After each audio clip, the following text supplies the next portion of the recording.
Ah, there we go.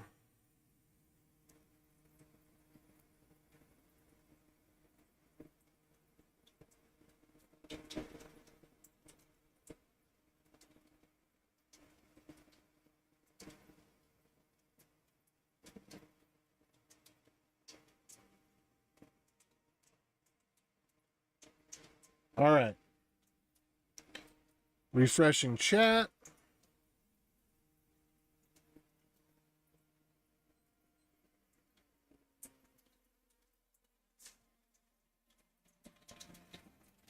And I'm not going to post this one. We're just going to get started.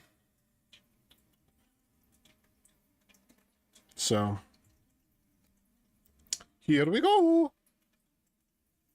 Oh, I do need to put a few of these in the playlist, but I'm not going to worry about that right now. Okay. So, sound looks good. Soundboard looks good. And oh, wait, now it's over there. No, there. Oh, it's so weird. What I was gonna say is the VLC player looks good. Okay. So with that all said, let's go ahead and go. All right. So here is our nice null config. So one question that I don't have answered is how I'm going to handle multiple config updates at the same time. So there is the possibility of doing micro updates, you know, saying that a particular, I don't know how I would do it. I don't know how I would basically have some sort of diffing. I think what needs to happen, okay, there could be a hash for every subset or something. I don't know. I don't need to worry about that yet. That's not a problem I have yet. But basically, there's going to be a problem. Is that... Do I have a hole in my head from my glasses? It's like a divot in the side of my skull. What's going on? I think that's actually a tan line. I think that's what's happening there. Is a tan line. Anyway, I got to figure out what to do when there are multiple updates at a time, how to make sure that they don't conflict, because as things get going, it's quite possible that there are multiple updates at the same time. I guess the way to solve that is actually going to be to take the current config, make a new config, run all of the linting on it to make sure that the changes make sense atomically, and then just update the config in a database, I guess. But I don't know. There needs to be some way to mark a pending change, I guess, is the thing. I need to have some way of doing the diff so that things can be applied atomically. Because it would be nice if we could say, apply this change immediately. Yeah, I think what I want to do is I want to be able to queue up the changes, apply a particular change, because I might want to, there might be a change I want to apply right away. And so I could say, okay, apply this change, or make a change set, like create a change set and then apply it. And then there could be some other changes where the changes that have been sit in are, I guess I just need some way to do conflict resolution, but maybe I don't, because maybe I'm definitely getting too far ahead of myself and thinking about that. So we're gonna leave that one alone. I need to have a solution for it, because one of the problems that I'm having with the Caddy Layer 4 module, I think, has to do with the locking around the config file. So, anyway, set new config. So we're going to have a way to set a new config, and what that's going to mean is that we load the new config, and if there is no new config, then we need to return back an error. And I don't know what this might be. So what do we have for HTTP status codes? Actually, I'm going to look at Go net HTTP. Need to favorite this. And let's look at status OK. There we go. Reset content. I wonder what that means.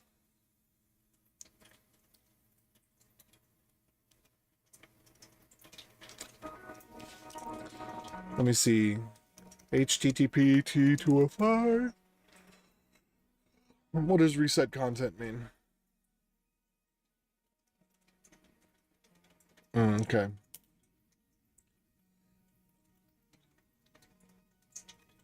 And that's actually really interesting.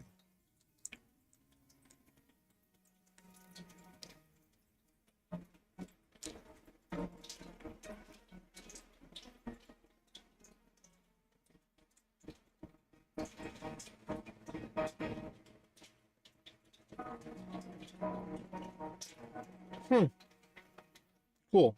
Cool to know. And we have I'm a teapot here, 418. What? What? They skipped 420? How dare they? Ugh.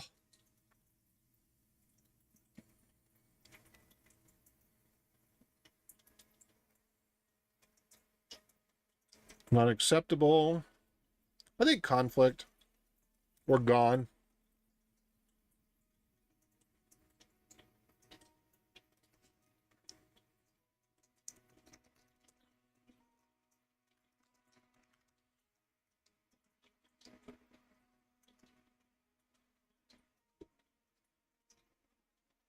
Ooh. No, we don't want that.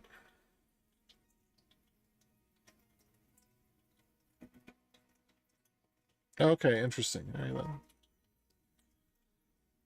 So maybe conflict then? Expectation failed. What does that mean? Let's see. Please tell me. Oh, they don't have 420 either. Why? Why?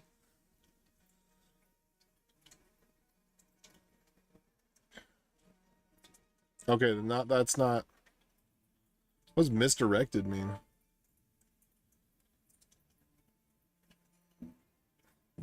That seems like a weird one. Locked?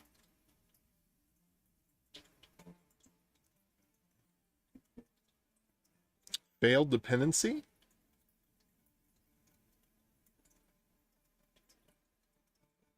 Too early?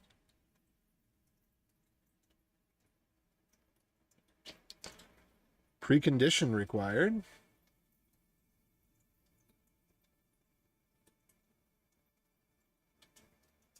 Okay, no.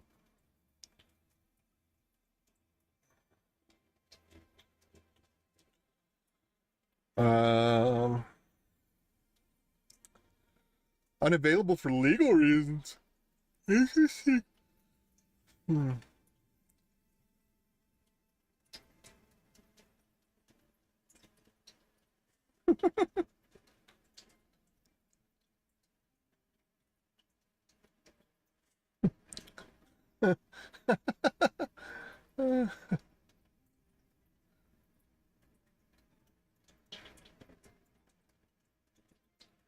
right, so I think conflict is probably the best one to go with here.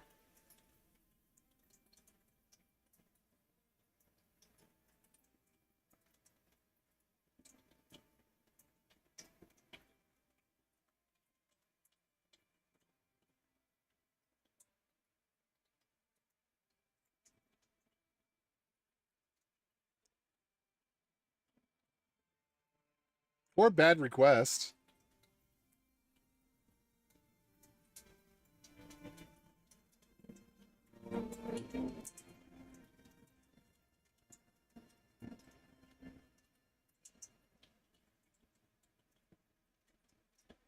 Yeah, I think conflict is fine.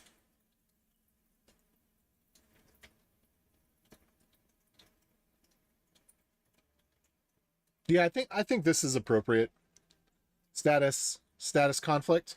Yeah. That seems like the right one.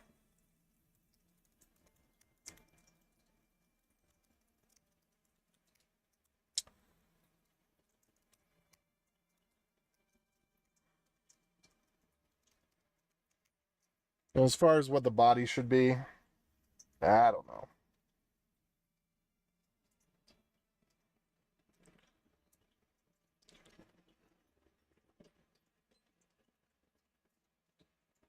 Ugh. Oh, it's getting a little chilly in here, actually. I'm surprised.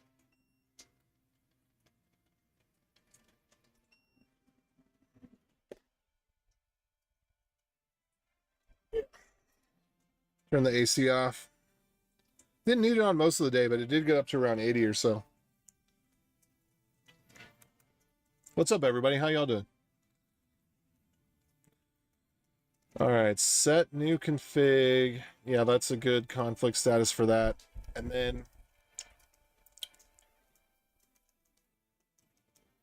I think this one also needs that mutex. New mu.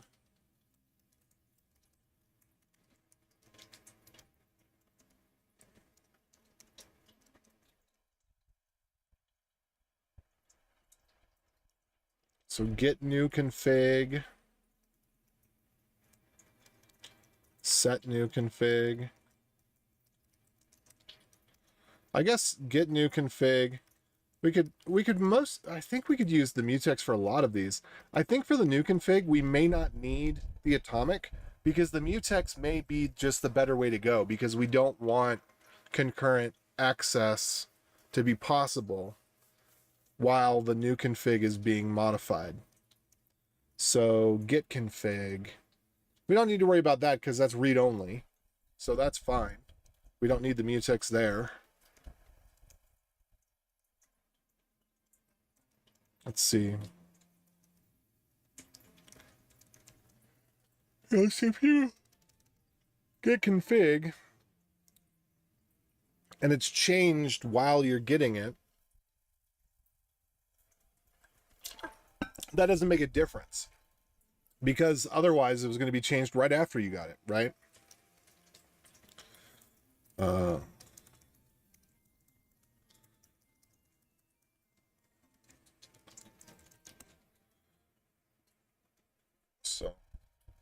and if we need to optimize this away, we can. I mean, if it's not compile optimized away, if it turns out this function is actually called, then, you know, we could, once we have everything right, then we could relax the type safety, but I really don't want to relax the type safety from the get-go while things are still changing. Because that has bit me in the butt before. So, yeah. So if we're getting the new config, if we're setting a new config, if we're listing a service, it doesn't matter because we're just going to load from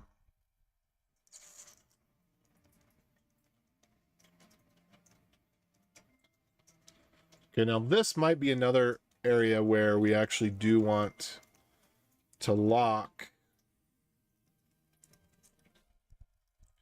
And we might want to get the new config rather than getting the old config for, as you know, if we're going to list. Because we're going to list what is going to be changed.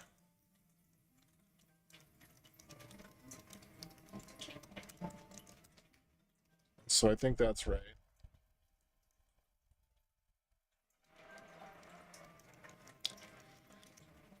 And if new conf is equal to nil, then we'll do conf is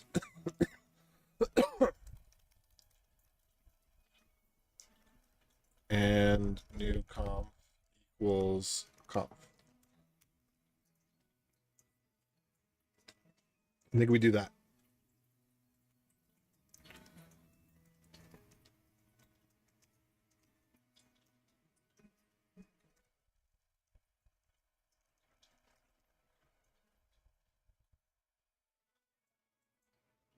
Okay. Yeah, so with the new conf, I don't know that we actually get any real value. And swapping it.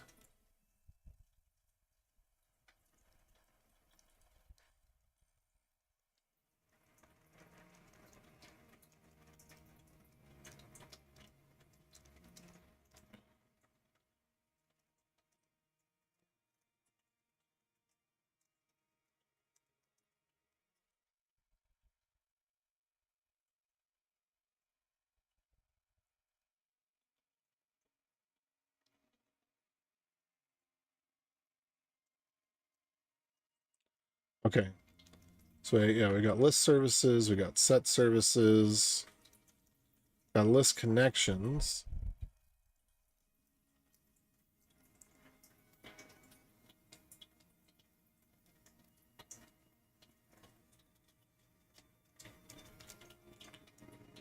Got close remotes. Is there anything that we need to do here?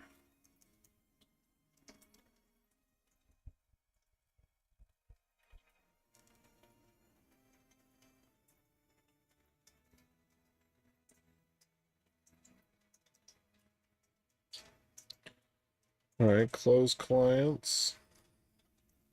All right, that's all good.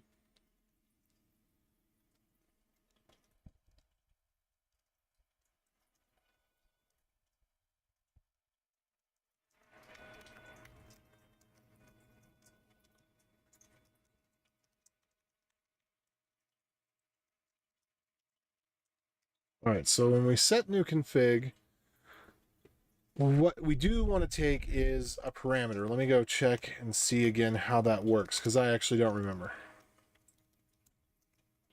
More?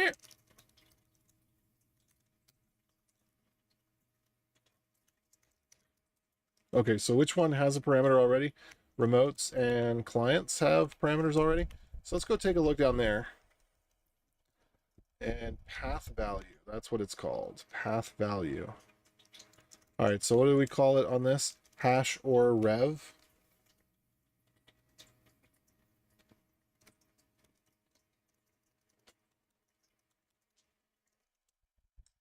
So set new config. And we're going to take a look at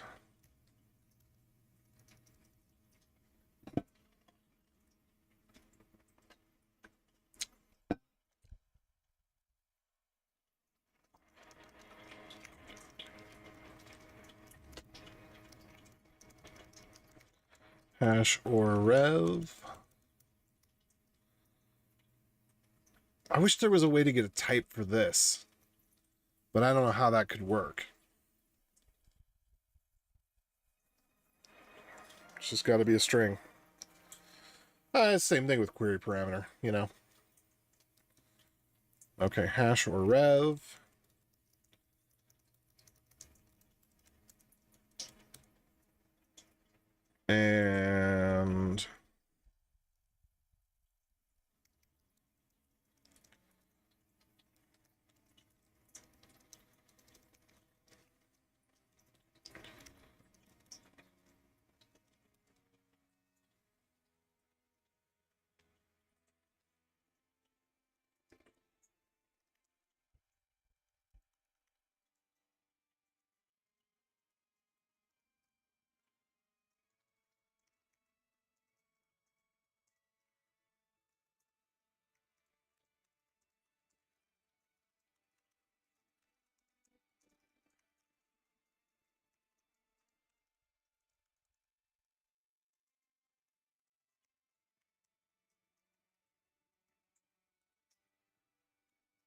And I had in another project, I got a JSON responder that I actually quite like that sets up this for me.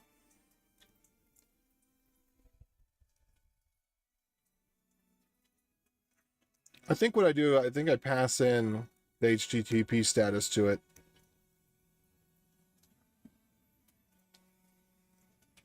I think I do a write to.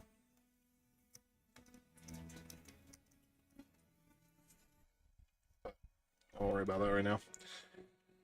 All right.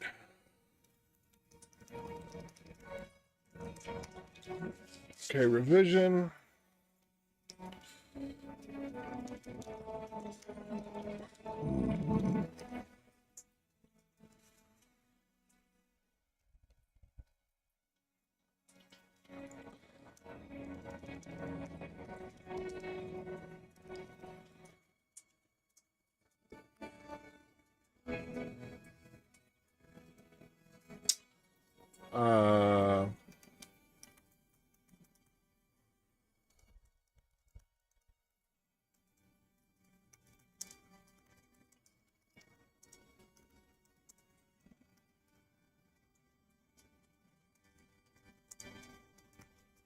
JSON hash, JSON rev.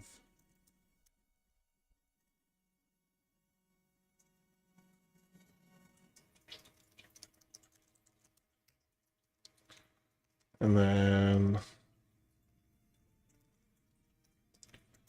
config conflict hash new conf dot hash revision new conf dot revision.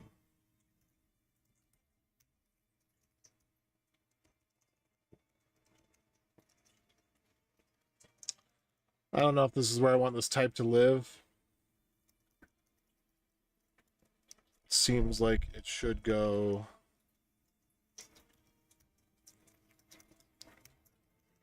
somewhere else. Hey, how's it going, everybody? Are you ready for a requiem for a dying world? Because that's what we're listening to.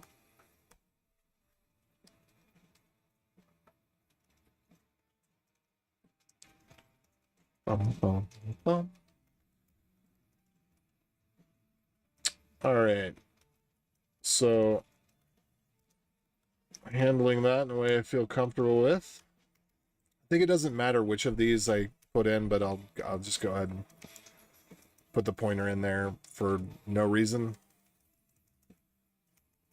Okay.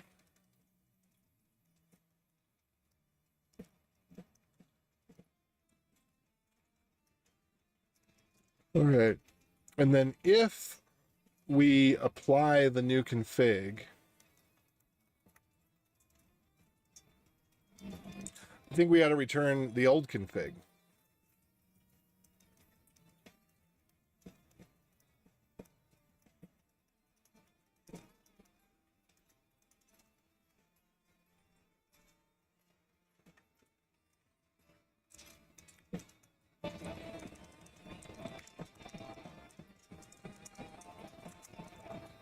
Load config.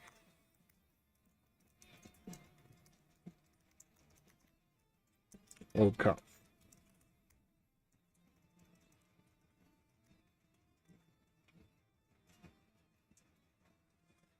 I think that's good.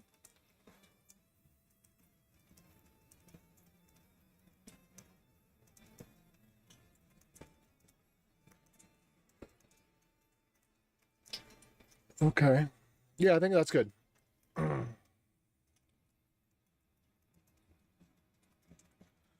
Now, where this gets wonky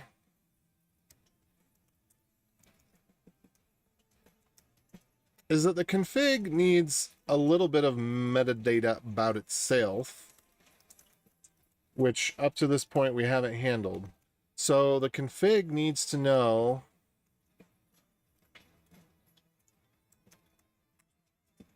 it's got its file time.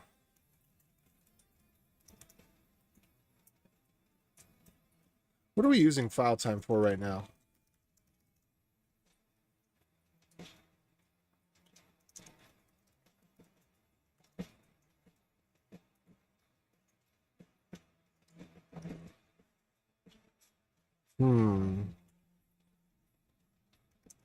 All right, so this is probably going to go bad right now. File time. So this conf, read config, conf.file time, conf,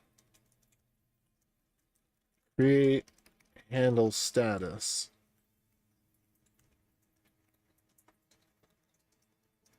Setup router. Okay.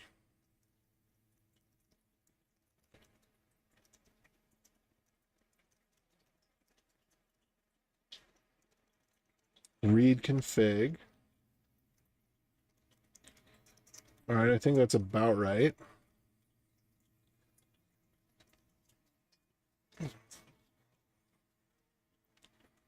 All right, we're about to break some major principles of responsibility here.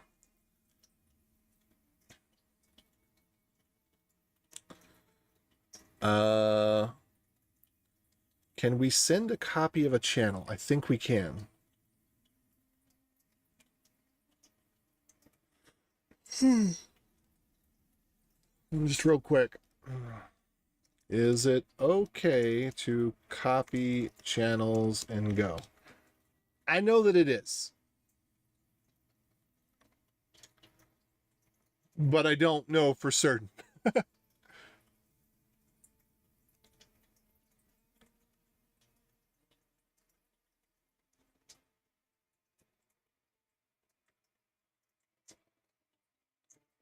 Because there was the whole concept of a chan.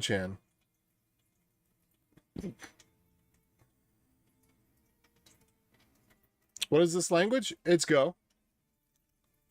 Golang.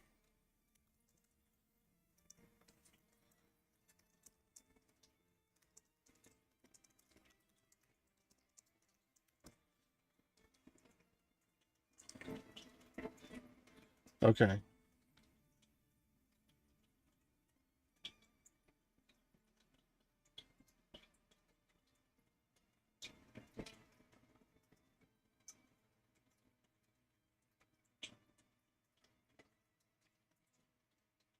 Okay, yeah. That's okay, so channels are okay to copy. I thought they were, because I'm pretty sure I've done that before, but I just wanted to make sure. Plus, if I tried to copy it, it probably would have given me a linter warning. I am using the mighty Vim, the OG Vim, not the Neo Vim, the real Vim, the Vim. And I just have a very minimal setup with it, which is, I'll actually just give it to you here. HTTPS webinstall.dev/vim essentials.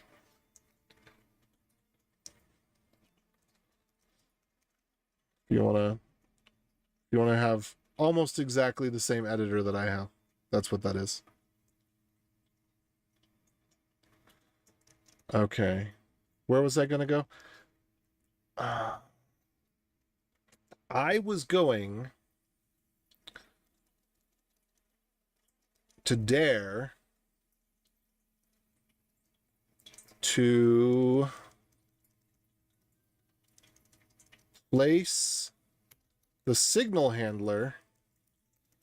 Actually, okay, is there any reason I can't do this? Is there any reason I can't put the signal handler up above?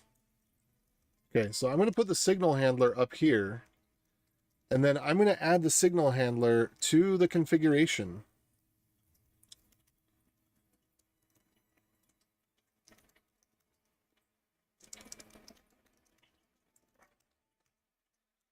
And this is an abuse of the signal handler. I'm aware. But this is how we're going to do it, folks. So when we do read config, we're actually going to put the, let's see,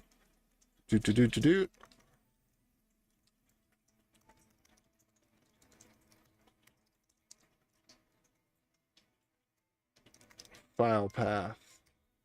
We're going to do that. So we're now adding, yeah, we're crossing some streams, I am sad to say. It's inappropriate, but we're doing it. You are a legend dev. Well, I'm just not hip on how to use NeoVim. I just uh I I haven't had anybody been able to explain to me why they use NeoVim other than that they like to program in Lua, but I don't program Vim.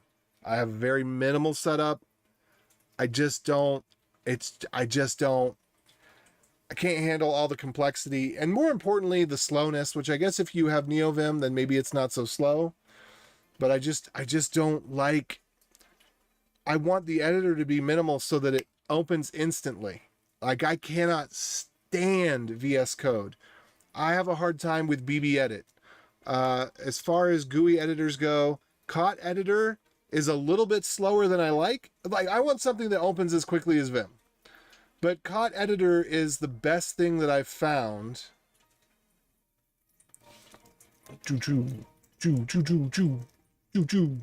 Whoops. I really don't like how they do that. All right. And then I don't know, is there an auto formatter here? Nope, that's not it. Nope. I don't know what that means. Format? Yeah, there's not an auto formatter here. But do we have an indenter? Indent. Tab width. Oh, you know what I'm going to do? Whoops. Can I get over to there? So close. So close. Okay, it's under format, tab width, custom, 3, baby. That's what I love. It started off as a joke, but I love it and I'm not going back. Let's see. Format, show invisibles, show indent guides, maybe. I like that. I like that a lot.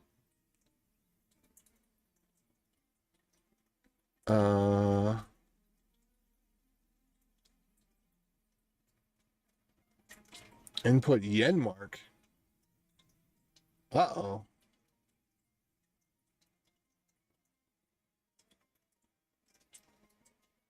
Interesting. Insert from iPhone. That's cool. Neat. Okay. Convert indentation to spaces. Surround selection with.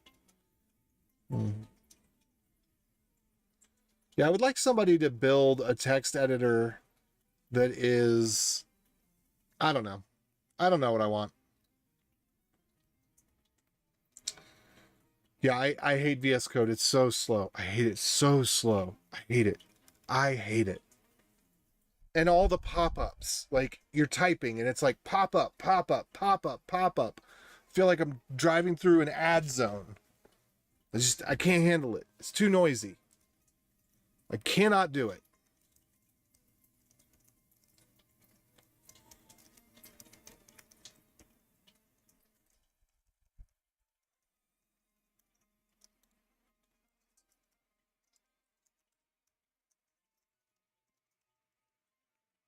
Okay. So we got the SIGCHAN there. So the reason for the SIGCHAN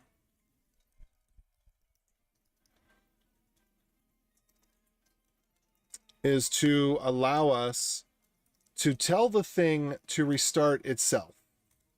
So ultimately, I don't know. Well, let's see. We've got 4 switch sig, but I think we could do this. We could do a case for this, which is this whole thing. And we could have a case for another type of signal. I think. Let's see. Case like that. Do we do switch?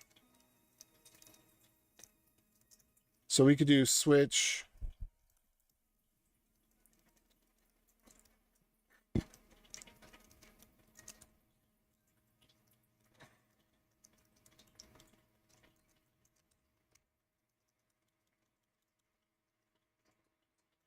Is it case SIGCHAN?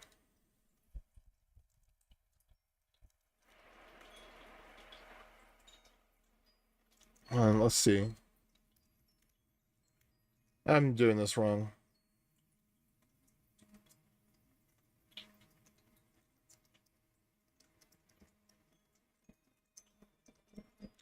Well, oh, it's select. Case. That's what it is. Yes. Okay.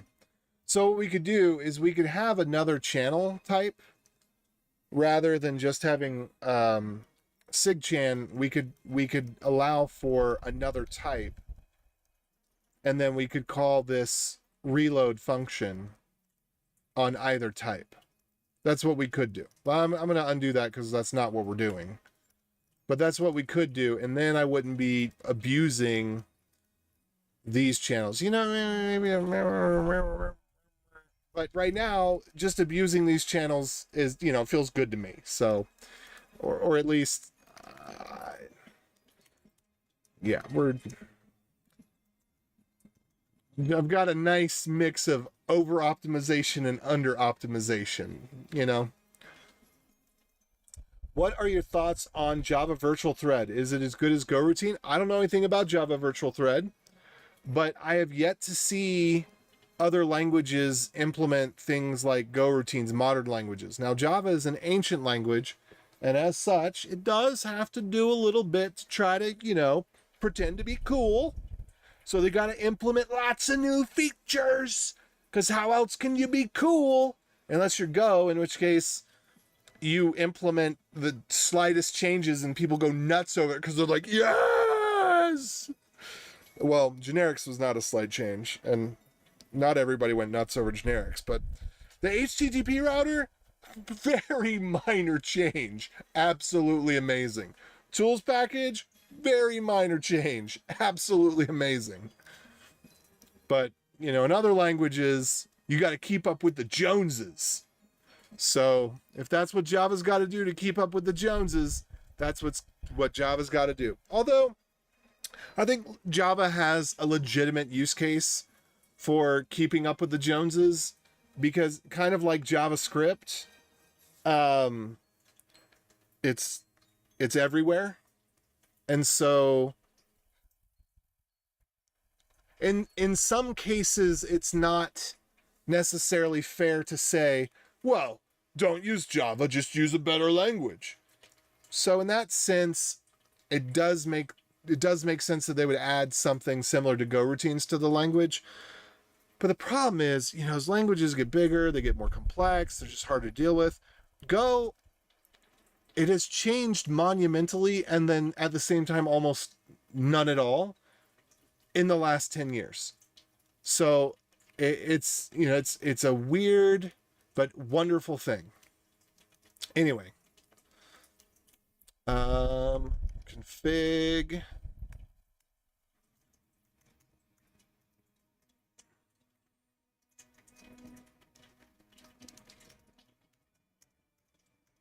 Wait, where am I at? TLS router, right? Yeah, type config. Where's this at? Oh, it's right up at the top. How did I not catch that just a moment ago? All right, so this is going to also need to have file path, which is going to be a string. And this is also going to be something that is not exposed to the outside world. And then it's going to need to have a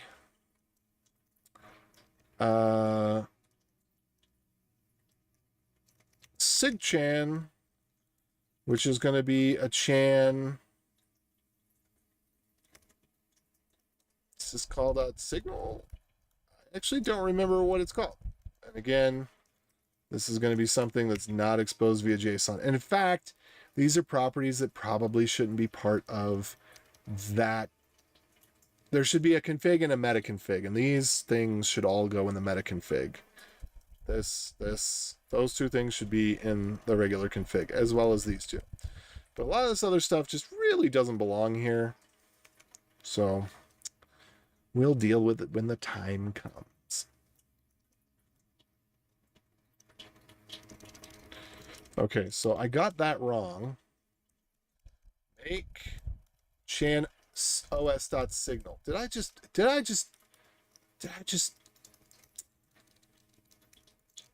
there we go. Okay, so now we got the sigchan figured out, except that we called it sigchan with a lowercase. What was I smoking? Nothing good, I'll tell you that. Because if I had the good stuff, I would have done it right. All right. So then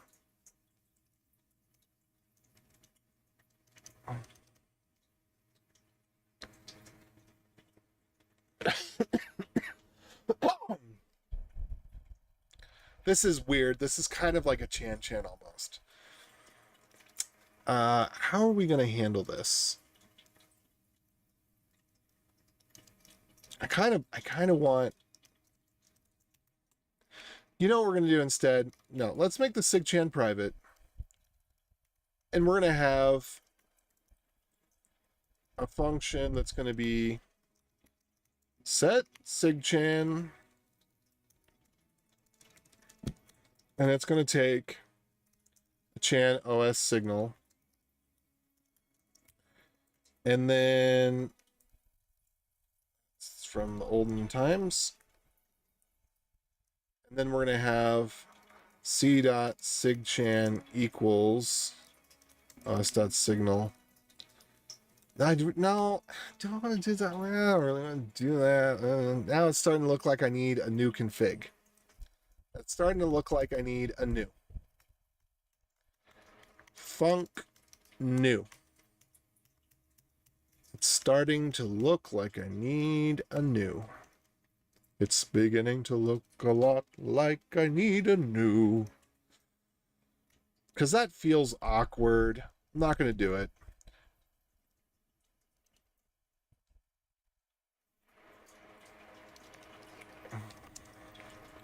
We could do this though. We could do if c.sigchan not equal nil. We could do panic. Sigchan can only be set once.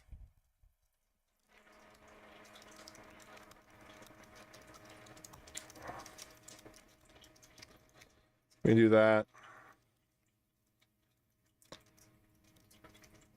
And then we could do, whoops. All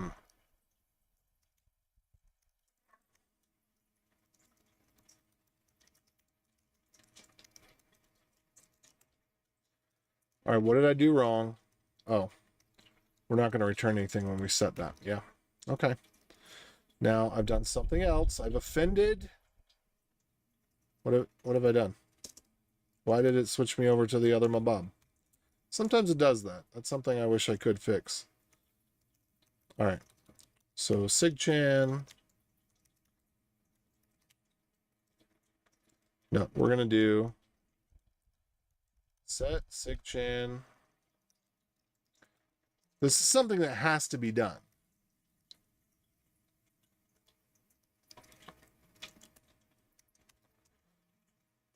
So this is not the right way to do it. It's just a way that I'm going to do right now. Okay, so what was the other thing I wanted to do? There was something else I wanted to set on here. Oh, so was it, what do you call it when you die but you're born again as another person? Reincarnate. Yes, that's right. C.sigchan syscall.sig user1.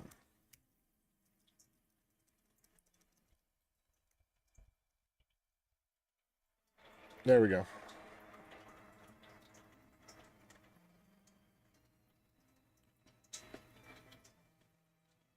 And we really do need to have some sort of new config function where we I don't know.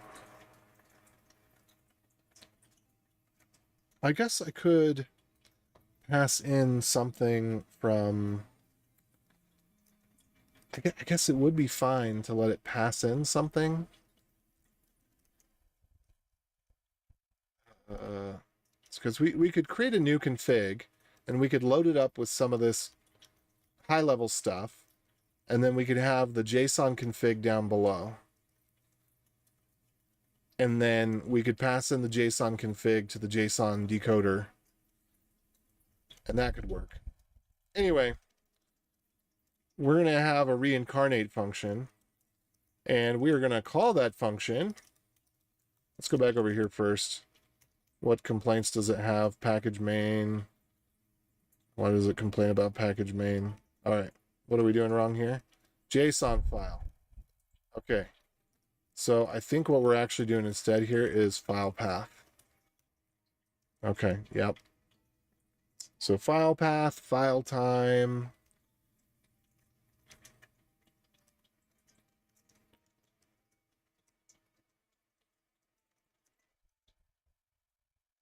Really, let's see. TLS router.config. Read config. So wait. Conf path? Oh no, that's what we're returning. So we're taking those, we're returning that. Oh. Oh, because this is supplied. Right.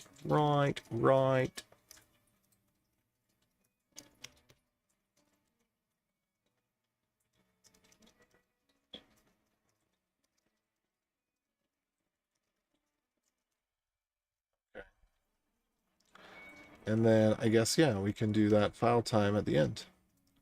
Or we could do all of these at the end. Kind of like to do them in the same place. So, whatever. Those are known right then, so we'll do it right then. Let's see, do we have more comments? No more comments right now.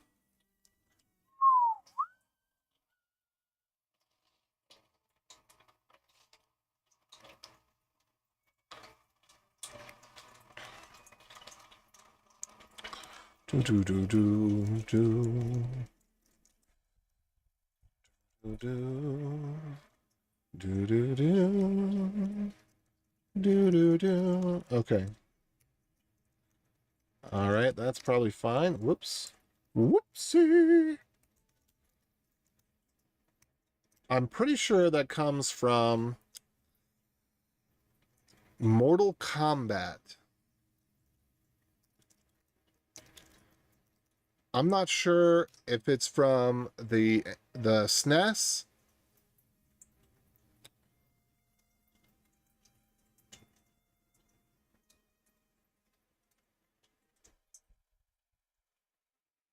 or the Sega or the PlayStation. Oh, apparently it's not whoopsie, it's toasty.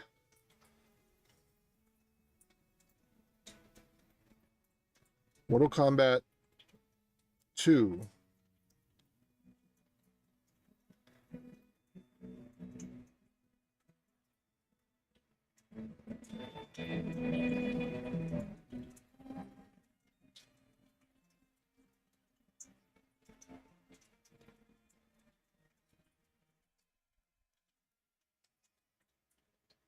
Interesting.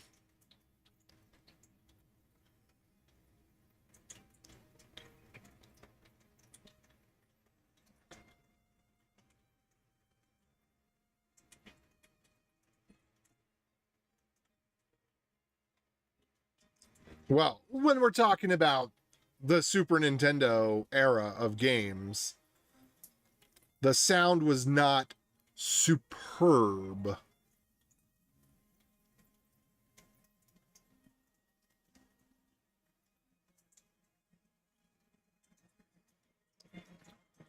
Mortal Kombat 2. What systems was it released on? Yeah, this would have been PlayStation. Oh, okay. It was on Super Nintendo. It was on PlayStation, and it was on the Sega Genesis. So when I said I wasn't sure if that was from the Super Nintendo, the Sega, or the PlayStation, I was right. Whoopsie. Mm. Mm. All right, so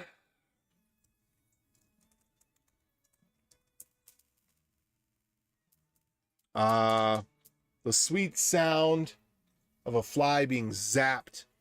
That one was zapped quite a bit, so it's going to come with the sweet smell of a fly being zapped, which is not super sweet. Kind of smells like burning hair or flesh.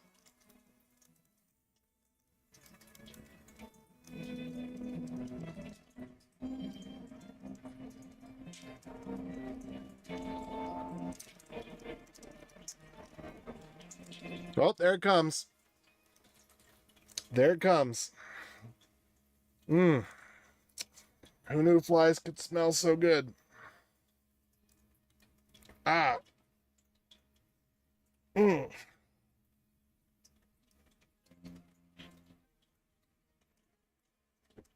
Yeah, I bought one of these bug zappers maybe a yearish ago. Let me see how long ago it was. And I just leave it on 24/7. I think it's a 5-watt zapper. So I just leave it on 24/7. I bought it on September 24th, 2024. And it's supposed to be an outdoor rechargeable 4,000 milliamp battery. And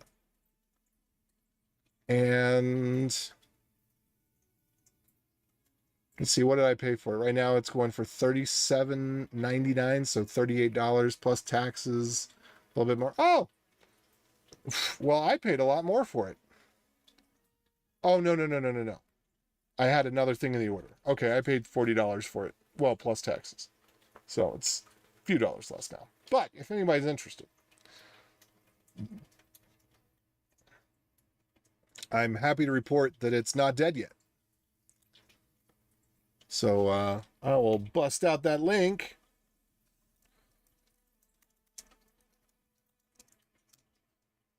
And yeah, that's how I can not worry about flies in the shed. And it even caught some over the winter. I guess the flies were particularly bad in September when I bought it. Maybe I waited till too late to get, I don't know. Oh, it's Portal.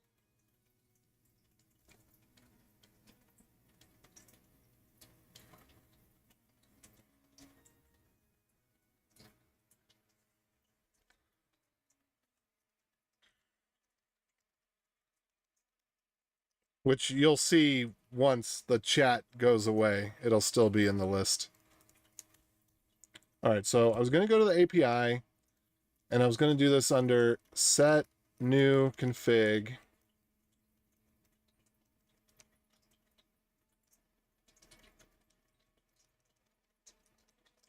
And we have to make sure that we don't get into a lock condition here. Whoop. Whoopsie. There we go.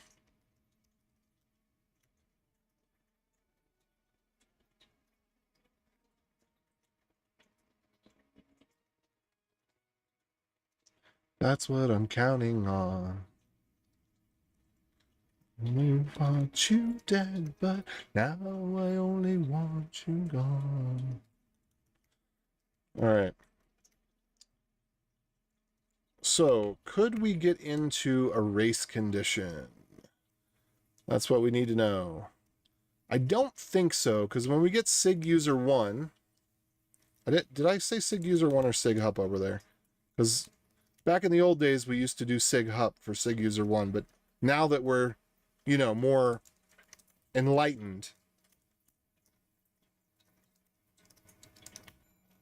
Yeah, okay, I did sig user 1. I did the right thing.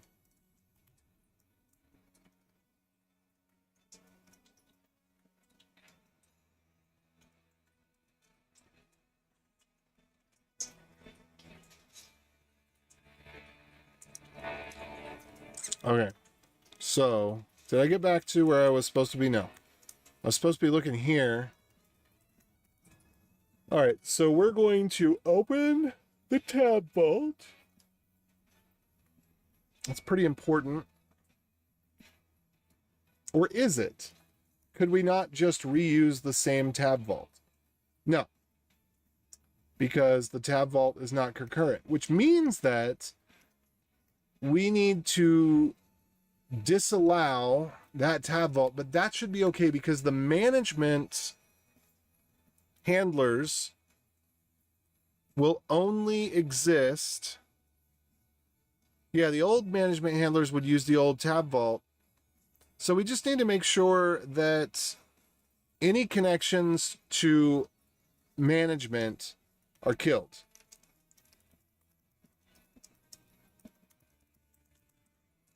So for that, what we also need to do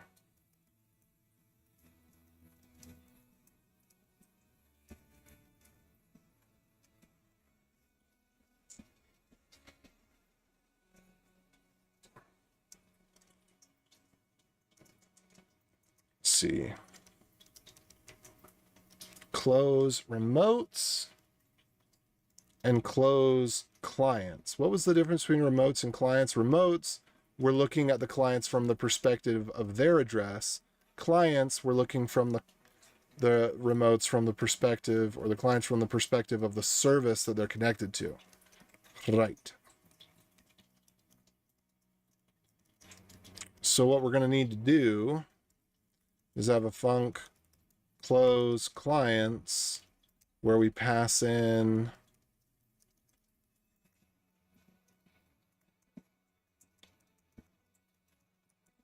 this as a string,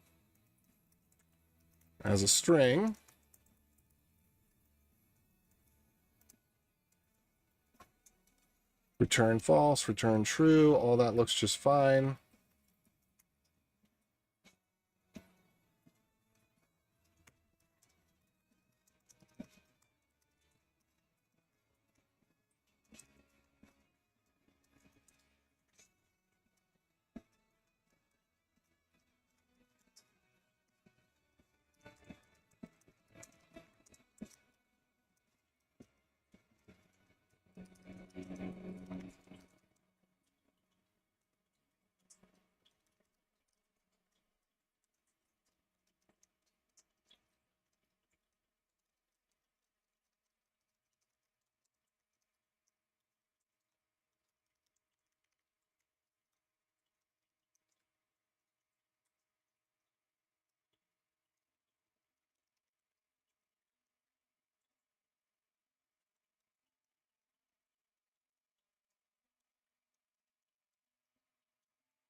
Okay, so this becomes a little bit more difficult.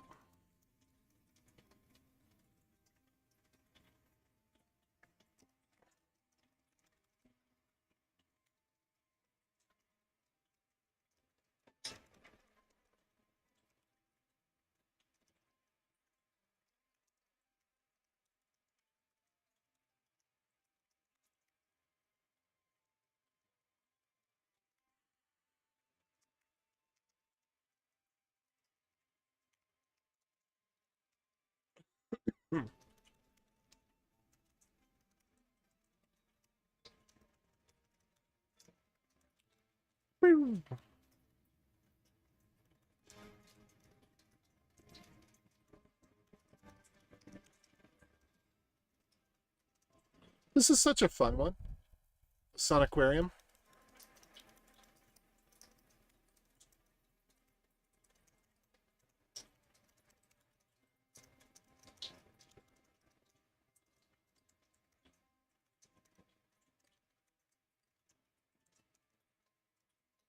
That's what I thought that was.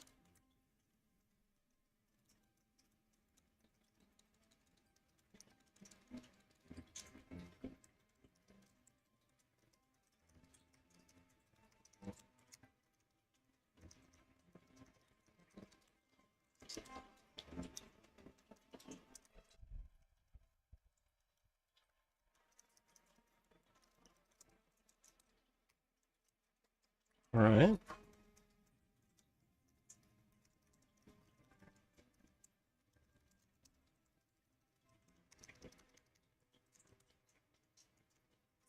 All right. All right. All right.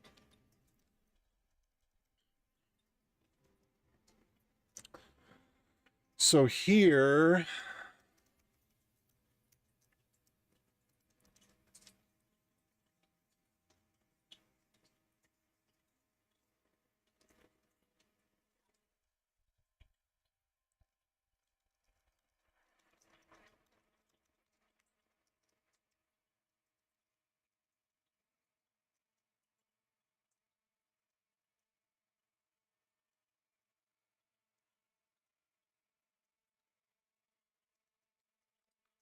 we'll want to close everything connected with an admin domain during the reincarnate phase, because we don't want any of the admins connected on the old one where they're going to send a signal that's going to do the wrong thing.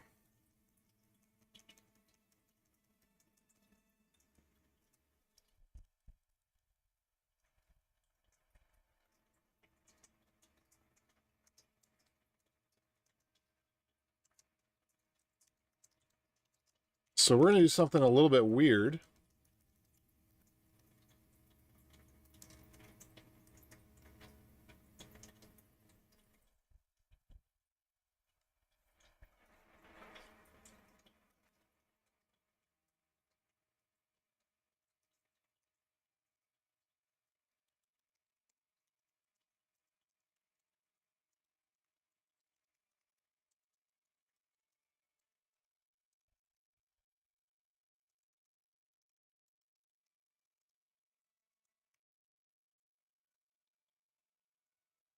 We're going to make sure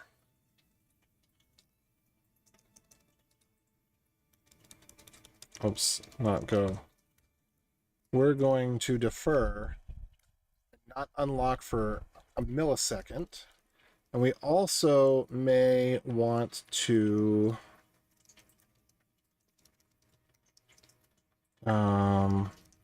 let's see, where do we have the self to close?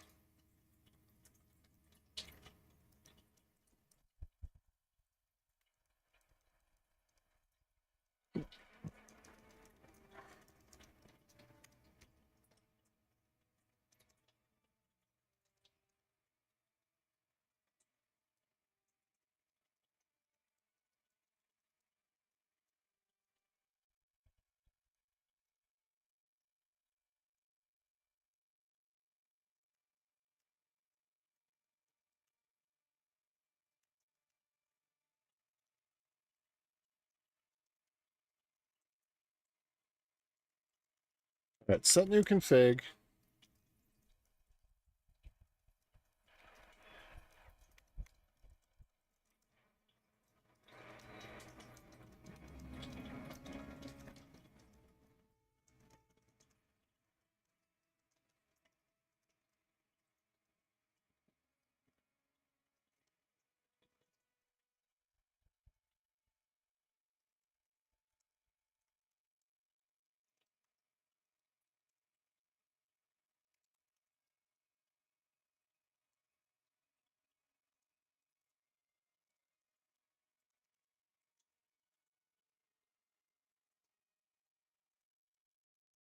I'm going to try not using those first and see how this works out.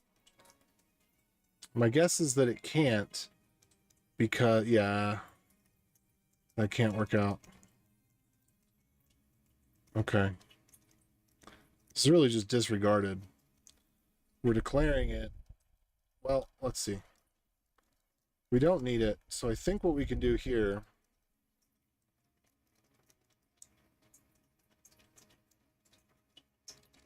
close clients, and then we can put in old conf dot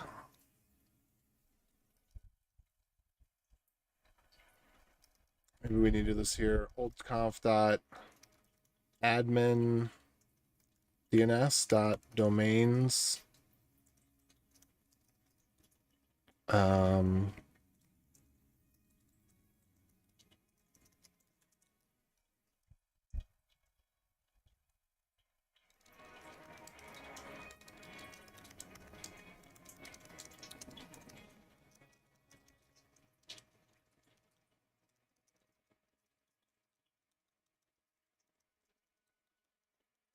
Selves to close.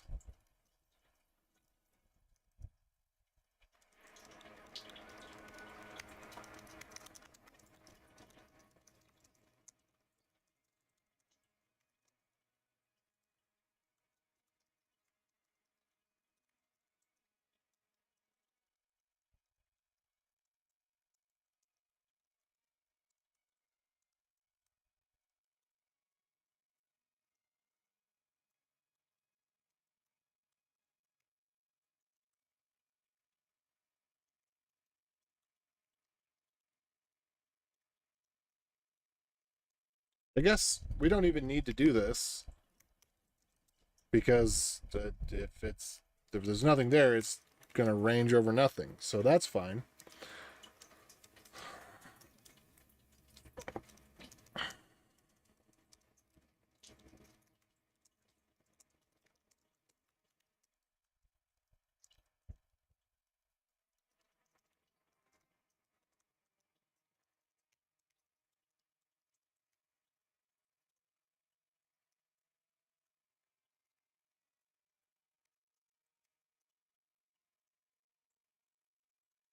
Close clients.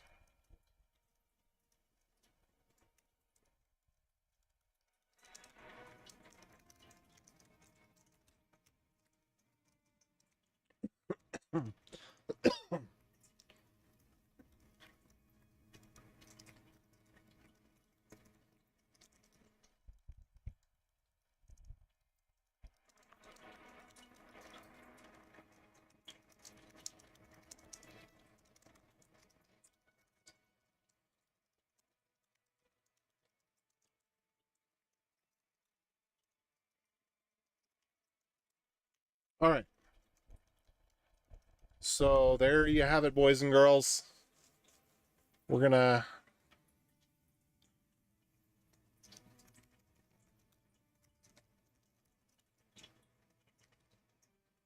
range over the admin DNS domains. We're gonna do this right here, and we're gonna reincarnate, and we're gonna defer. Oops, that sleep needs to come first.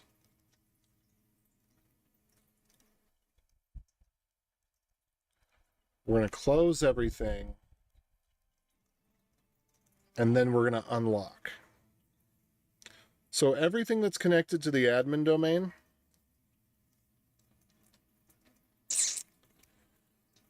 let's just make sure again.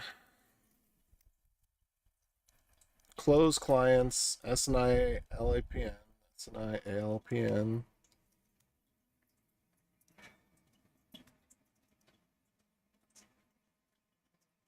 And we're going to say it's either equal to the server name or it's equal to the server name.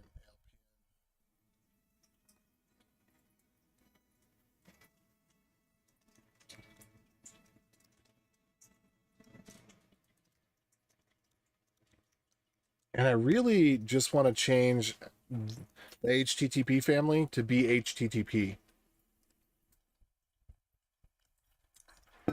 Because there's a lot of places like this one where we need to do up to 6 checks. And really, we don't. but I'll leave it like that for now. Okay, so with this, we want to make sure that the clients get disconnected and they cannot continue to use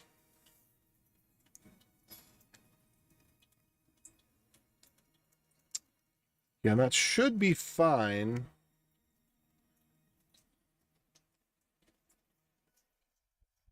To close a client.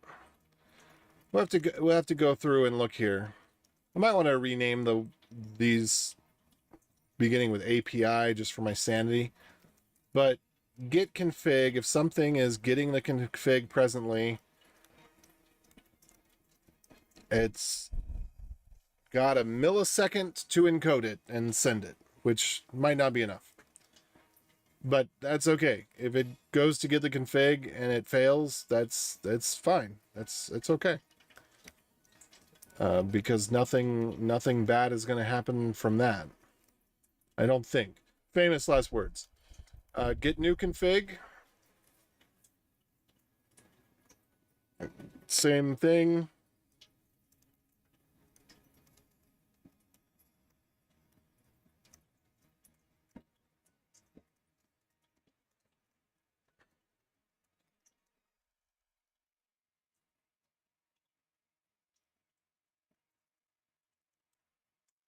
Yeah, I think I want to do the same thing here. I think we just want to lock anytime we're updating the config. So all of these just have a mutex on them. Probably all of them. Set new config.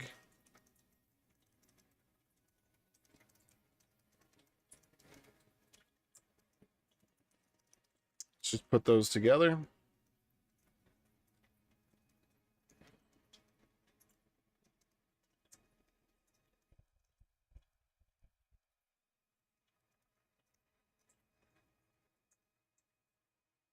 So allow all current transactions. I wish there was a better way to do this.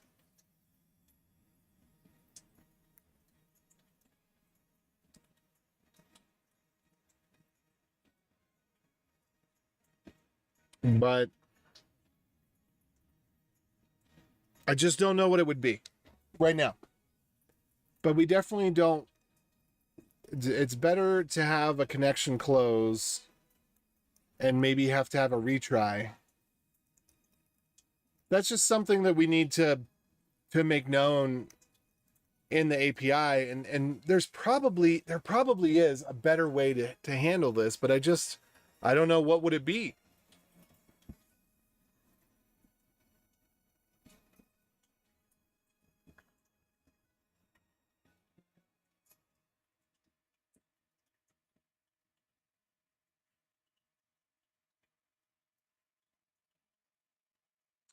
Really, what I'd like to do is close everything that's idle. Let me see if there's a better way to do that. So, see, go net HTTP close idle connections.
right, let's see if we have close idle connections.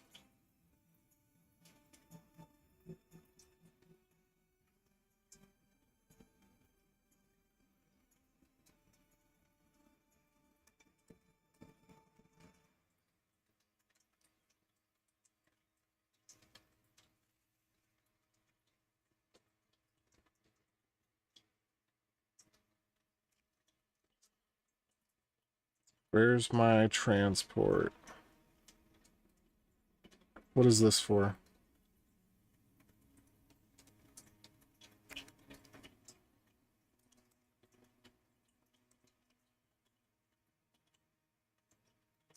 Where does client come from?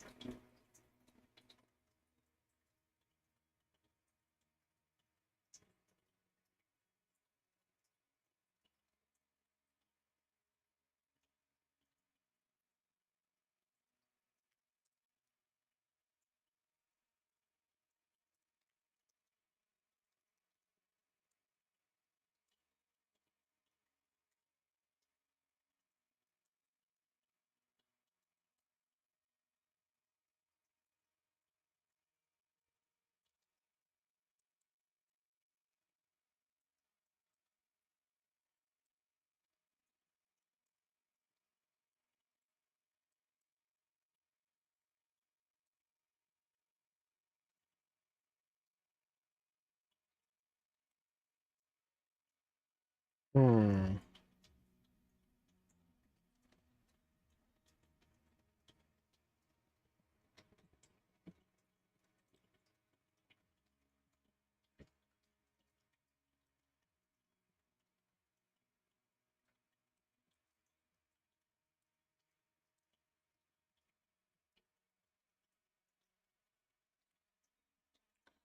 Okay, so how about go HTTP close idle server connections?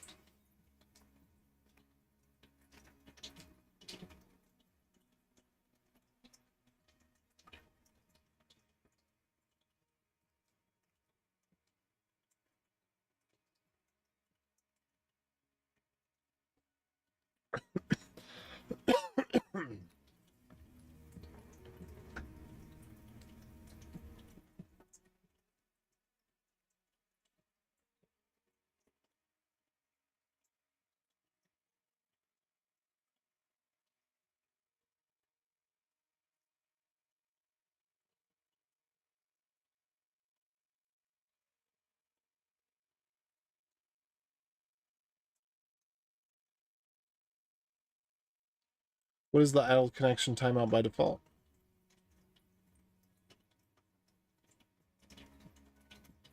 Zero means no limit.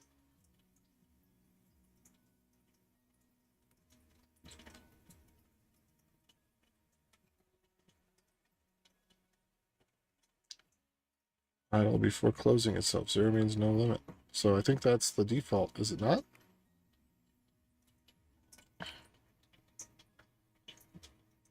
Transport. So, okay, what I need to know then is how do we use transport for the server?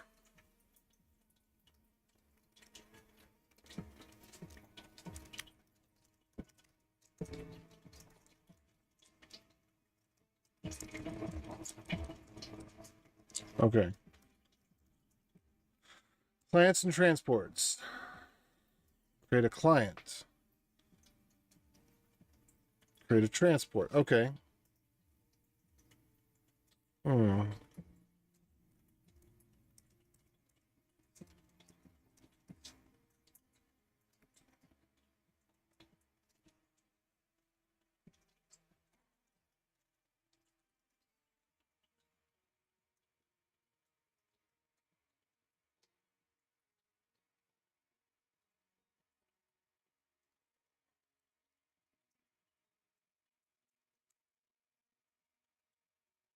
New round tripper.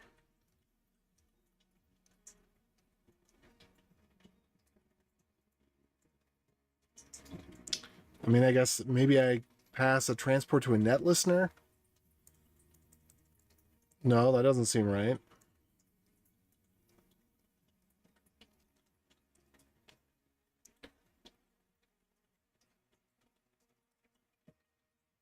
Okay, it doesn't look like there's an exposed way to be able to handle this. So how does shutdown work then? Let's go take a look at shutdown. Because shutdown will be called... First, the new server is going to be started, then the shutdown is going to happen.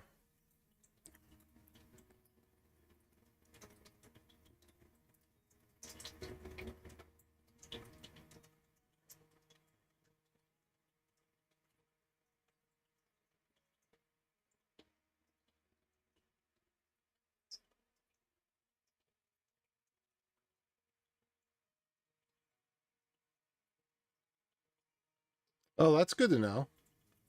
Hijack connections such as WebSockets are not shut down. Good to know.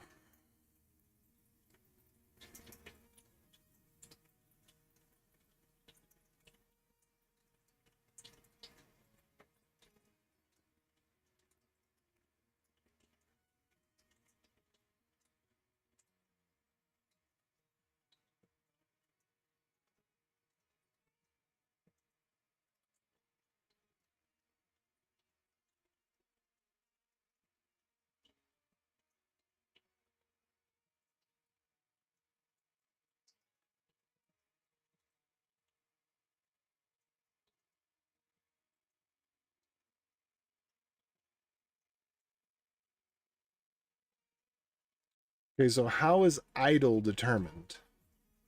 Let's go look at the code.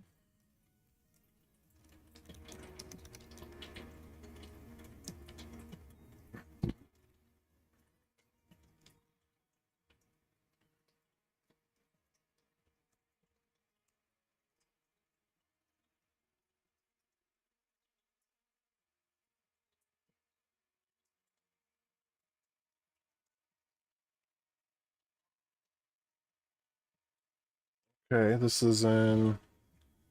Where are we at? Transport. Okay.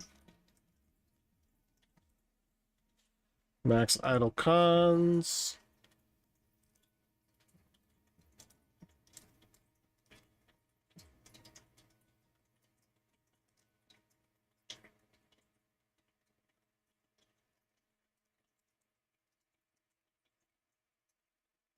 Close idle connections.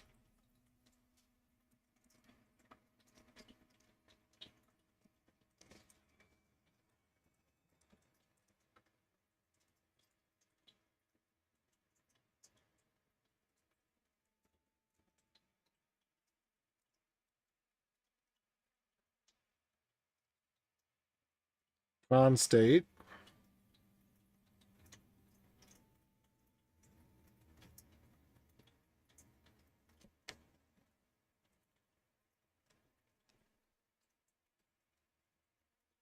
Okay, maybe there's something else going on that I'm not realizing, that things are being kept open. This is Golang.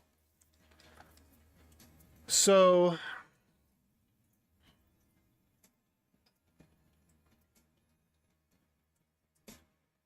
hmm.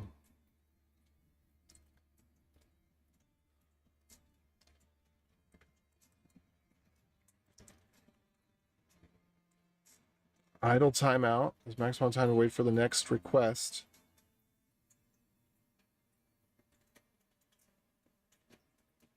Okay.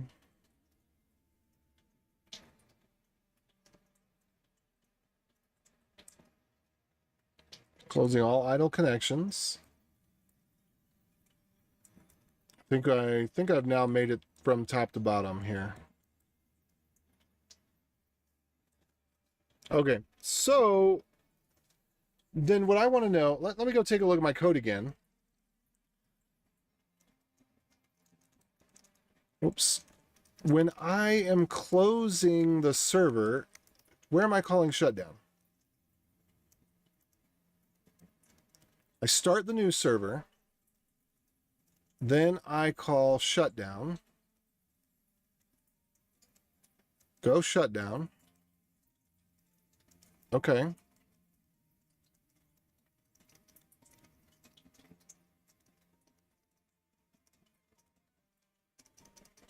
Gracefully shut down old server.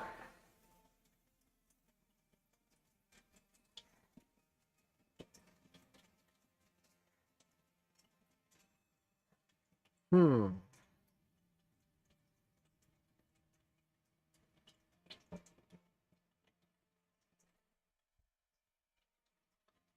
Hmm.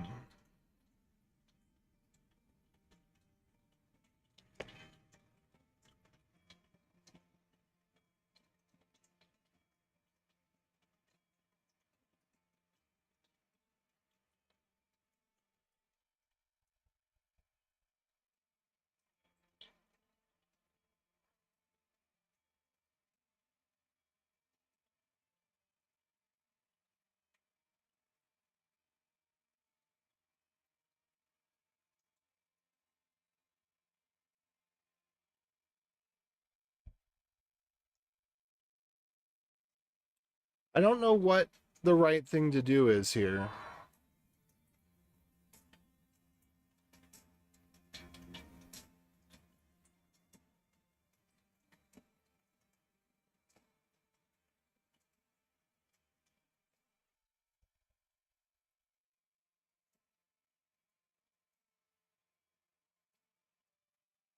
I don't know how to handle this.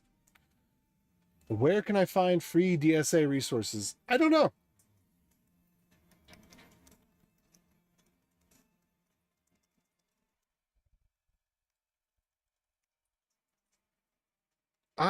I did some data structures and algorithms in college, but never done it since. I mean, obviously, I have occasionally used data structure. Well, I use data structures every day. I have occasionally written data structures, maybe a couple times every few years. I've written a data structure from scratch for something or quasi scratch. And algorithms, everything's an algorithm, and algorithms is a set of rules. But yeah, I've not found that to be. It's just not. Almost everything I do is business logic. Almost everything I do is decision making. Trying to get this connected to that, and then do that when this happens. Occasionally, either for fun or for a practical purpose, I need to dig back into data structures and algorithms. When I do, I just look it up. I just go to Wikipedia or ask an LLM. I don't think outside of school, I don't think I've ever had to design a binary tree. I think I have had to do a linked list. I think that has actually come in handy for a few things that I've done. I mean, I guess I've created trees before, but it's more things like graphs that represent connections, relationships between data.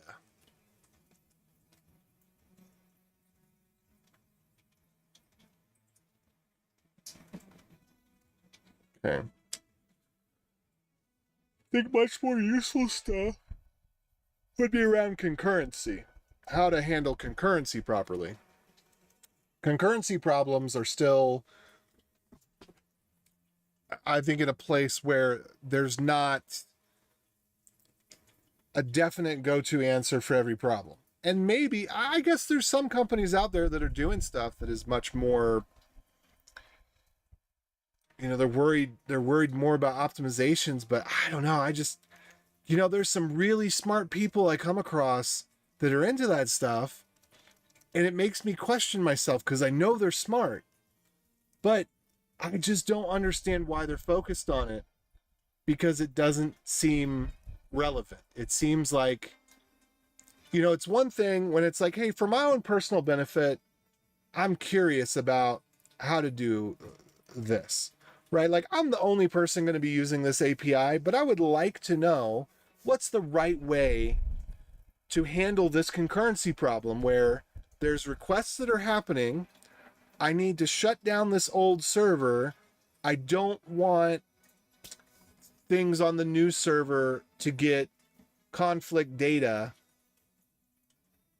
What do I do? And yeah, so like there's a legitimate problem that I'm trying to solve there. It seems legitimate to me, at least. Like why are these connections not going into an idle state? That's something that I'm wondering about. It seems like these connections should be going into an idle state. Why are they not going into an idle state? Why am I not observing them going into an idle state? Maybe it's because here with shutdown, I'm just doing done. Am I actually calling shutdown from here? Done. Maybe I'm not actually calling. Am I not actually calling shutdown? Context done. Oh, you know what? Maybe, just maybe my problem is that I named a method shutdown and I forgot to call shutdown as a result. Maybe, just maybe, that's my problem. Okay, net listener, debug, stop server, net ln.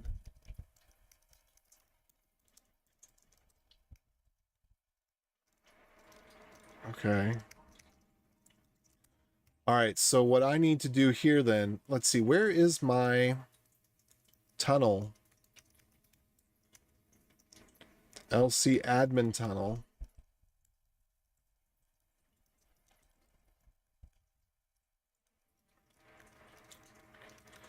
If not equal nil,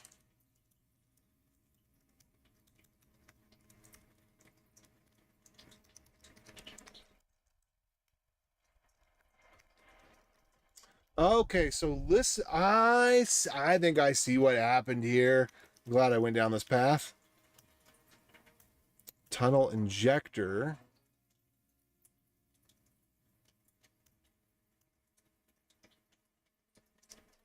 Proxy server. What happened to the proxy server?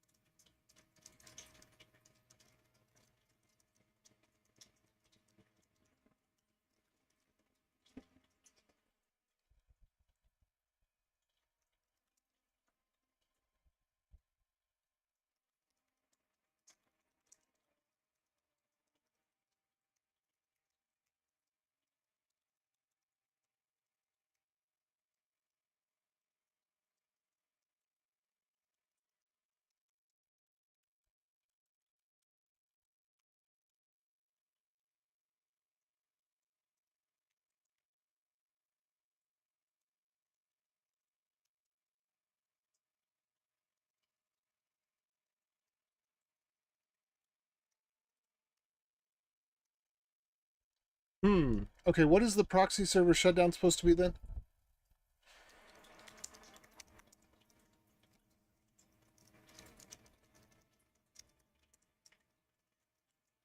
HTTP util, right?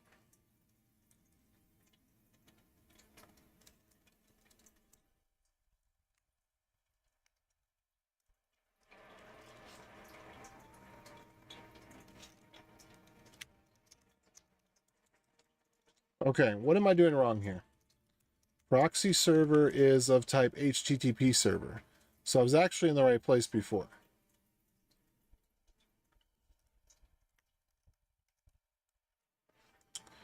So what does this context mean?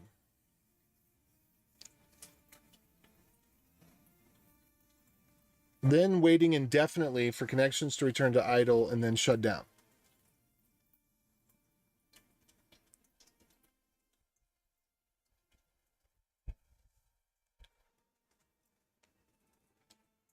And shutdown is called.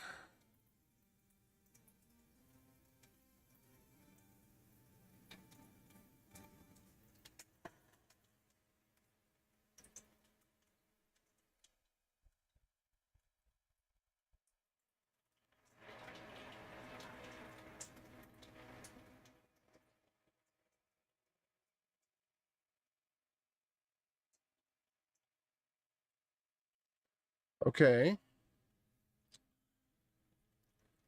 All right.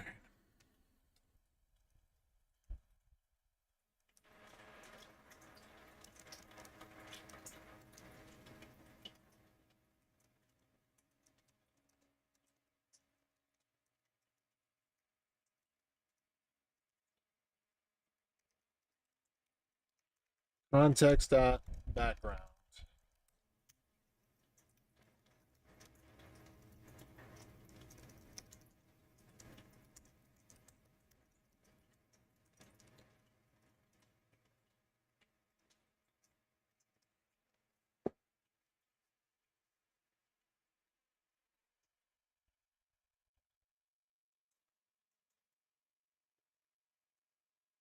All right. The caller of shutdown should separately notify such long-lived connections of shutdown and wait for them to close if desired.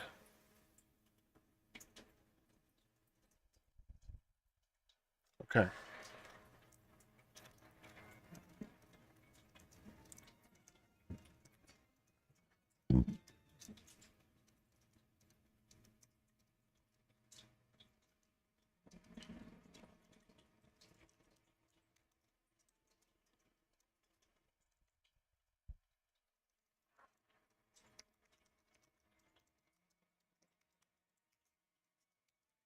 All right.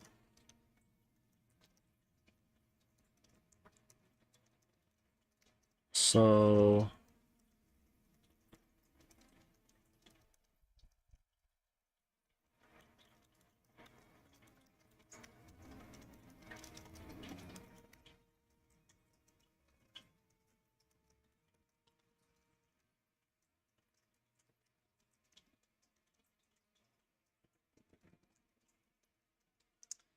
okay, so we also all right, so we have the proxy shutdown. Yeah.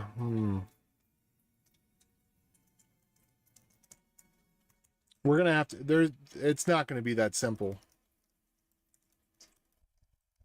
Context dot context CTX.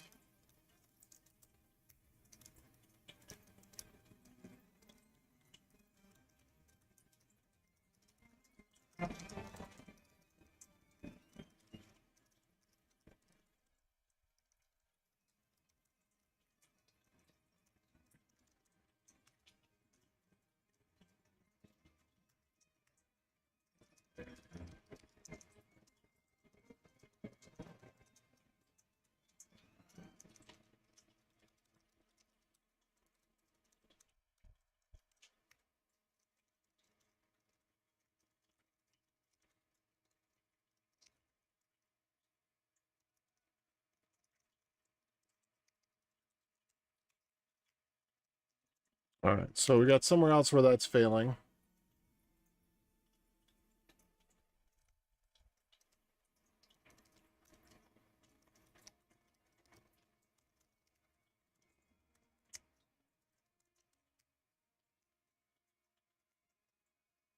All right.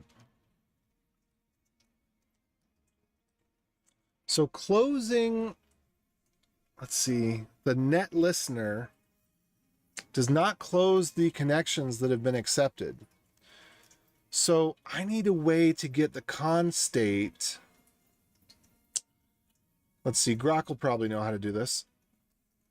How do I get the con state of uh,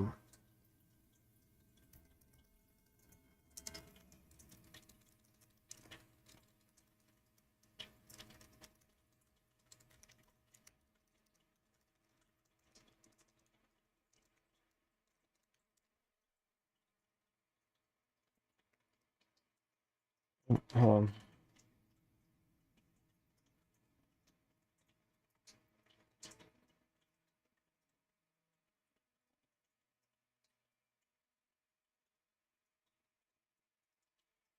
Okay, I'm looking at the wrong thing. What's it called again? State idle?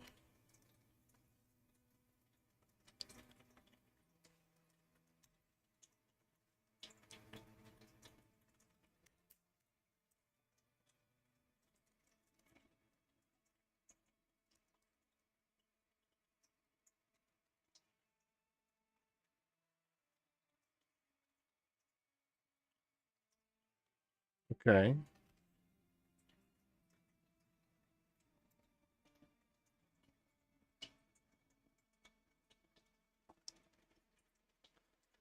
Hmm.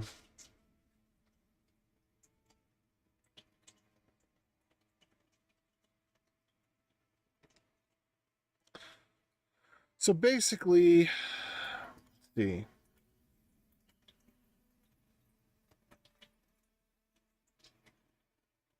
Let's see how constate is implemented.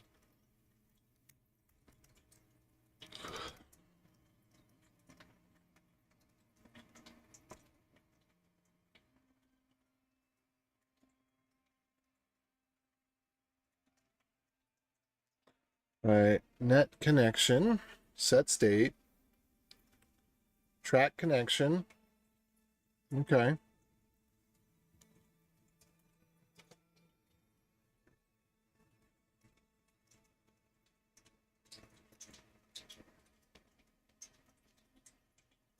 C.cur con. Okay.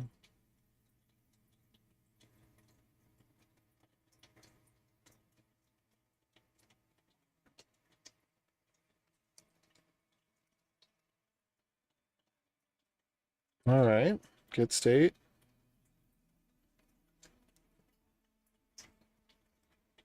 Compact state. Blah, blah, blah, blah, blah. Oh, that's not what I wanted. Oops, daisies.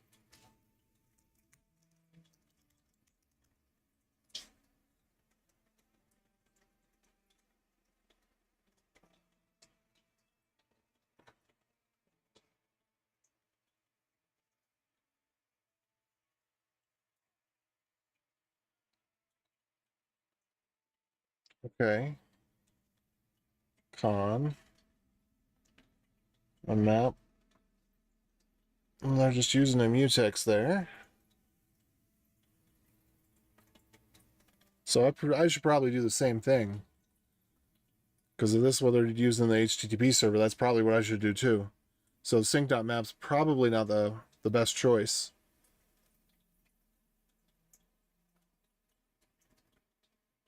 Probably because with this one, the state's changing all the time. So it's not fitting that optimal use case of high reads, low writes. Where sync.map is useful for things that have more longevity to them, I think. In any case, I'm not going to change it now, but good to know. Okay. So they are just maintaining that state map. So then shutdown.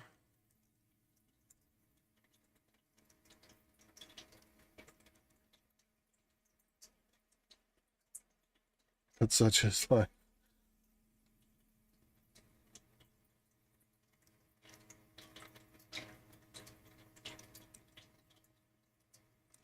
Shut down.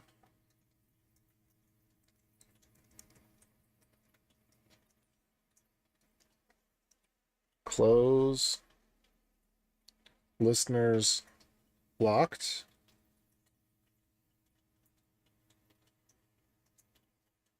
Listener group dot wait. Interesting. And range over active connections.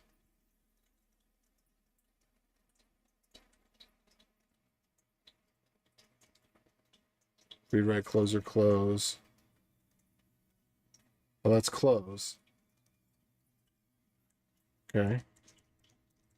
So let's look for shutdown. Wait, does this call shutdown itself?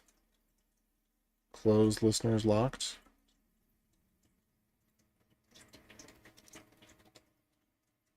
I wonder why I never see you use Claude or Copilot or even something else.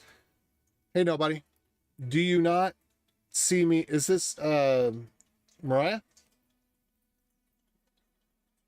I I use Grok, and I had been using ChatGPT for a while, but I just found Grok to be better for many things. I still use ChatGPT when it's language stuff, as an English language, like wordplay, like phrasing something. But I use Grok for code. But I don't even know what Claude, what is Claude? Does it work with them?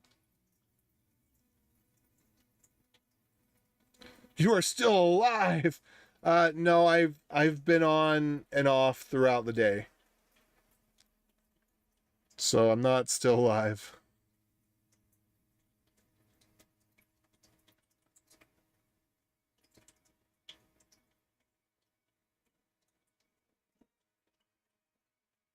Oh, I think I did try this once.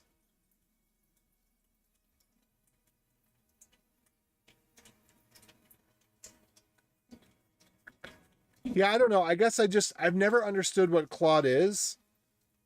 And I think I used it once like this, and I just was not impressed at all. Like it, for what I was doing at the time, it was just spitting out nonsense. I mean, that might have been back in the GPT-3 days or something. You know, it might have been a while ago. I don't know. I just, uh, maybe I could try Claude. Claude agents are great. Yeah. And Copilot, I think that's a VS Code thing. And I can't stand VS Code. So that's not my jam. But also, I mean, what is it going to help me with? How is it going to help me? I guess maybe if I saw somebody else using it and and it made sense, but it's not going to help me think, right? Like, I don't know. Maybe we should plug in speech to text into it while I'm streaming and then see what pops out or something. But I don't I don't believe it's going to help me to think because yeah, I don't know. I don't know. But I like Grok. I just haven't been using it much today because a lot of what I'm doing is not recalling information, it's working through my own beliefs, right? So, like, how should this config file be structured? That's a belief system thing.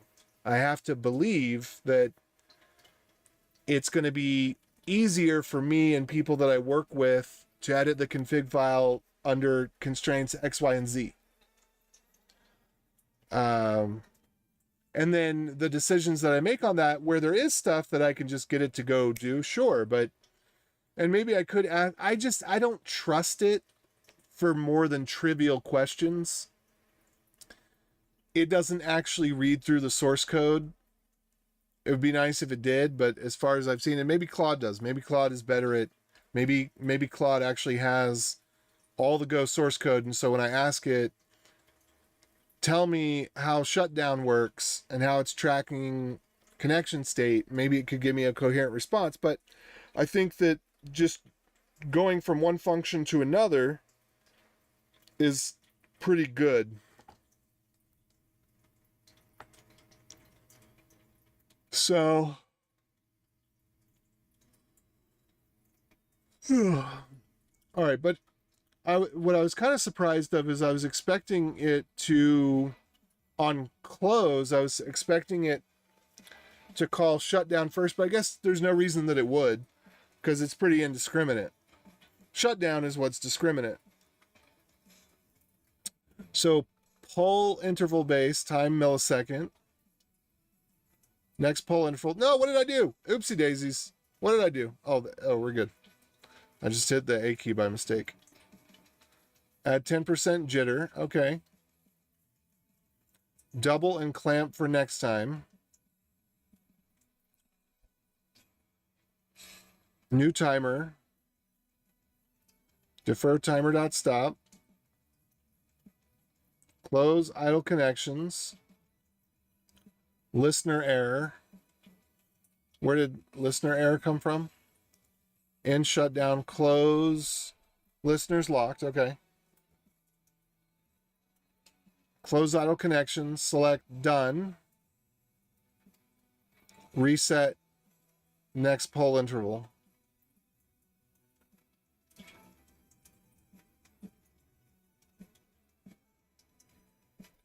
Double and clamp for next time. Where's the clamp? Shut down max poll interval. Okay, I like this. This seems to make sense. 500 milliseconds.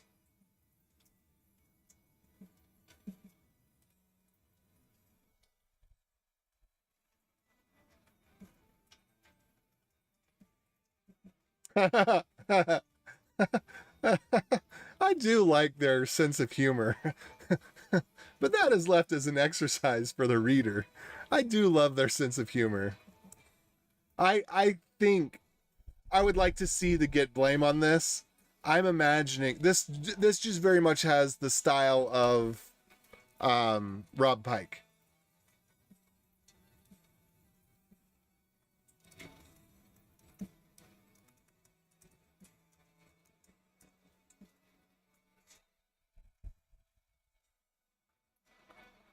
I can just imagine him on stage saying, but that is left as an exercise for the reader. And, you know, anyway. Okay, so let's go back to where we were at here. All right. But how do we know that we're done? We got a context.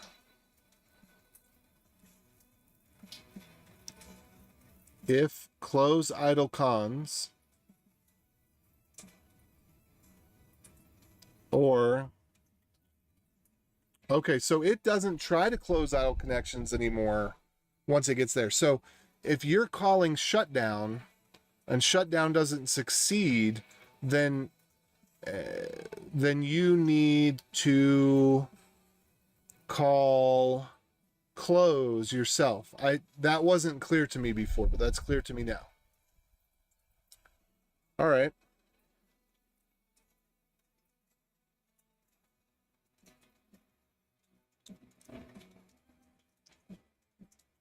Well, this track was a bit more intense.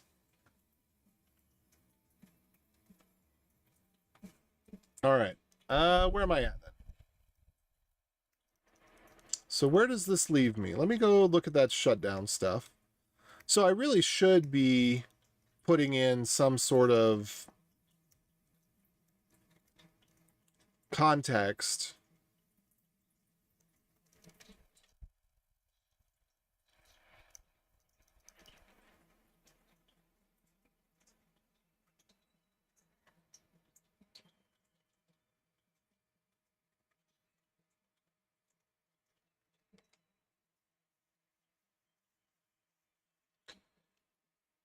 And I suppose it's fine to leave this running.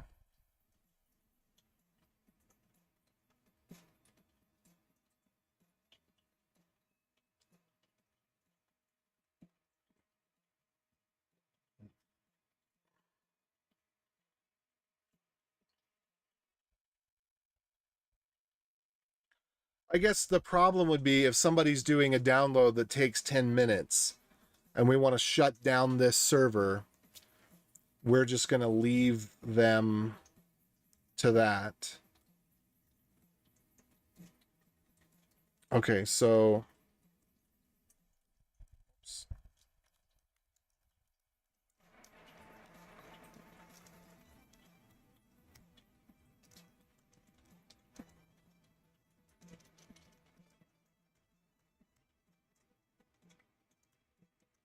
all right, let's turn line numbers back on so I can see what's going on here. 723, 686, and then the next one's over here. So I want to say that this is this is admin server. So I'm going to call this admin server. admin server. And then we need to shut down.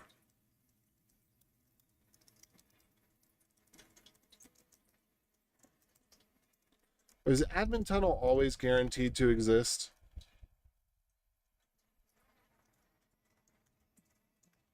I think admin tunnel actually is always guaranteed to exist.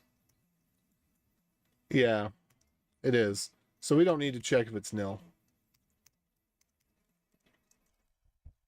And that one should be pretty quick and easy. And so I'm just going to put to do here. And sometimes this is where I would use the AI.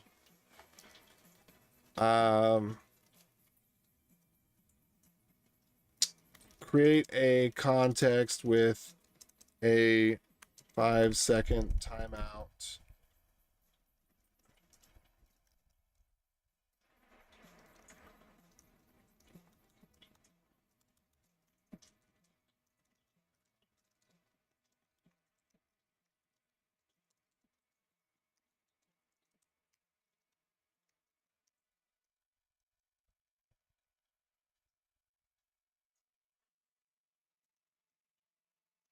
And this one is listen and proxy. So I actually... So with the proxy server, let's take a look at this. So these are all the proxy servers that are going to be generated for the matchers. So I also need to be tracking these. So to do, track these for shutdown.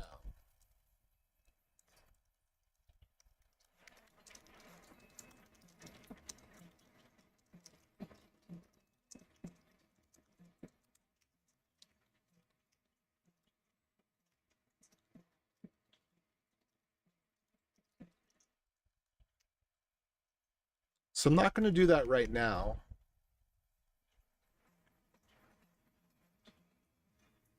But yeah, we definitely have a problem that we do need to make sure these get shut down.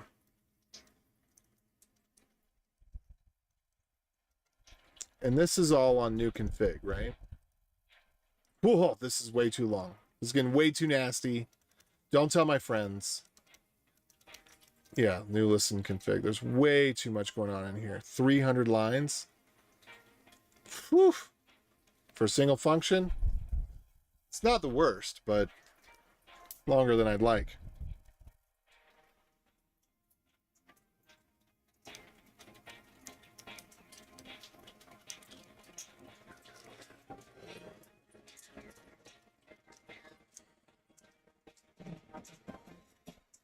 So where's that shutdown taking place?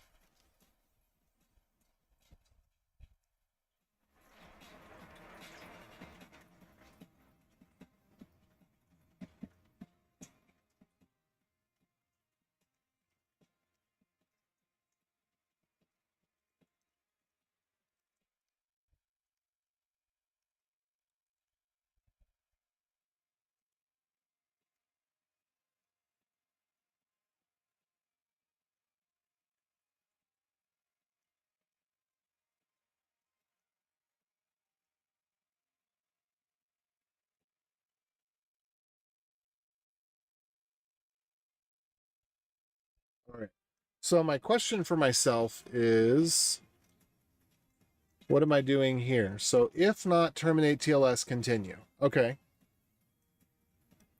So these are only backends that terminate TLS. So I need to be tracking.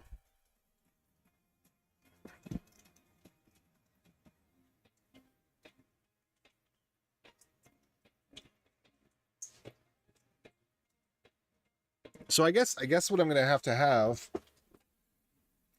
the same thing I have for all connections. I need to look at when they were last active.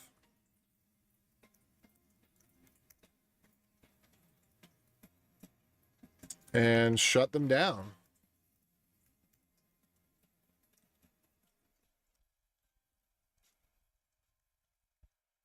Now's as good a time as any to do that. Once I figure this out, I wonder how long it would take me to speed run it. If I have the time to do it, I might.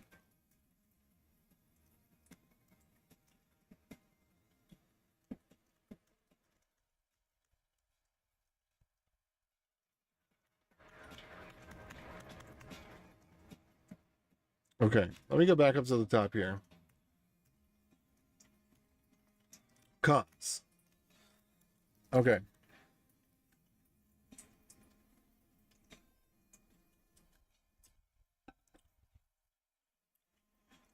So let's see how they track state.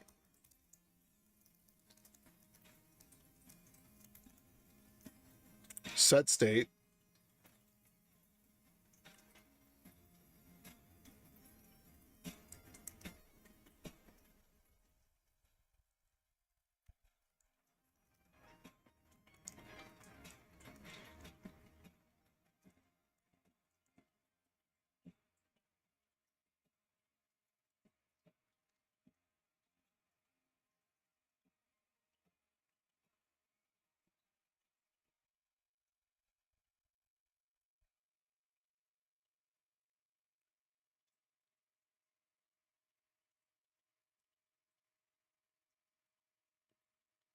Okay.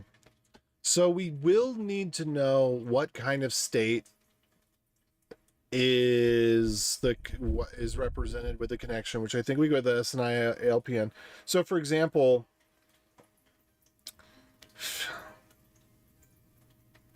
we would want to see, it's a little bit tricky to remember which direction means what, because last read can actually mean bytes that were written, depending on which direction you're looking at the connection.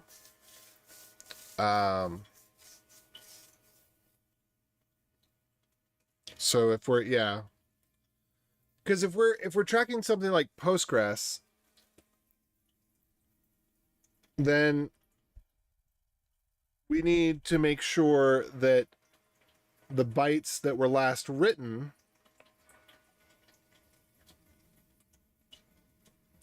were greater than the bytes last read. If we're tracking SSH, it doesn't matter. We can just kill it. Should be good. No, that's not entirely true either. Yeah, it's really difficult to know what state means.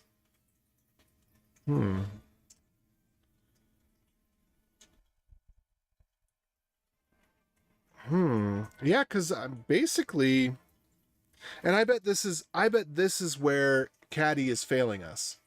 Now that I'm looking at this information, looking at the standard library, and considering these things, I bet this is where Caddy is failing us. I bet that during a config change, just like I'm going through now, it's trying to figure out the best strategy to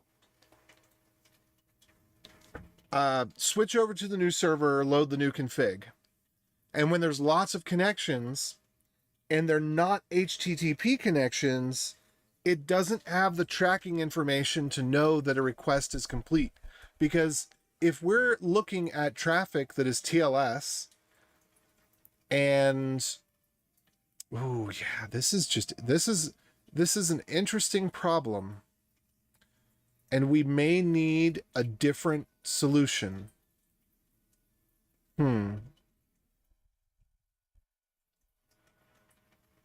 So the solution to restart the server,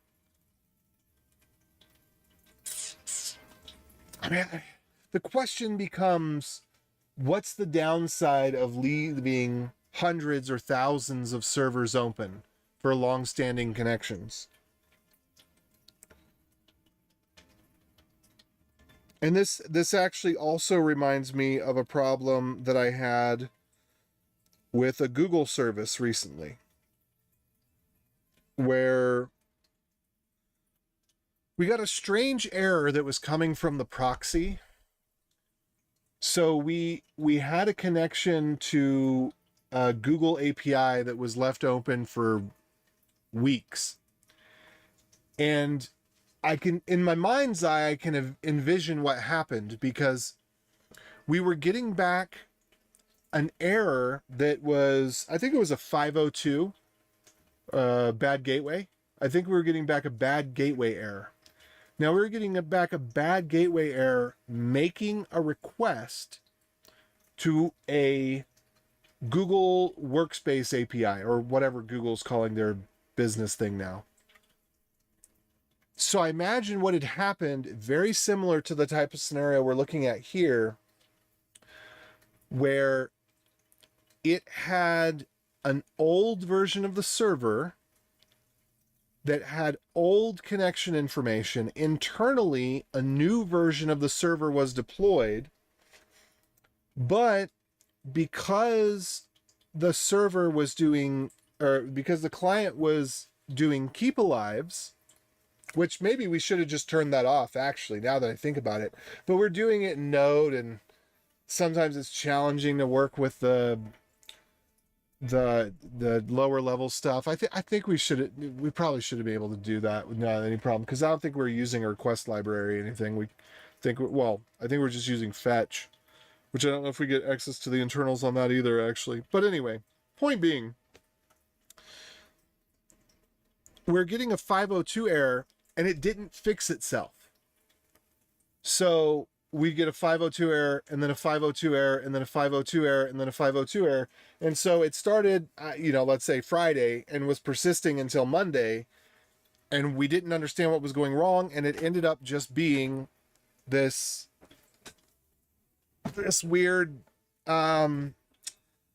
internal to Google, some sort of proxy similar to what I'm building was having this same problem where connection on the old config that never got shut down was going to a backend that didn't exist anymore. It was getting a 502 and it wasn't cutting the connection.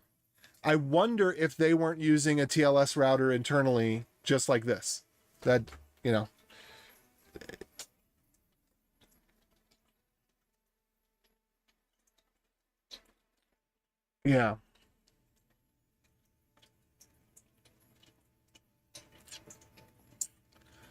So, yeah, essentially,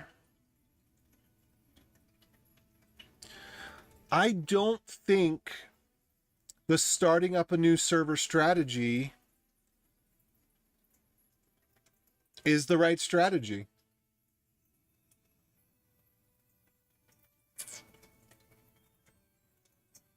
I have to rethink some things, because as I'm considering this, that strategy just, it's not going to work in this use case, because with Postgres connections, SSH connections, Samba shouldn't be too bad. Samba should just restart. It should be pretty similar to HTTP, if I understand correctly. But and I mean that's in SSH, Postgres, Samba. Those are all important use cases for this. So what do I do now?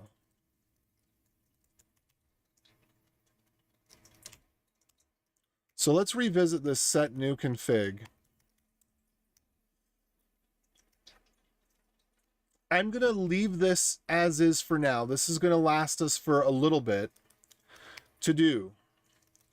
Actually, we need to regen all the config stuff.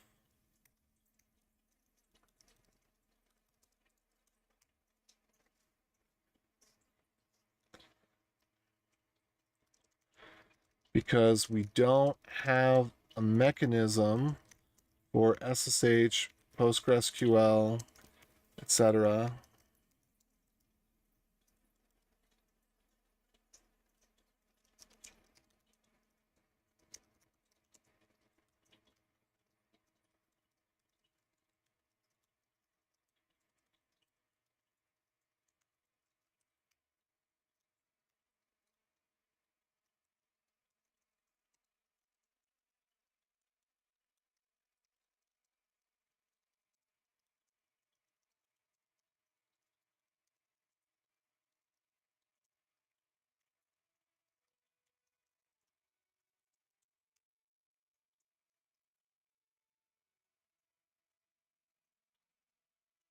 Okay.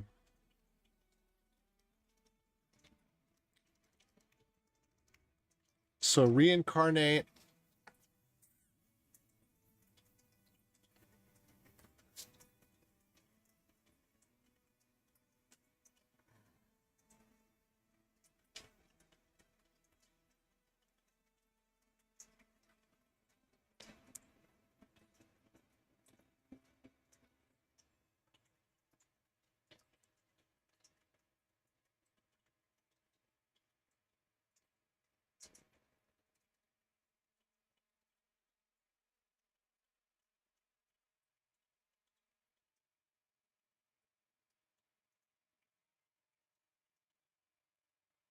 Yeah, I think that's what we got to do.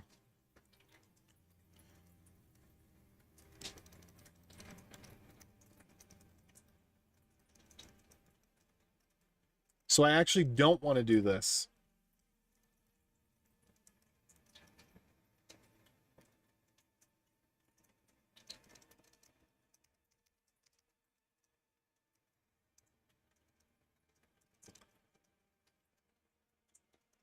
So for the time being,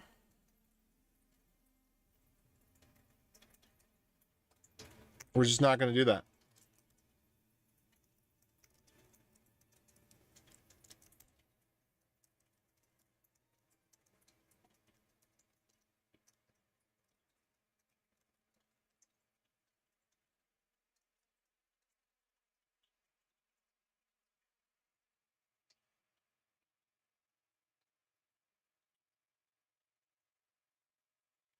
All right.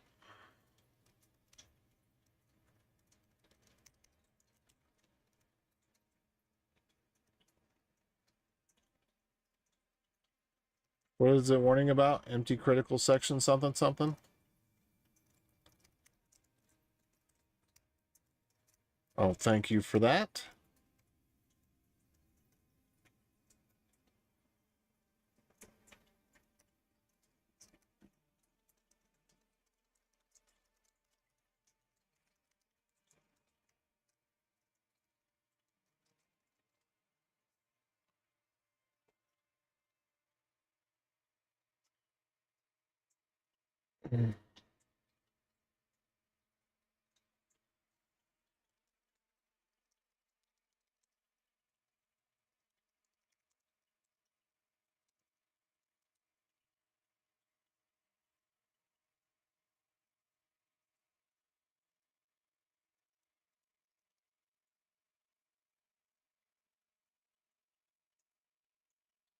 Okay. Well,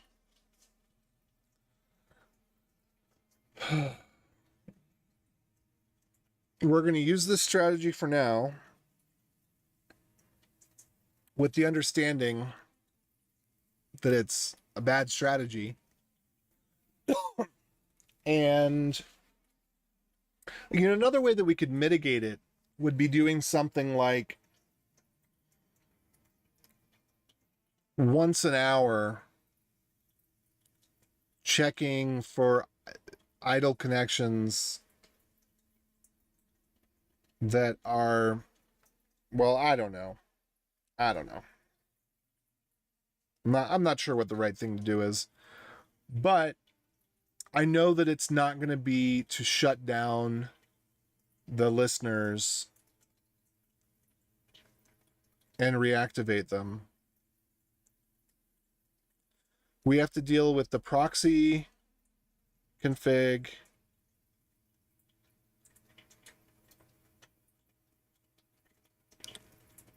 I guess we do want to shut down anything that we have connection state tracking for. We do want to shut down because we do want it to get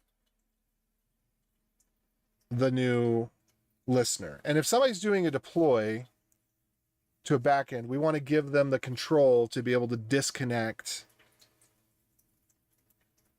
existing backends or set a maximum timeout.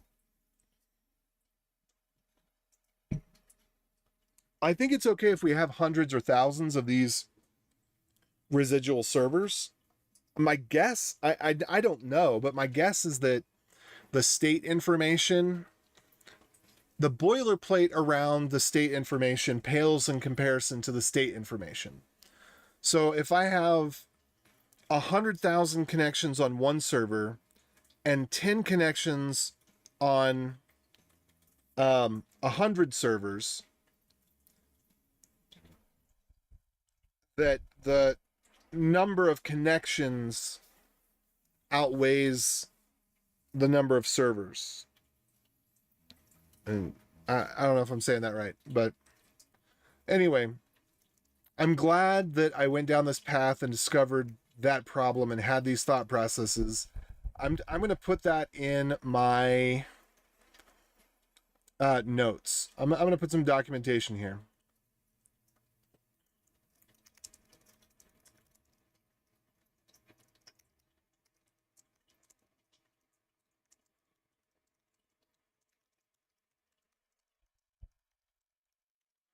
All right.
Okay. So that right there is important documentation.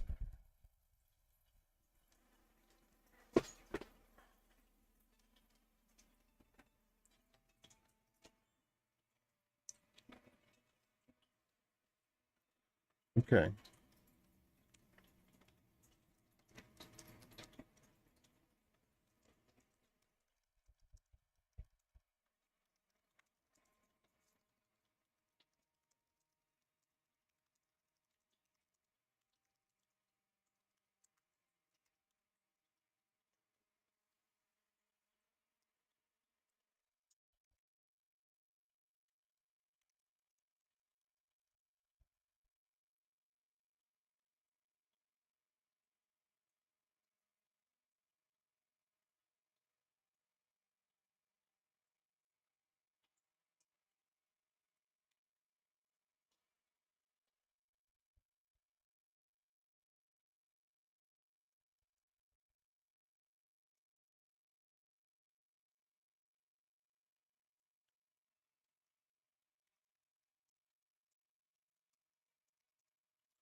All right.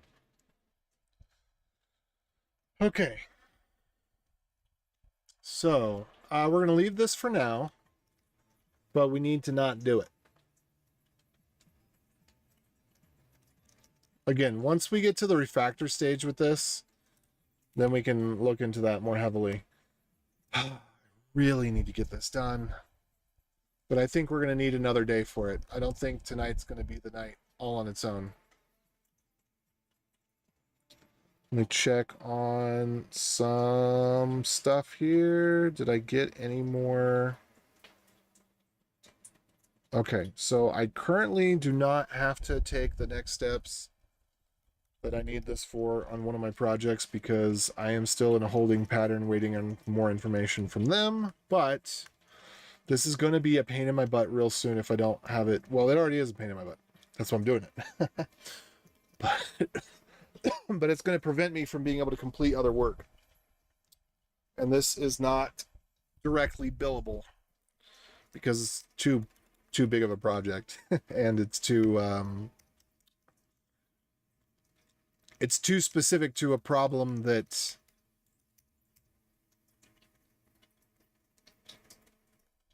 our cloud services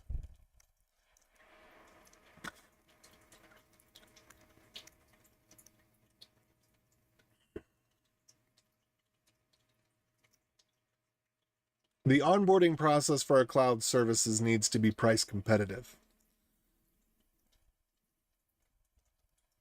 So, gotta solve this. All right. So now that I've got that done, then let's go ahead and rebuild and see what happens, see where we're at.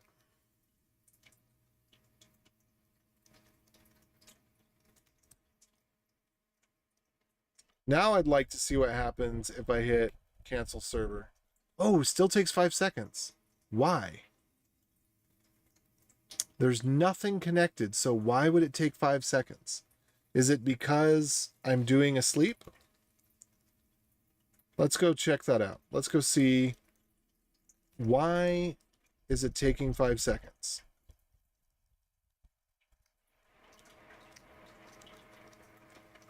LC shutdown.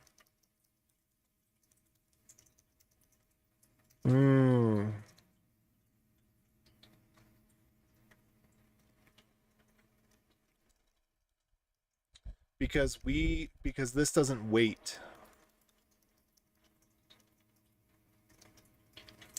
So we need to put a wait group in there.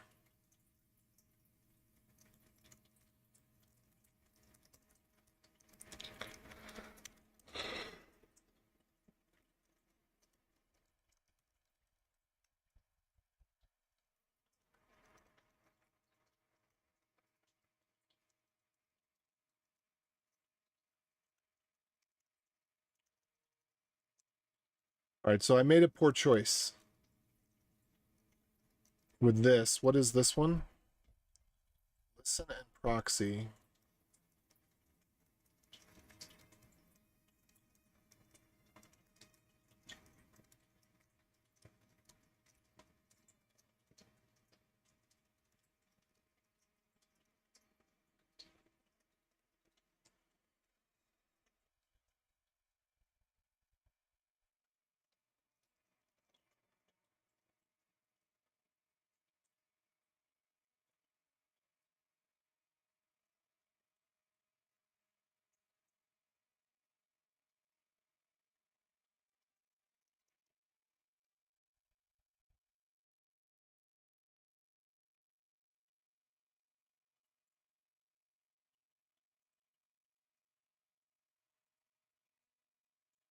Hmm.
All right.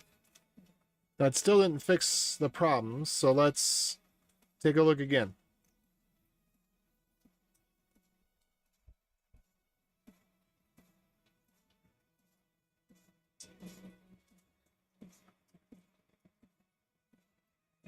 All right. I really need to get that jump ahead thing going.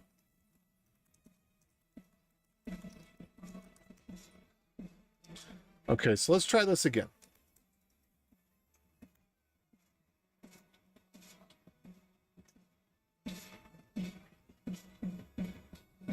Why is that?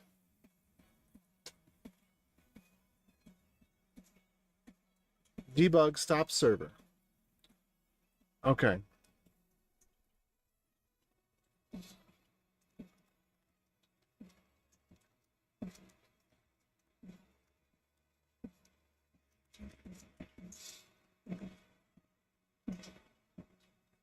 Listen in proxy.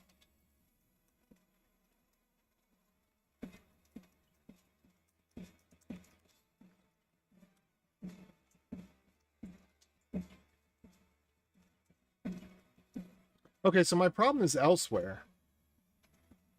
I think that's what this is pointing to.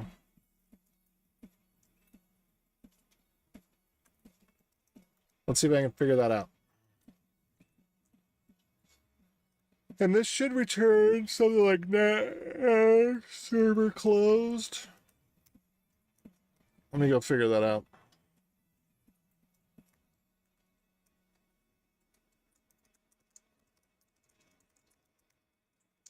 Error server closed.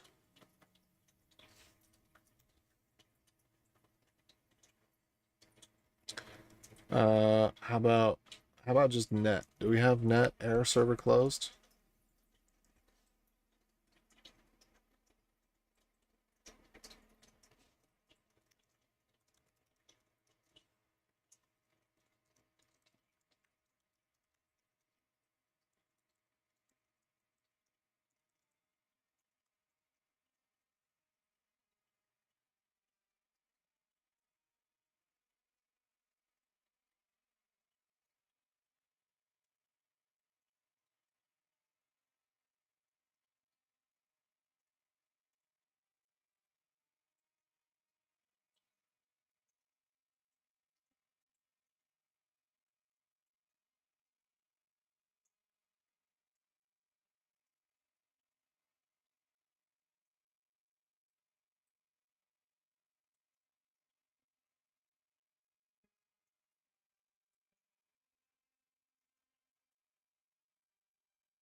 Okay, so listen returns a listener.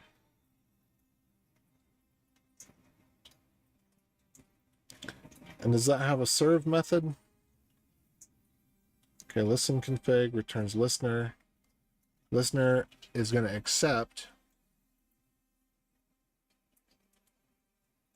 Okay. Does accept get the error listener closed?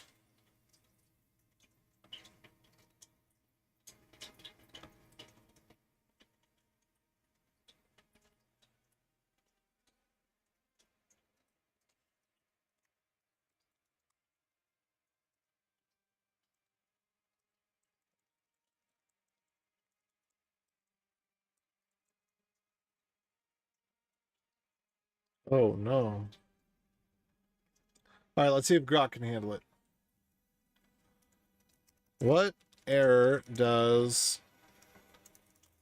accept return when the listener has been closed? Net error closed.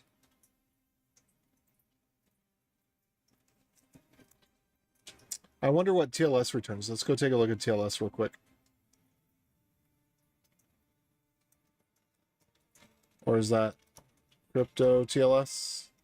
This may not be. Let's see. We have listen, new listener. Yeah, okay.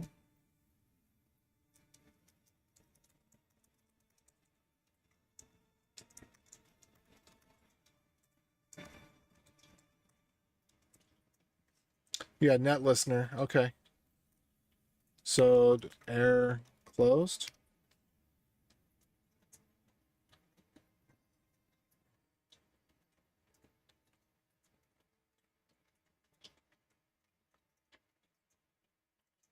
Okay.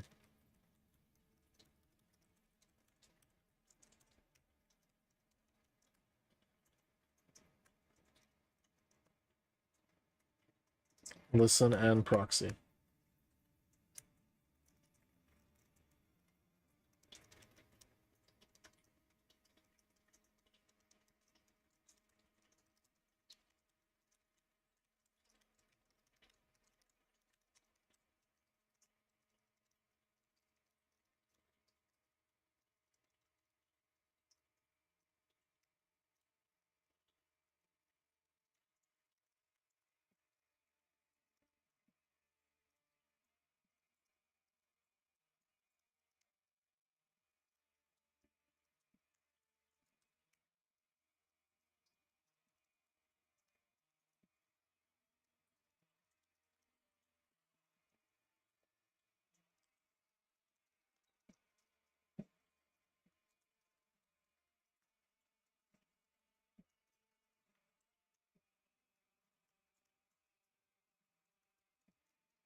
Okay.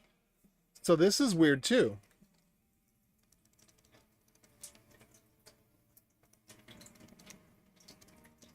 Hmm.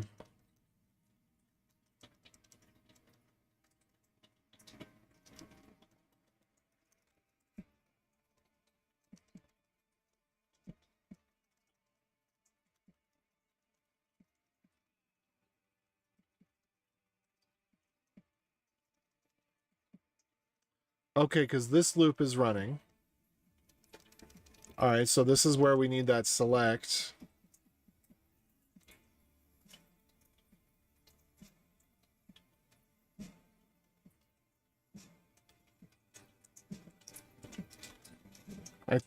Do we have, does wait group have a channel? Sync.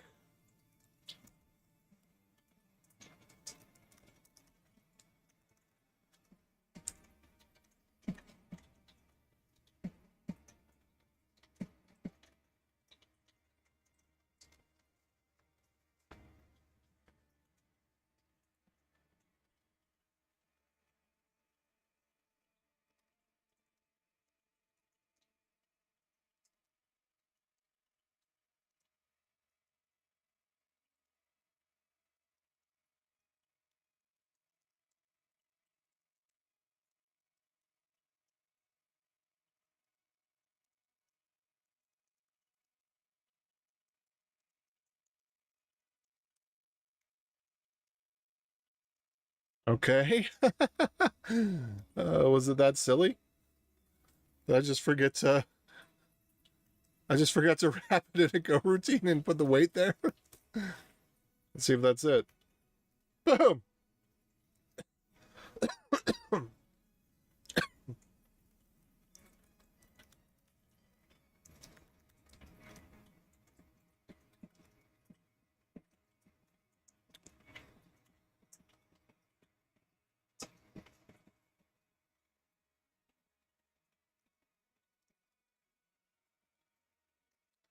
Error listener closed. Did I just forget to implement that too?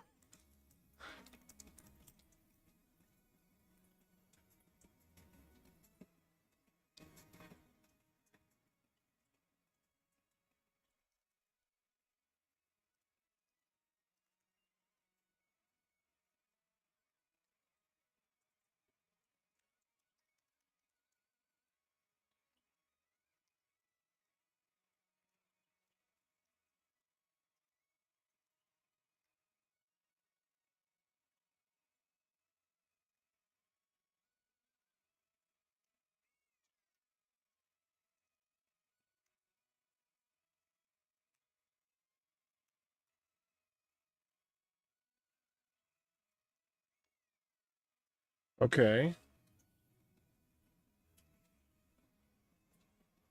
Oh, there's so much stuff I'm going to have to clean up. I really am going to have to write this a second time. Oh. Okay. Listener context done.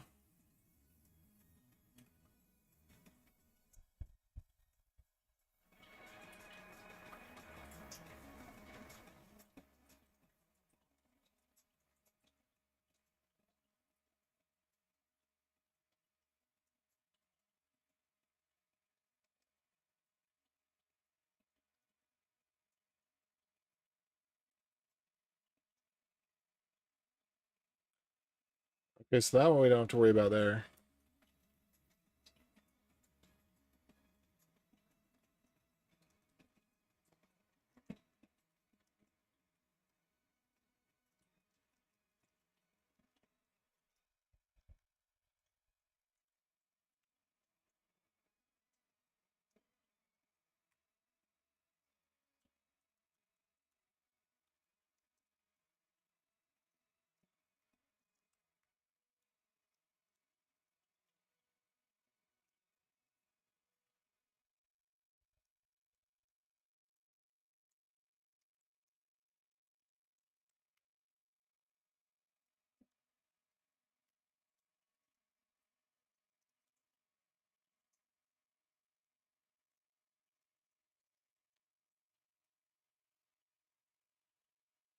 All right, let's try this then.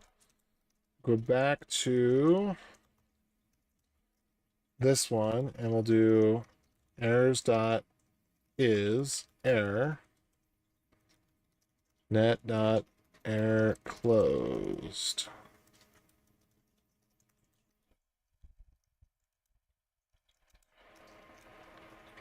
Okay, let's try this one more time. Nice. Very nice.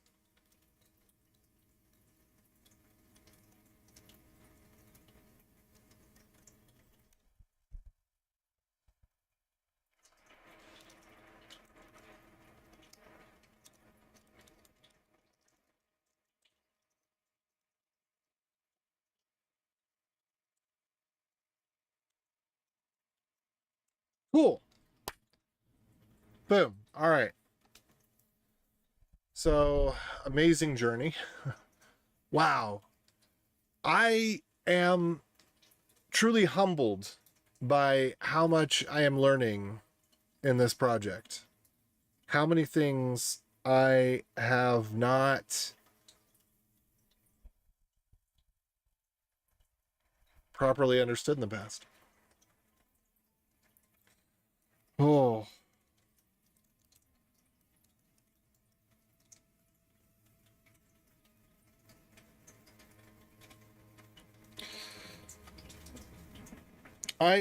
I think the config actually needs its own package, the JSON config. The JSON config with all of its linting and its building and figuring everything out. It actually needs its own package. Oh.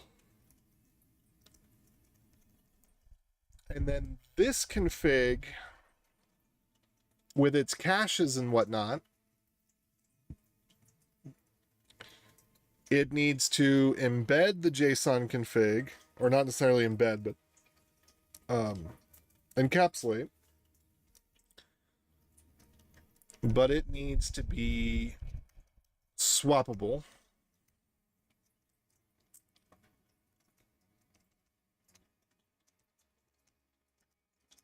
Oh, I wish I could work on this for a solid week. I really wish I could.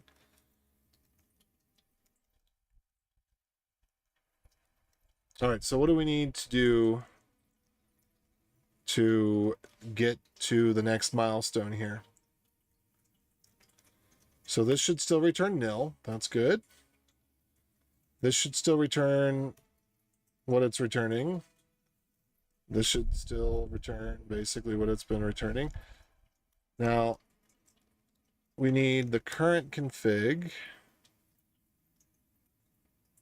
Oopsie-doopsie. What?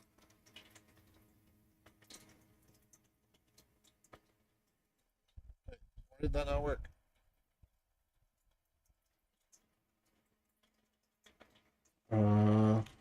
There we go. I just need an extra refresh. What's up, Jerome? How you doing?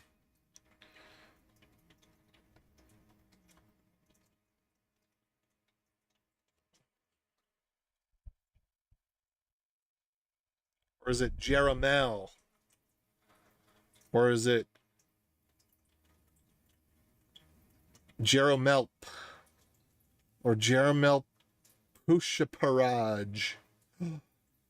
No, it's Jeramelp Ushpara AJ. I'm AJ, you're AJ. Got it. Nailed it.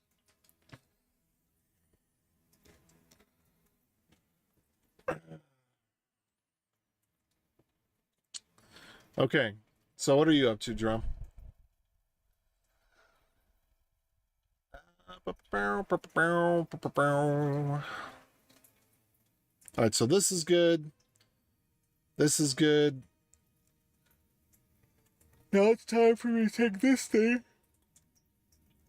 And I still have not actually done the thing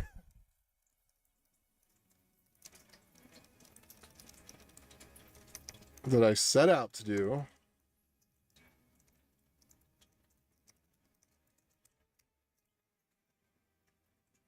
Oh, okay.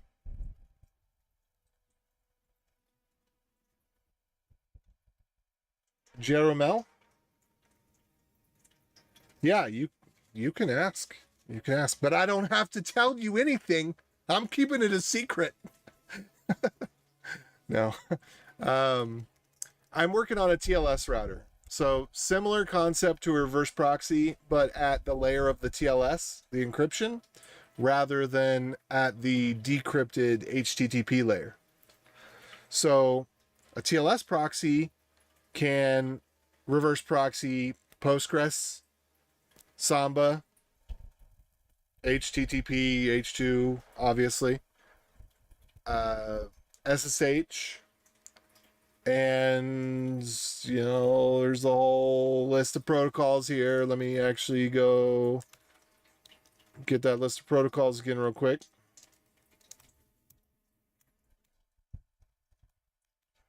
That's weird.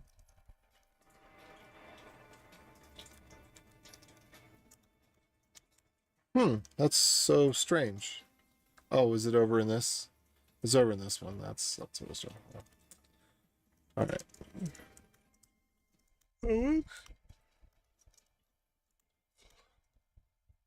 Oh, JQ. There we go. That's the one.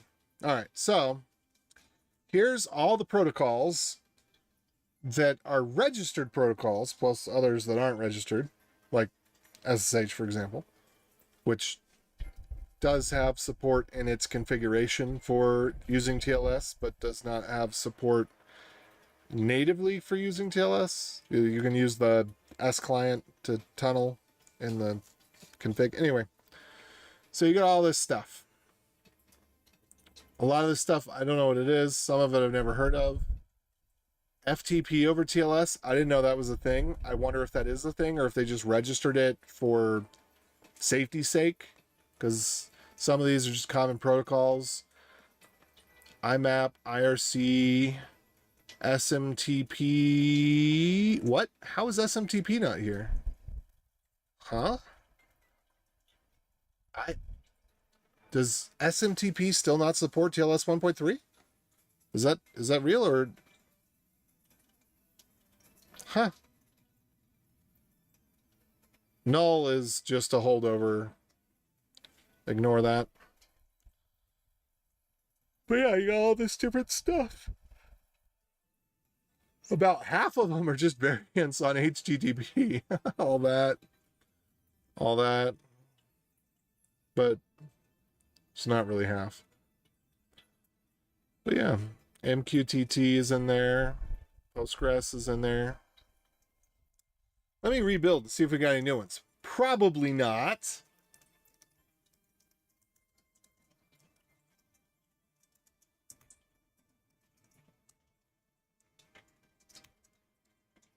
Oopsie daisies.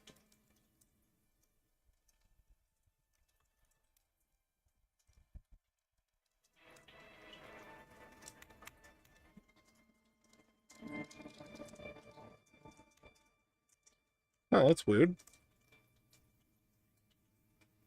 Anyway.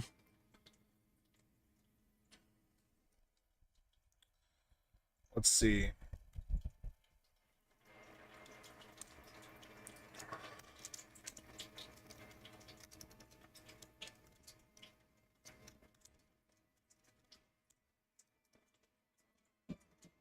Interesting. Oh. Oh, oopsie.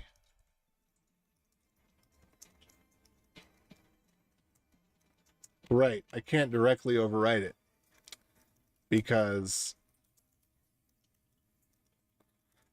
it uses the file as a backup for itself. So if I overwrite it, then I can't do that. There we go. Let's see. Any differences? No. So no new nothing for that. Anyway, I think I got rid of all the special modoodles.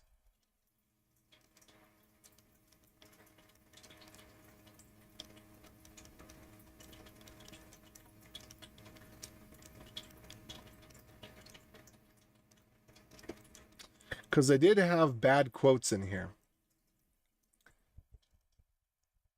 And I cannot believe it, except that this happens to be all the time because I'm the only one that's ever doing anything in TLS. But yeah, I actually submitted a bug to IANA for their protocol list because they had some invalid smart quote characters. And they fixed it same day. It was pretty cool. So this one right here. Except I don't actually want the CSV. Let's see if I can just get protocol IDs.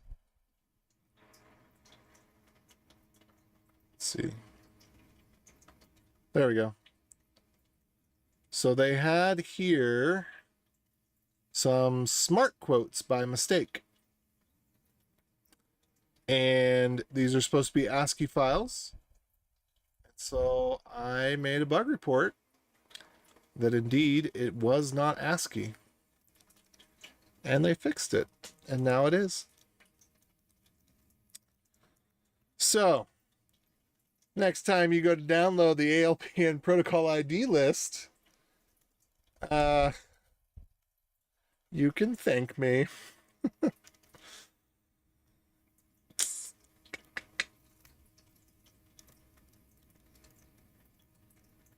Yeah, it was, I think one of them was MQTT. This one had invalid smart quotes. And there was one other one. I think it was actually SMB, which would make sense. That would make total sense because whoever's, dealing with SMB, they're on a Windows computer that's going to insert that stuff. Although people on Mac computers, Mac inserts smart quotes all over the place unless you turn it off. It's very annoying. So, anyway. Are you a Vim user? Yes, I am. I most certainly am. All right. What was I doing? I'm starting to lose track of my thoughts, so it's about time for me to hit the hay.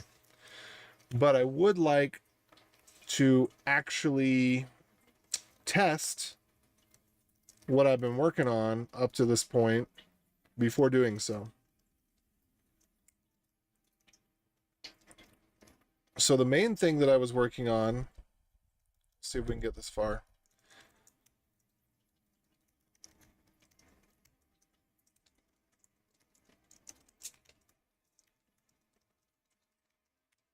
With the little bit of meandering and all that, or a little bit of meandering, has been, let's see, config, New.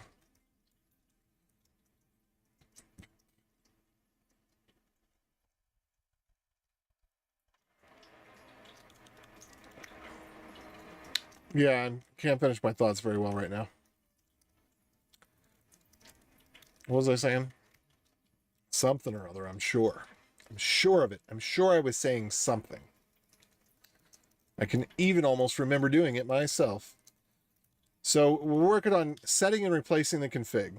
All right, so this just gives null, which is expected. So what I need to do is I need to set a service.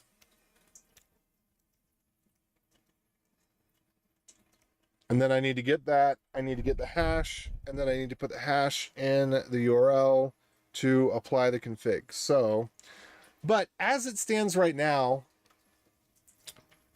because things are working, I think I'm going to go ahead and do a commit. And because I'm getting tired, and that's, you know, when you make mistakes, for example.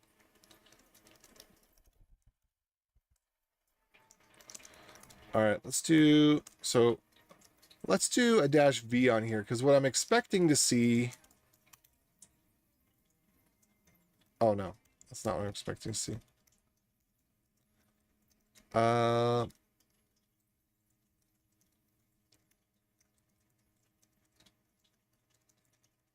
Blar. So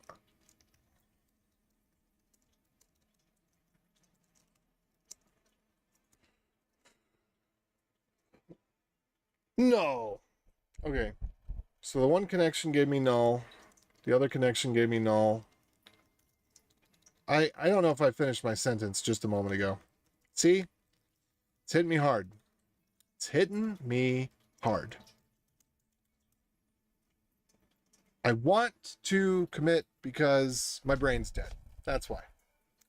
Don't forget to hydrate, man. I had exactly one sip of Mountain Dew left. But I happen to have some nice warm spring water.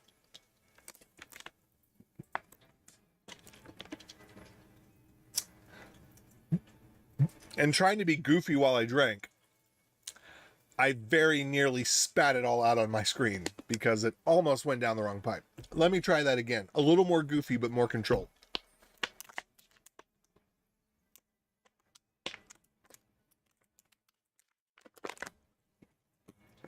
There we go.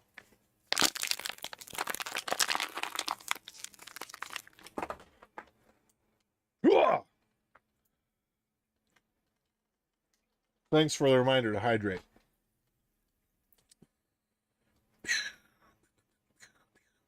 Remember, not only are the best people Vim users, the best people use 3-space tabs.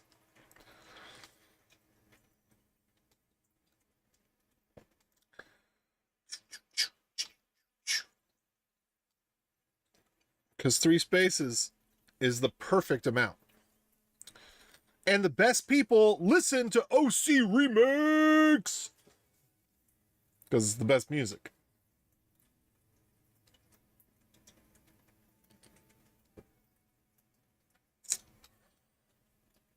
Okay.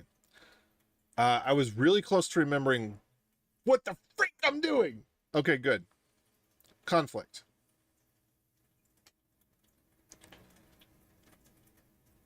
$200, okay.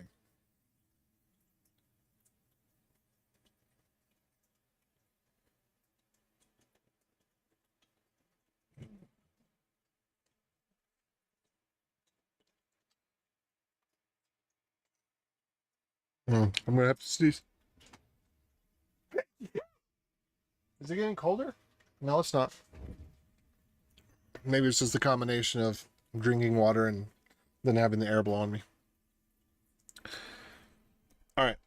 So we'll go ahead and we'll make a commit for whatever the heck we've been doing. So many things.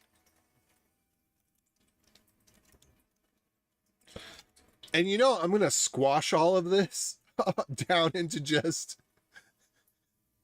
v1.0 working TLS router. It's going to be like 50 commits. I'm just going to squash it down. Uh, just a single first commit. I might do a true squash though, where I leave the 100 commit messages in there. Yeah.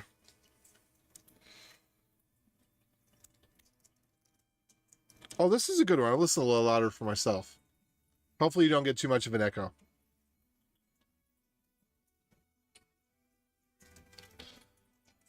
Oh, I'm going to screenshot this one. Ba, ba, ba.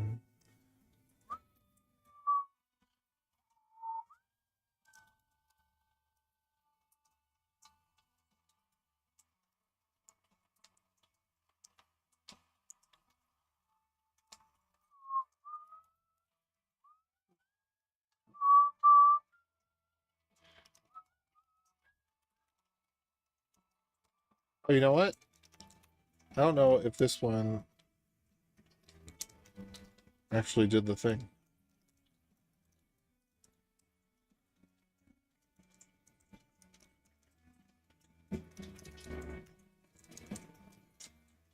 All right. Blah, examples, secrets, TLS router. Ooh, wait a minute. Are we doing run here? I wonder what that done was all about. Probably put that in there somewhere. You know.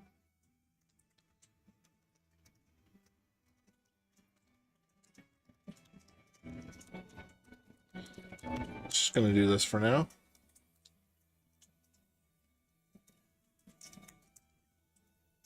That's good. All right, so I don't have that in the way. And I think this vault stuff, yeah, I did not end up using it in that style.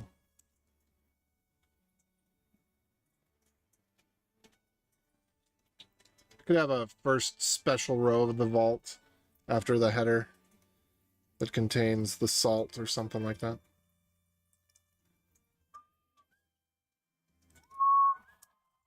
So put in here salt.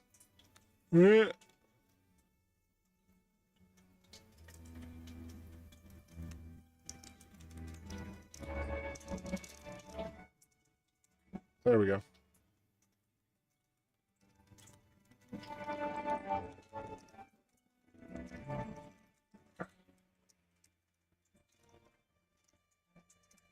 So this is valid. We can use spaces to align and then the tab to separate, even though tab is indistinguishable from the spaces. I'm not even sure if that's a real tab, but let's hope so. Let's see. Okay, good. Is it a real tab if I type it with a tab key? No, it's not. So I have to do that. Now it's a real tab. All right.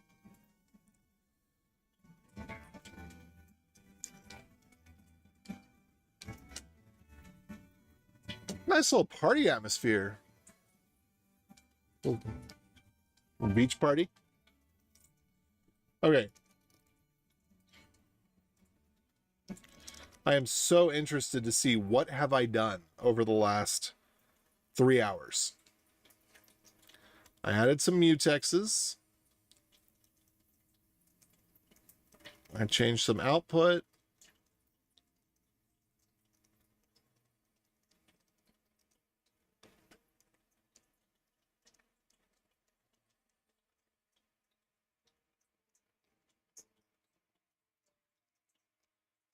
Changed some signals.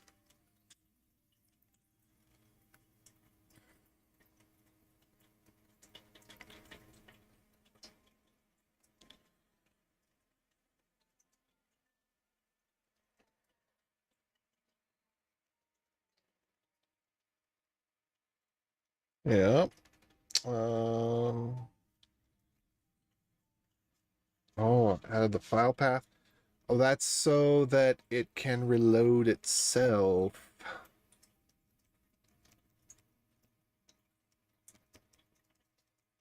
So it can save itself. All right. So I did not actually finish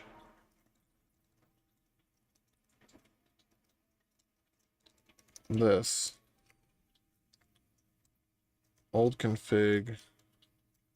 Incarnate new config.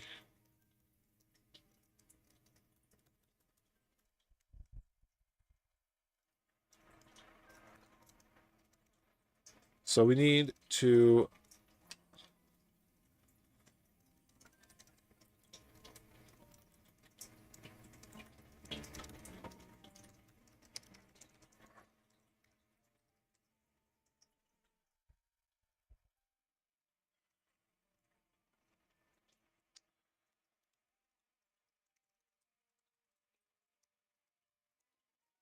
okay, so we set those blank?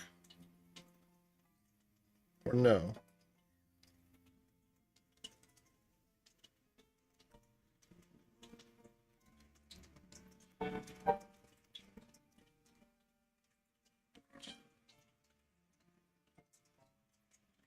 Hmm.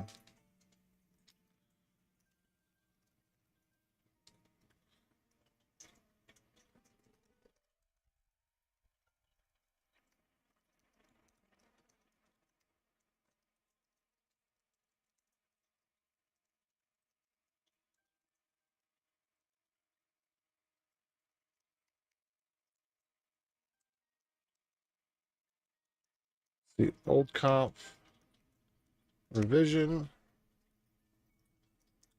rev plus plus.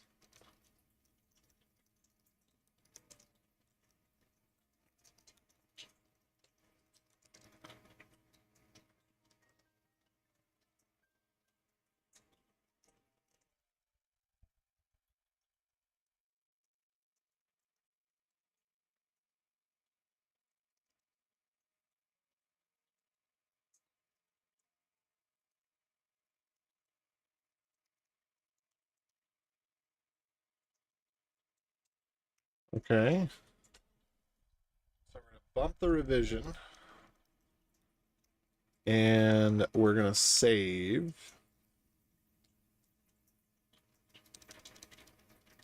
And it would be an error if we can't persist the changes. That'd be a legitimate error. So conf.file path.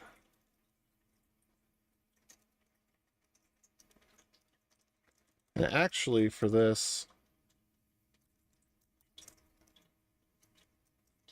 well, I guess it doesn't matter because it worked. Oh, this is a really good one. Wow, I can't believe it. I finally hit repeat on a playlist that's 2 days, 4 hours, and 58 minutes long.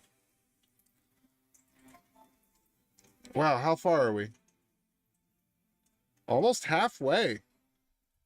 So for the last couple days, almost listened to a full 24 hours worth of music. Minus a few songs that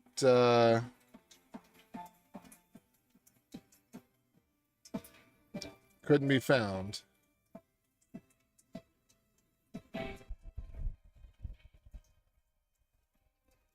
Anyway.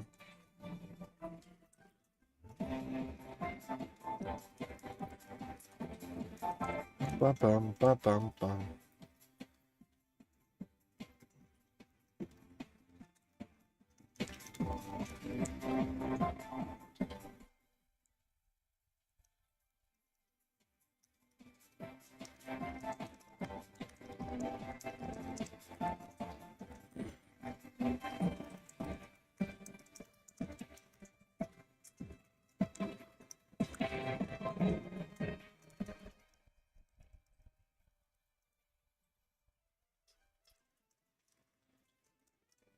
Do, do. Do, do, do, do, do, do. All right, so let's look for that type config struct.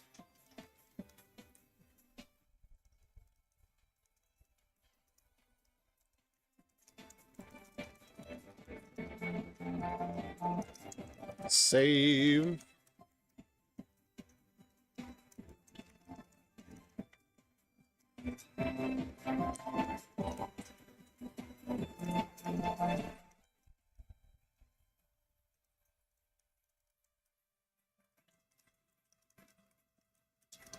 Hold on.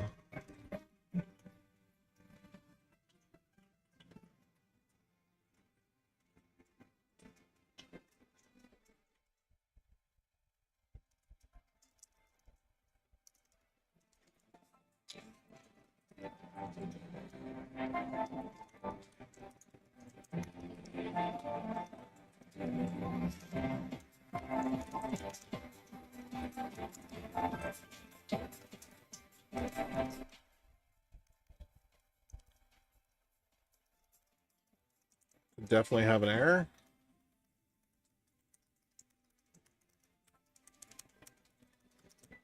And we can open it read only.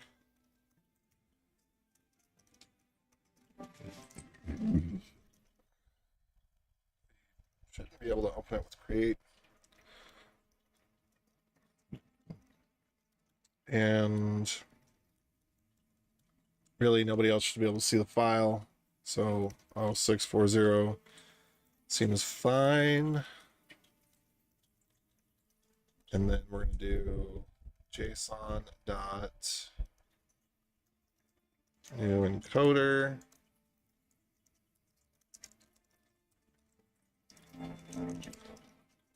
Okay, JSON dot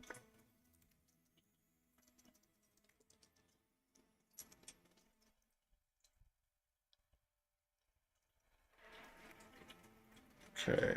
API's got a lot of instances of it.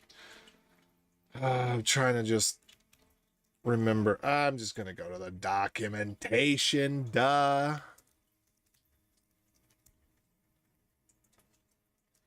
Also need to add a bookmark for that. Okay, so when we create the encoder, we can set escape HTML, which I want to be false. We can set indent.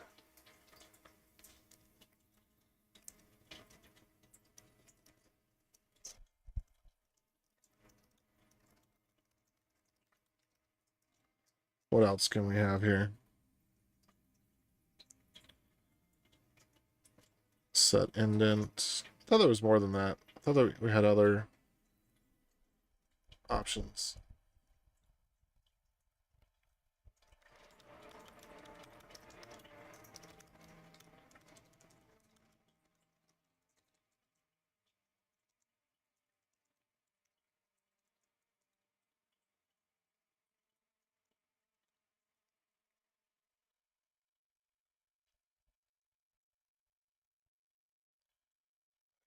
Encoder is file. Defer file dot close.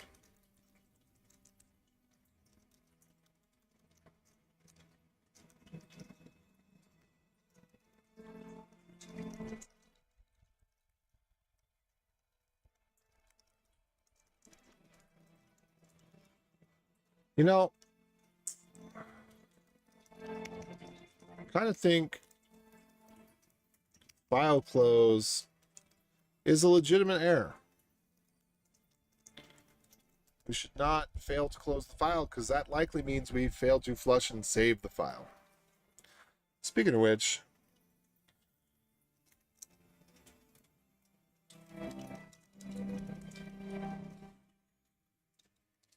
do we have the ability to sync? Yeah, F sync.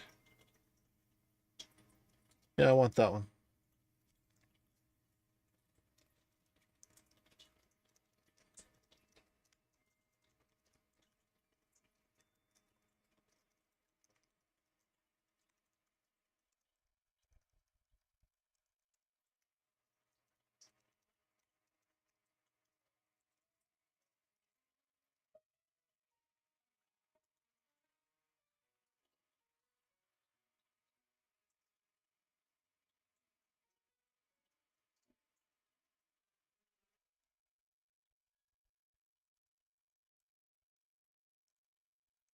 You know, I want to do the same thing with the tab writer. When we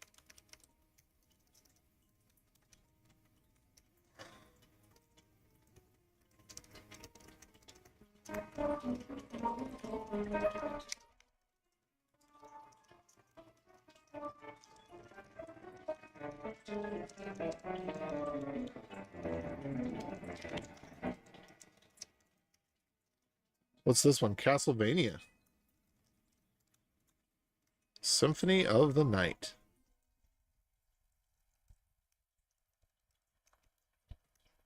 All right, there we go. Yeah. That absolutely should be.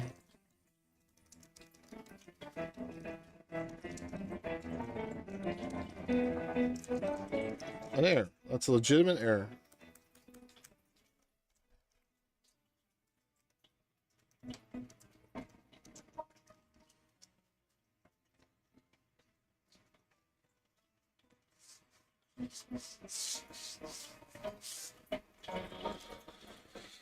And these should not be happening frequently. At least not at first. By the time that they happen frequently, we'll be using a database for this rather than a JSON file. Although that would probably make it a lot slower.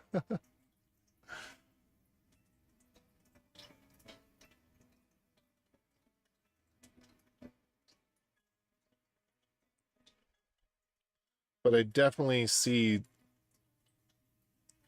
the need for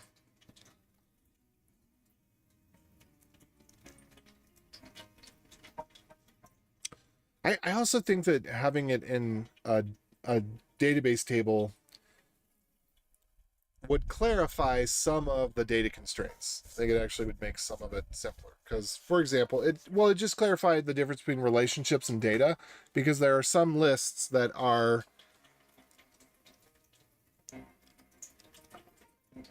I forget what the word is, but they're non-relational. They could be stored as simply as comma separated values, and that would be fine. Anyway, so we got the file path.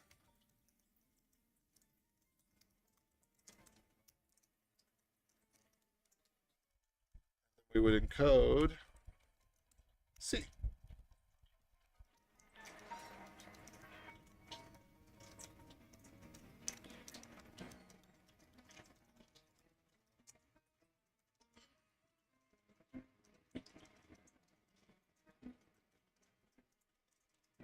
Oh, when we read the config is when we should establish. Oh, whoops.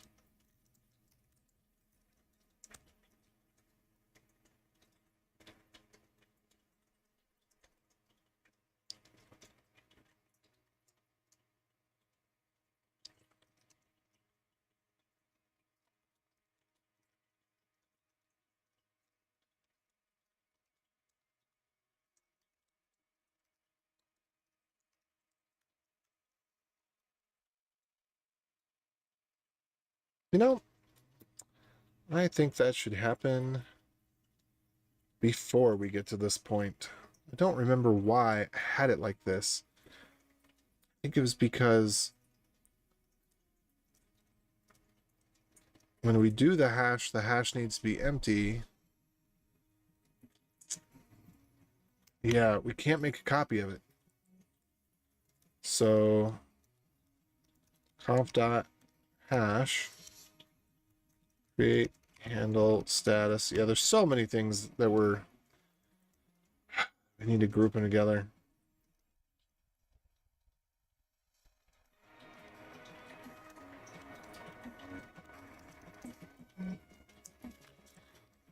Okay, so read config.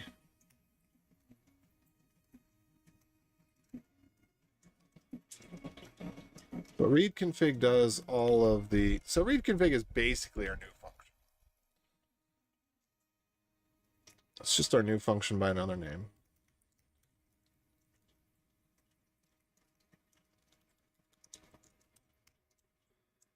Yeah, because all of our normalization, our linting, all of that is done ahead of time. Okay, cool.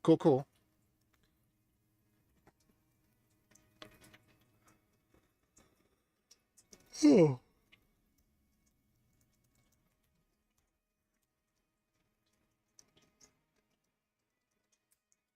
Ironically, I do wish Go had more concurrency features in terms of detecting race conditions and use of mutable stuff.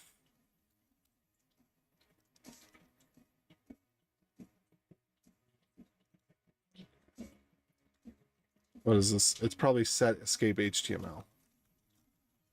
Is that what the problem is? Yeah, it's set escape HTML. And then if, well, it's not possible for there to be an error there. Nevertheless, even though it's not possible for there to be an error, let's check it anyway.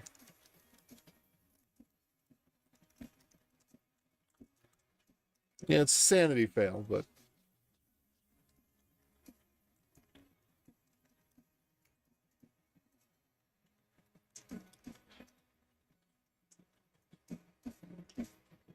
especially once we get rid of all the pointers and everything's just flat values. It's not possible to have a cyclic data structure. Oh, I guess there could be things that aren't serializable other than cyclic data structures.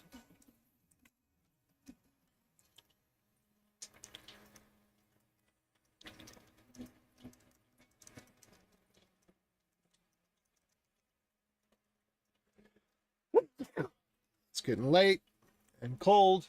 I'm sneezing. All right.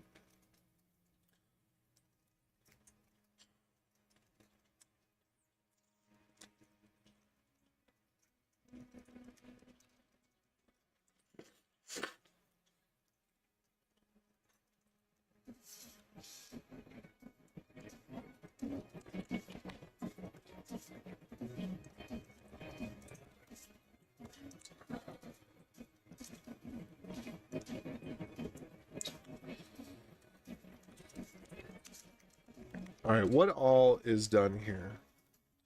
Tab vault.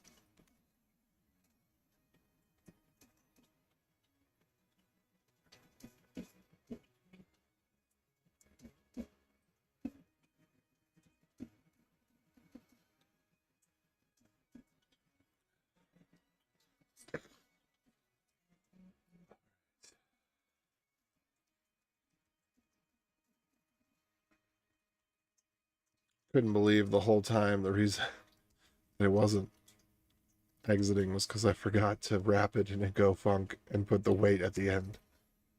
Silly me.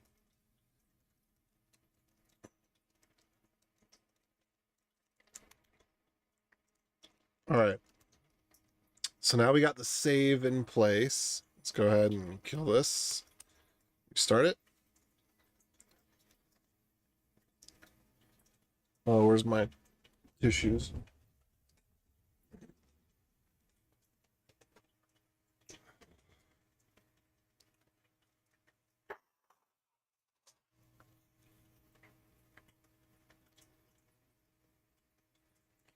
How y'all doing, by the way? Y'all are quiet tonight. Just the way I like it, so I can concentrate on the work.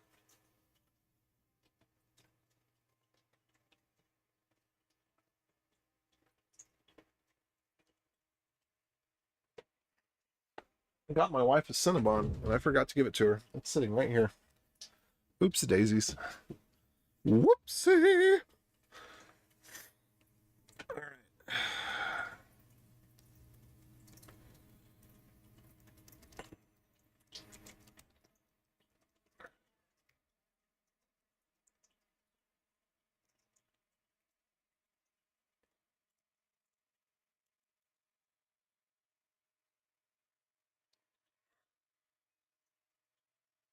All right, so okay. I implemented the save function.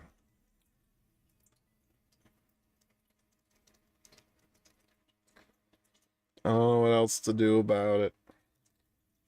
I suppose we might as well make those tabs. Save a few characters. No. No, I need my signature. 3 spaces there. Have to have it. Okay. So with that, all right, so new comp save. So we set the file path. Let me look again. Is there anything else that we need as part of that config? We got revision, we got hash. Those are being set, I think. I'm going to double check. Then we've just got admin and apps. That's it. All the rest of the stuff, file path, file time, that's all going to get reset.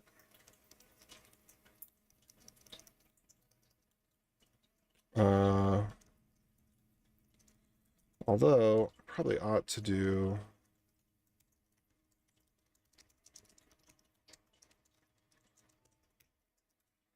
Technically... Okay, I won't leave that as a to-do. I'll just go do it right now.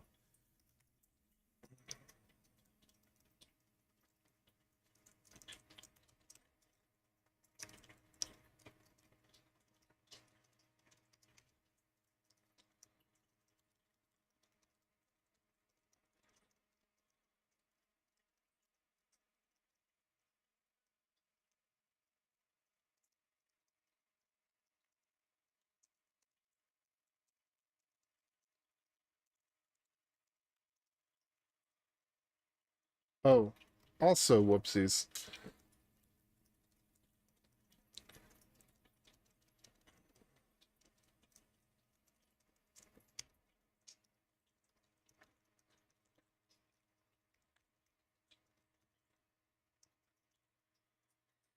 So this would be an error of the internal variety. I think I'm just going to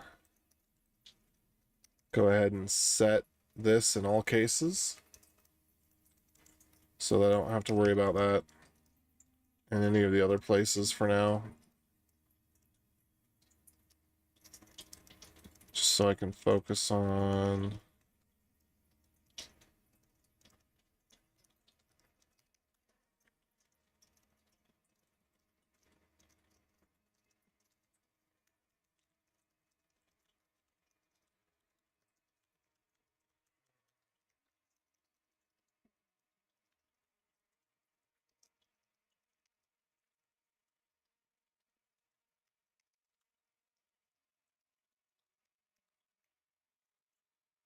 Okay, so...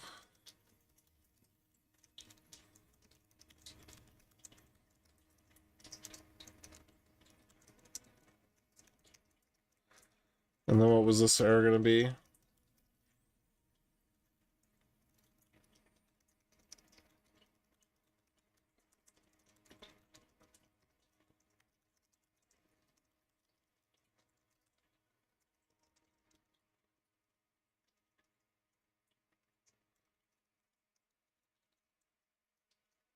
Status internal error?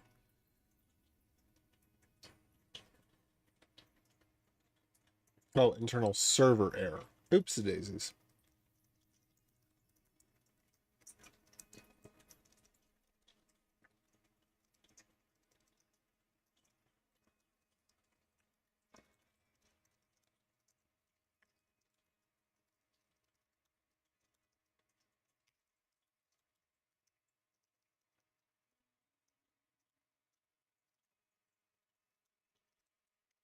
Really, this should be a panic. Either of these should be a panic. Do we have the panic handler in here already? I don't know if we have the panic handler in here yet. But these should be a panic that should be caught by the panic handler.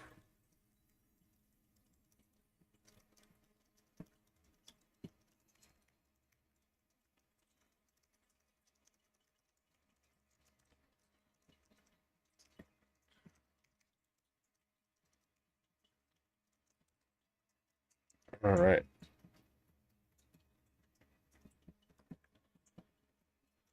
Oh, also, when we encode the old conf, we should not make a copy of it.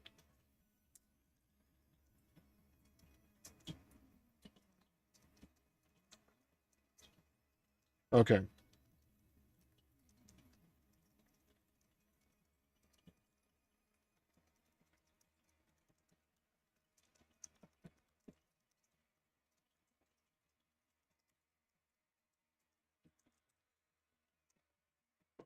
Okay.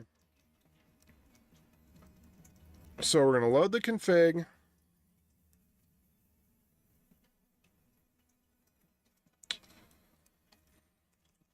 We're going to bump the revision. We're going to save the file. And we're going to set the file mod time.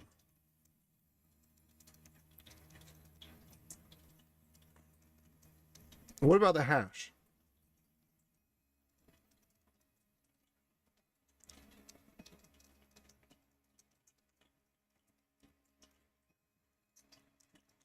New conf.hash. Where was that at? Get new config?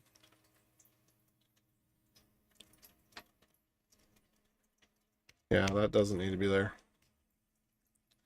That should be...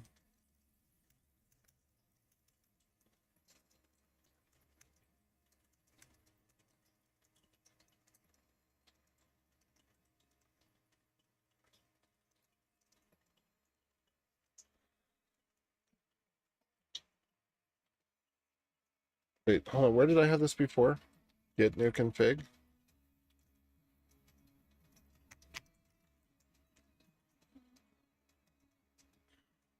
So set new config doesn't actually do anything with the hash. So what does something with the hash is when we do set service.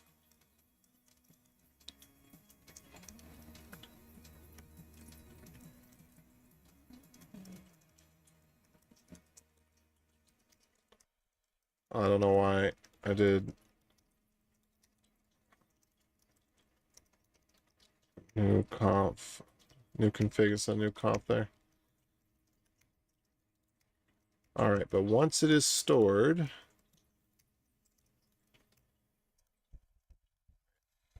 load config, what? Okay.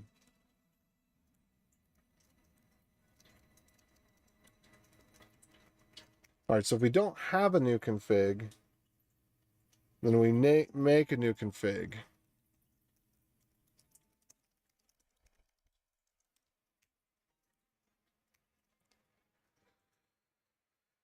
And we store the new config. Okay, so we can test what we have fully by just making a bogus update and not doing anything with it. So let's test that. This is such a good one too. This reminds me of rides at Busch Gardens.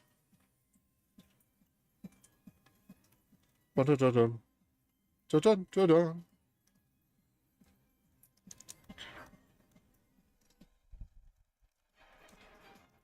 Oh, now I want to go. Still the middle of summer. There's still time.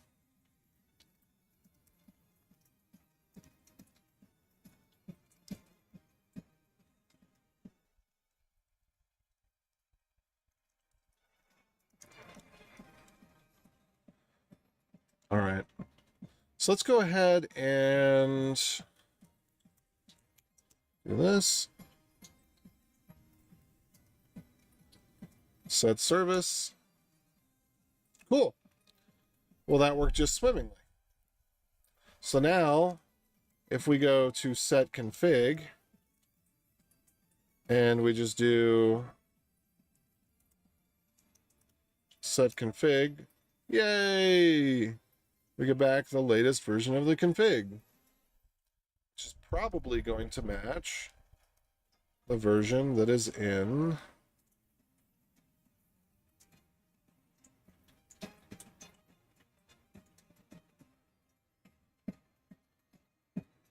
which reminds me, I don't think we actually want to save the hash to the file.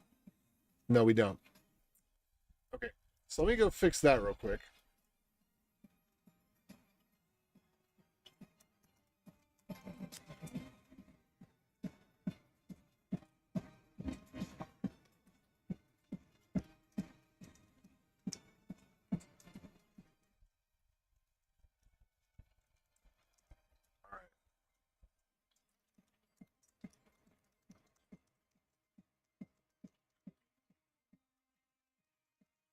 New encoder.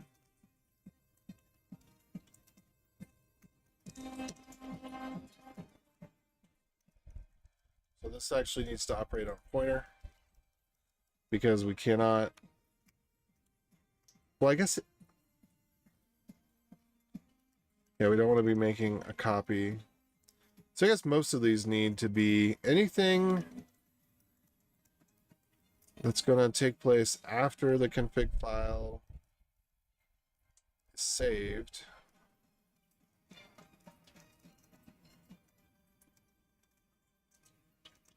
Okay.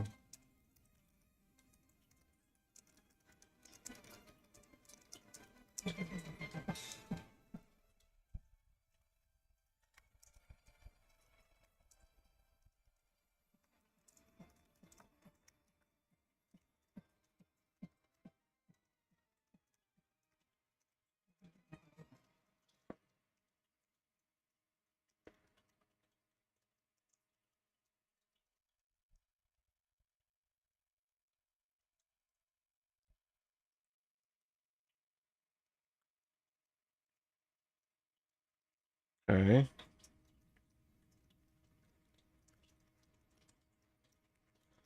So, rather than having a stupid note like that, let's just do this.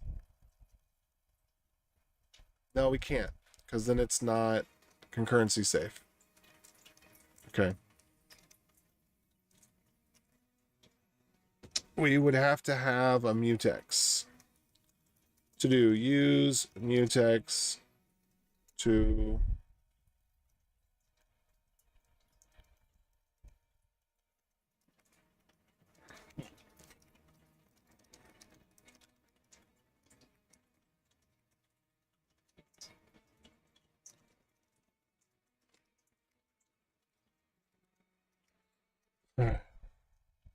so really the short shot should only ever be called once because of that modification issue. Anyway, save is only ever called during a mutex before it's loaded.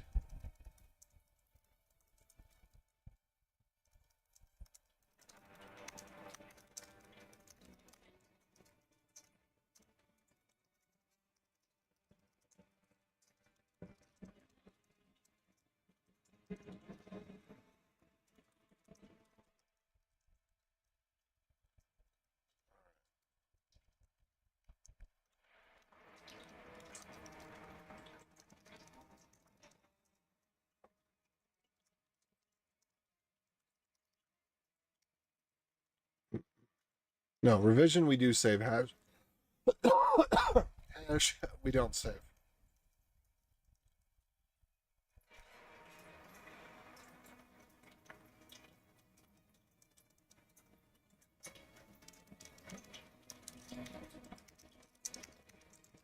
Boom. Honestly, let's see. I don't remember. Did I already use that? I think I already did.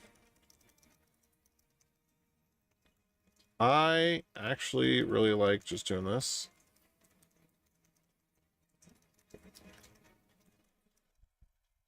And that means that then I can do this.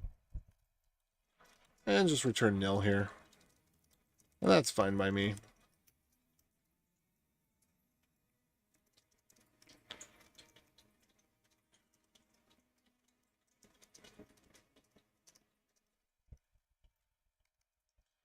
Actually, you know what I can do?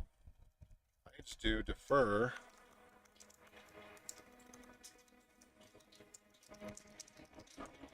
Yeah, isn't that nice? Boom!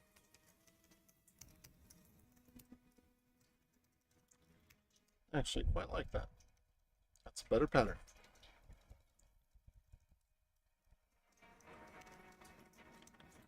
And then, do I need to do something like that here?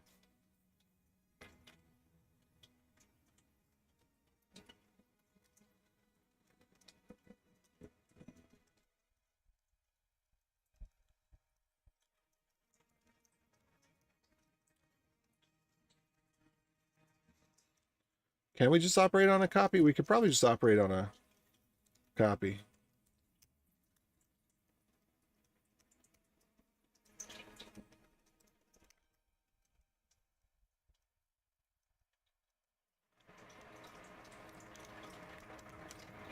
Okay, let's go take a look. See if we can operate.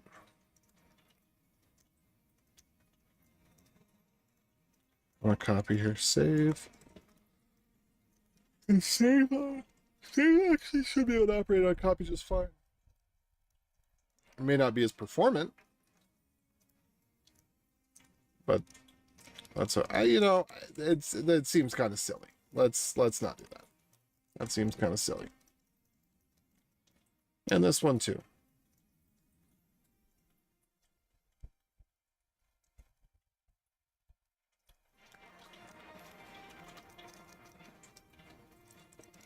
So rev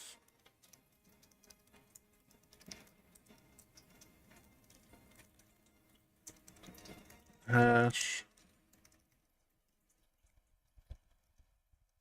for func c dot revision equals rev c dot hash equals hash.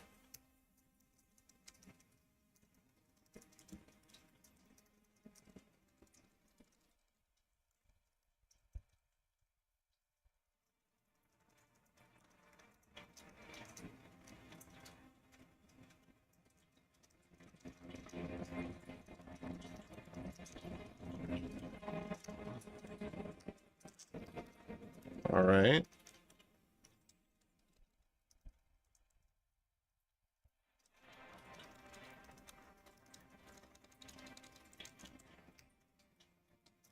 There we go. That seems just fine now.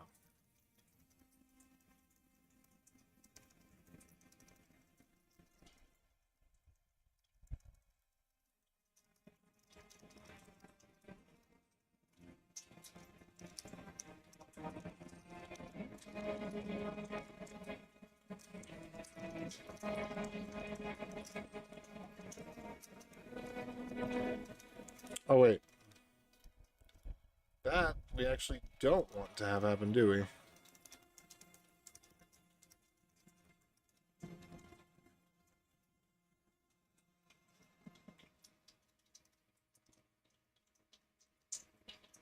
I guess that works. It's kind of weird, but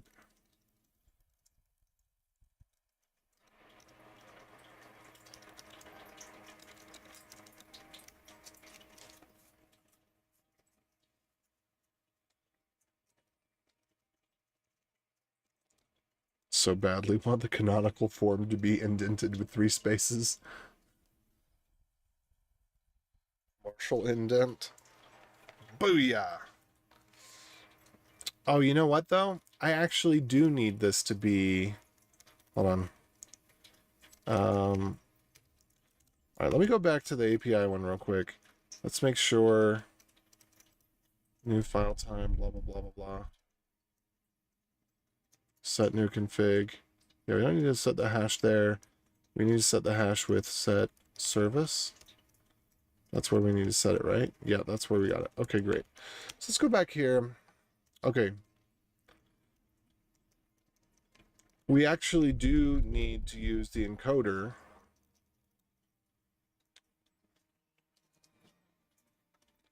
Because we need to make sure that it's not HTML escaped. That should not be the canonical form for this.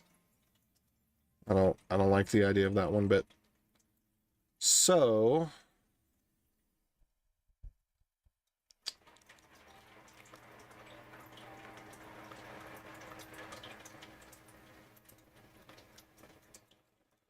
okay, rewrite this to not use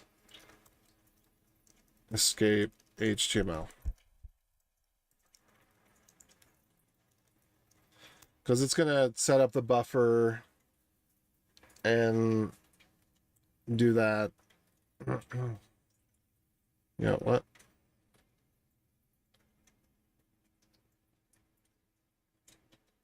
Okay.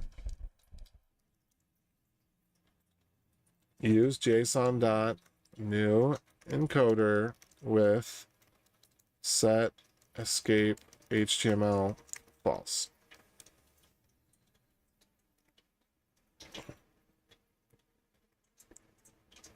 And there we go. Bytes buffer.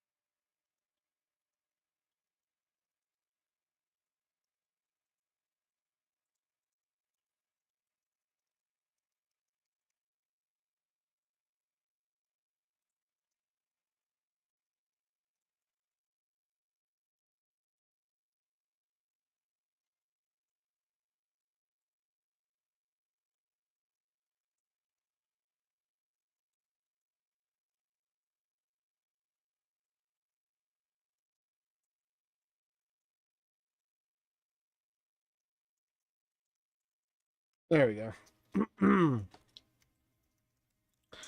That's what I wanted.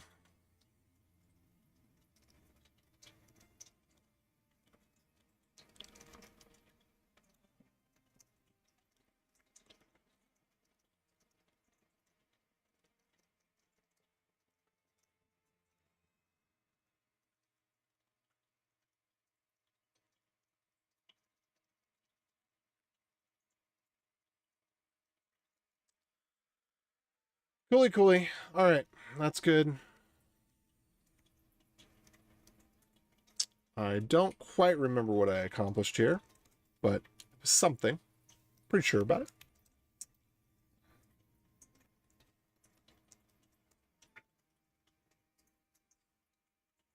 All right, so that one is null because nothing was set. So there's a bunch of set stuff, and then we get this back, and now it has a hash and a revision.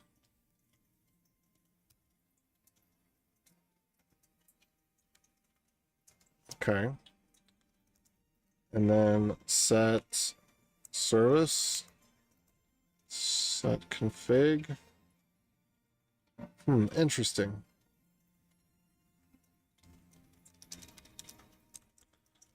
Oh, because I'm just querying what the new thing is, and I'm not actually doing anything about it yet. So let's do b hash is equal to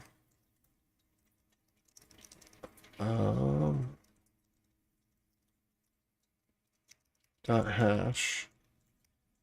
There we go.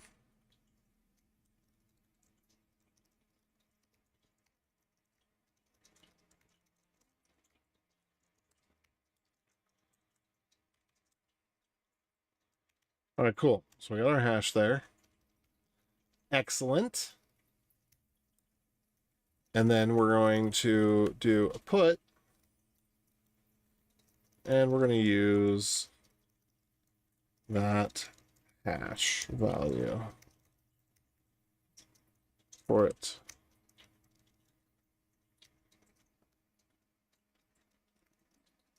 Here we go.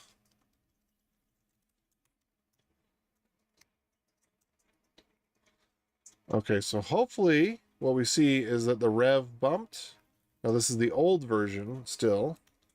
That's fine.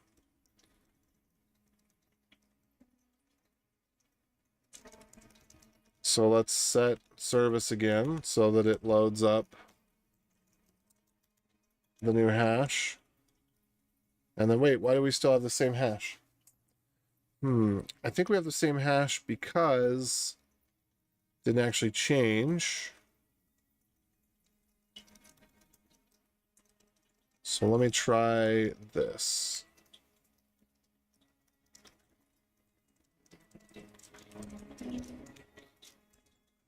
But what I'm hoping to see is the rev. Rev 2.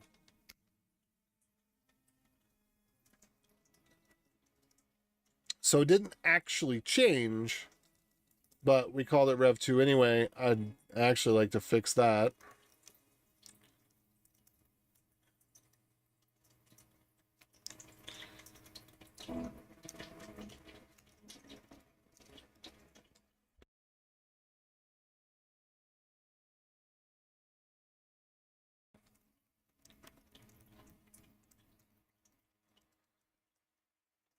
Old config, revision, blah, blah, blah, blah, blah.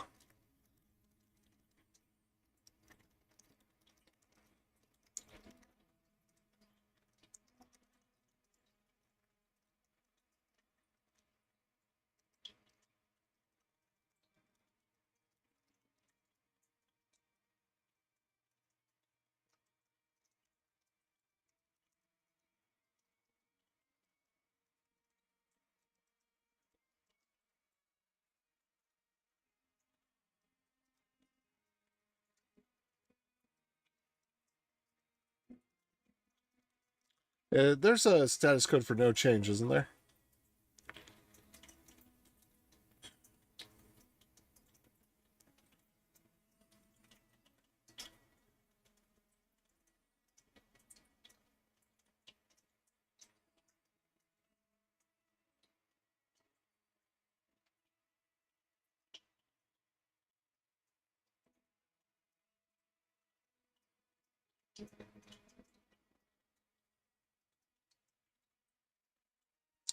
.304 not modified.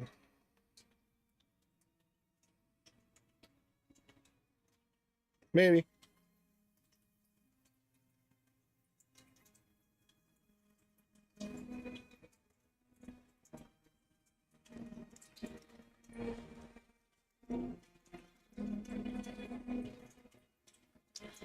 I think that actually works just fine.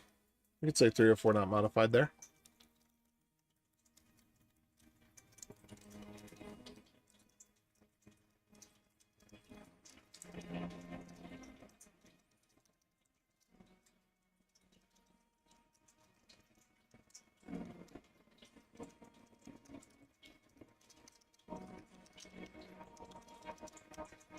Wait, did we put that up top? Yeah, we put that up top, so I don't have to put that anywhere else.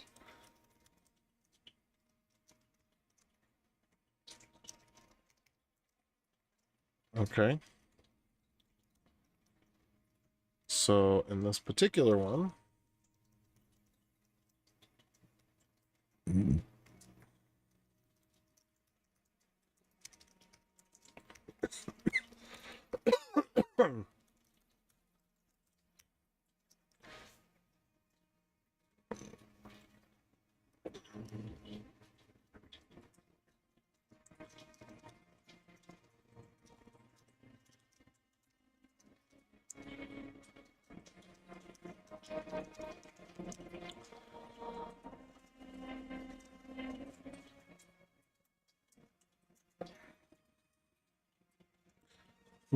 maybe not modified would be a better error there. As long as we document it, it should all be good. All right, but I think that this is a good. Now we're actually at a good place to save this. So API command TLS router. Go.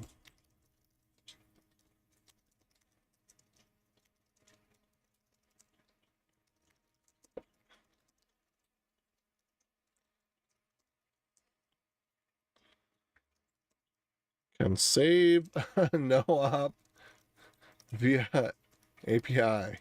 Wow.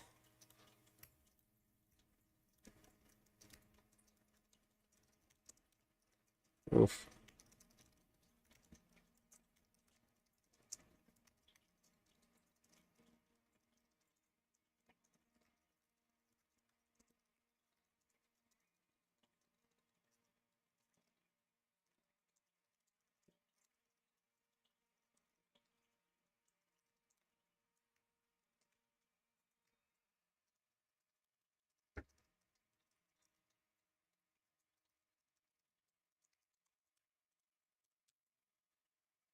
Okay.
Let's see.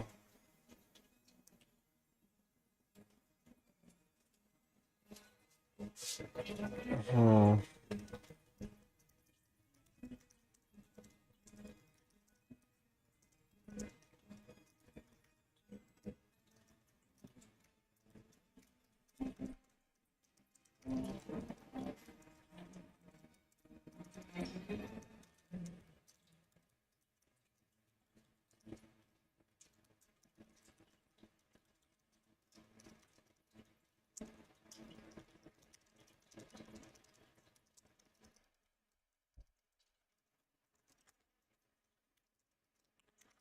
All right, let's go ahead and push that. And then it's already 3:11. Do I want to try for getting the save in place? Of course I do. Of course I do. All right, set service.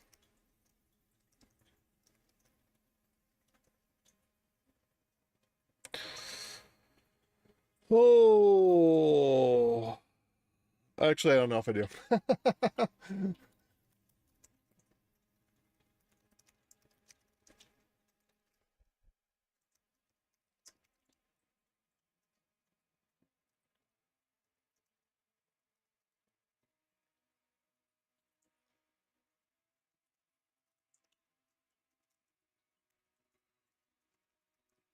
Bar SRV API service.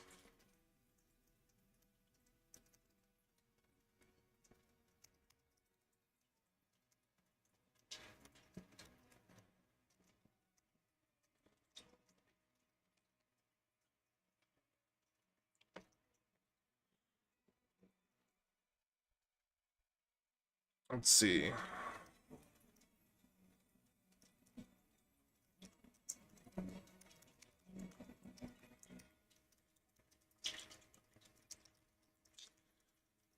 Uh,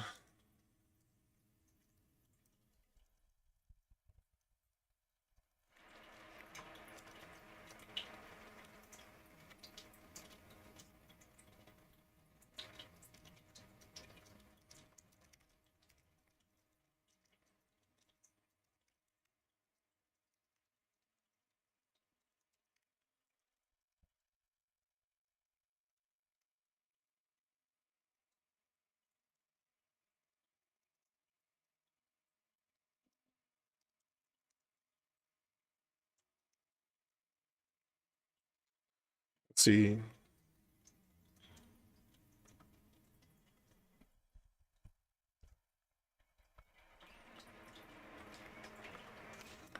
Encoding JSON. For my decoder options, disallow unknown fields. Buffered.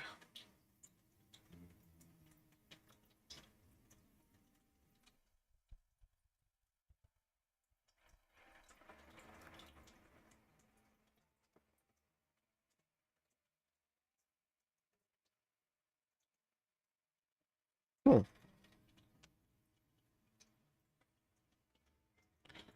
Interesting. I don't quite know how to. Buffered returns a reader of the data remaining in the decoder buffer. Reader's not valid until next call to decoder.decode.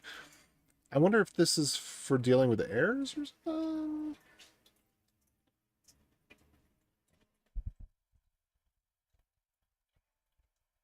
Oh, okay.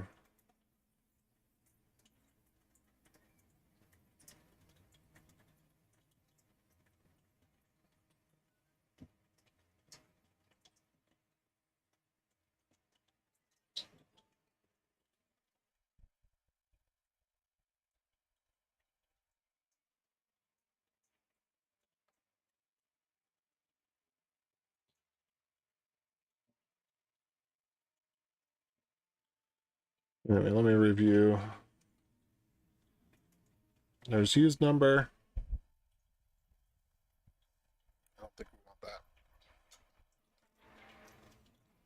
It'll be interesting to see.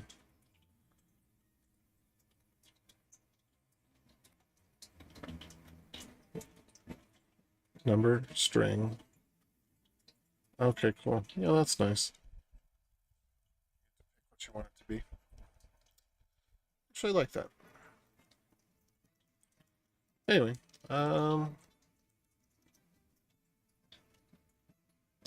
but it's really not that important. At least, you can just type things as what you want them to be for JSON, so that works out well too.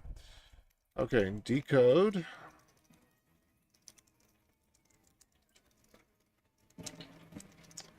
And we go into service there.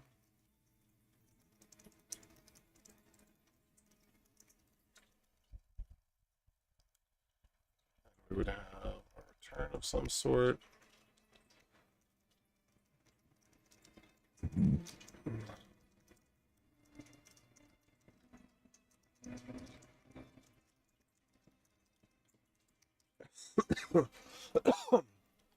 Actually, I kind of do want to disallow unknown fields on this one. Nah.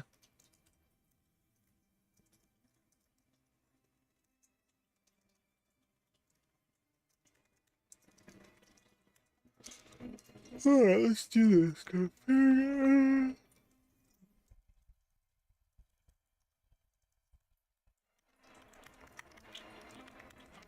Okay, yeah.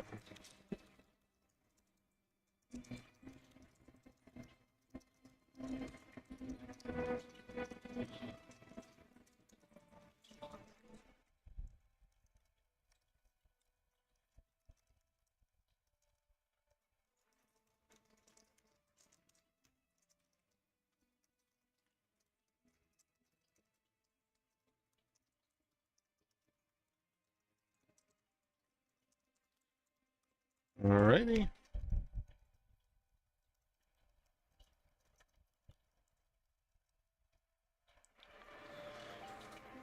So I think, if I'm not mistaken, as long as you never touch the body closes automatically. But if you touch the body, then you are responsible for closing it. For consuming it and closing it.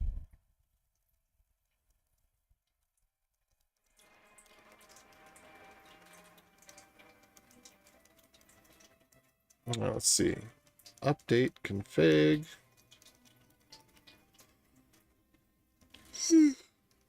All right.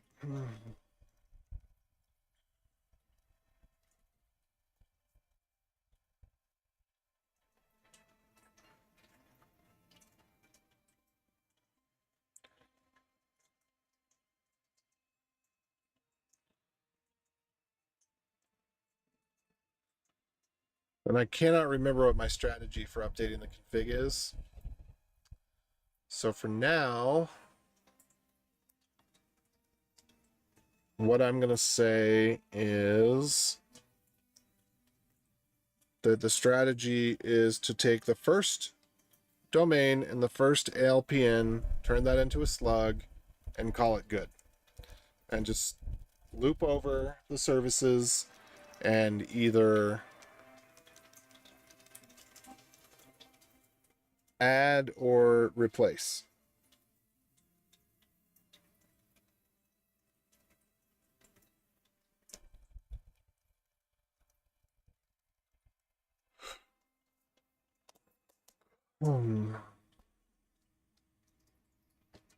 Let's see about that. So let me go back over here. And we're going to do slug equals main LPN, blah, blah, blah, blah, blah.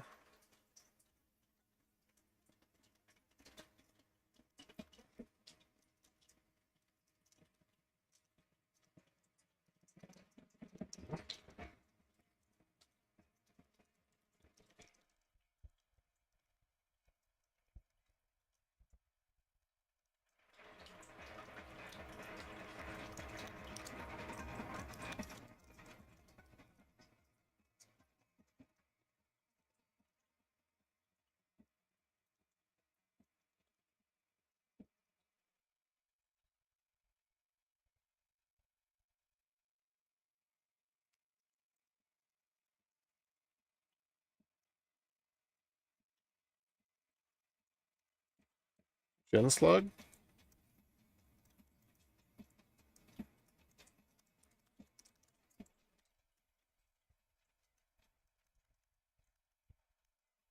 All right, so config service, func, SRV, config service, gen slug, string. Let's see if this works.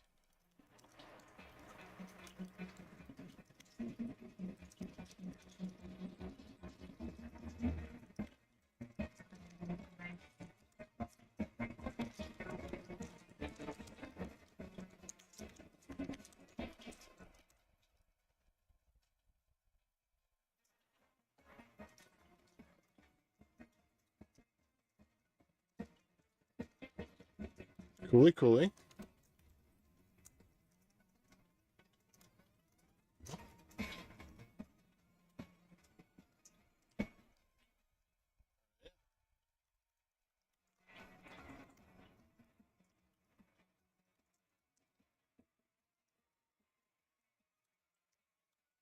Uh,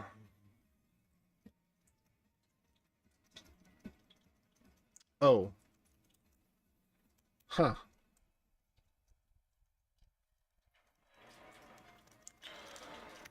Wait. Is 1, 2, 3, 4. I'm just going to check on this.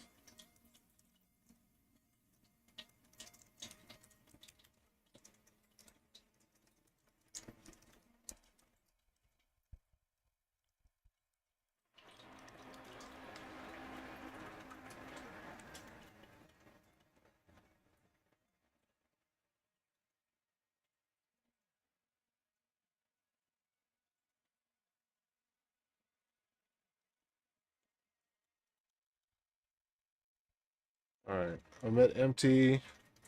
Omit empty. Yeah, okay, I see. I see.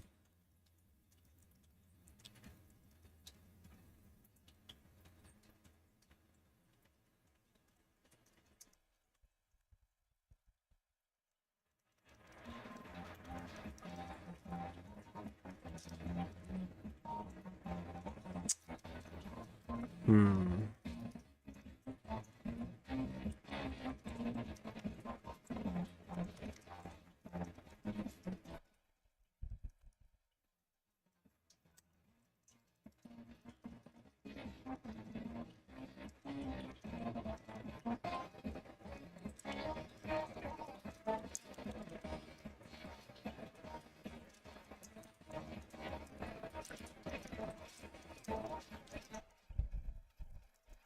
Oh my, this stream is going for more than 12 hours, if I remember correctly.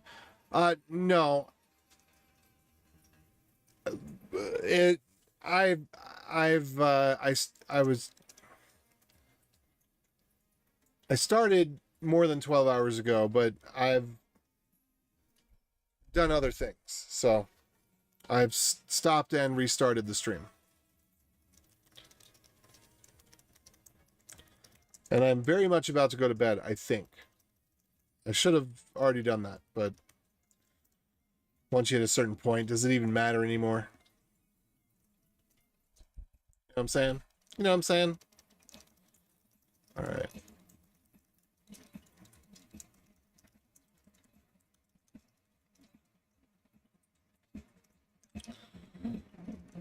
Let's see.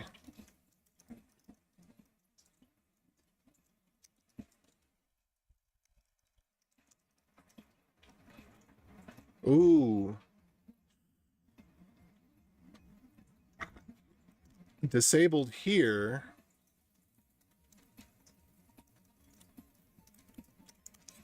Actually needs to be a pointer because we need a trinary.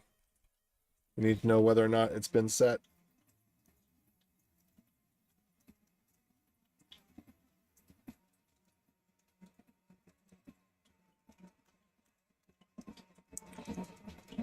Oh, there's two streams. Okay.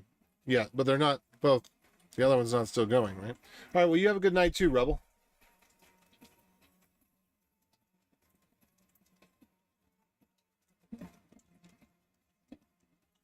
Okay, where was I?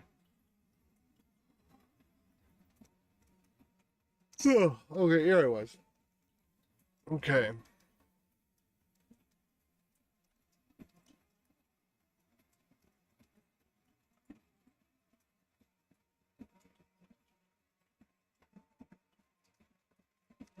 All right, we're not going to deal with disabled.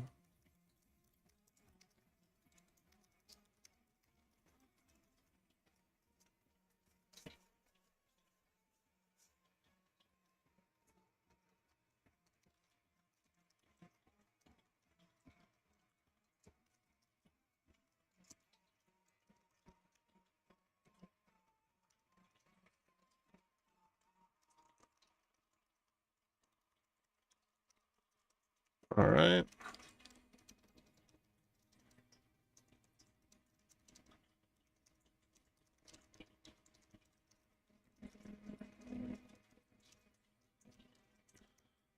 All right, so slug is going to get figured out. Right there. So slug's done. Comment is done. So also comment we could make.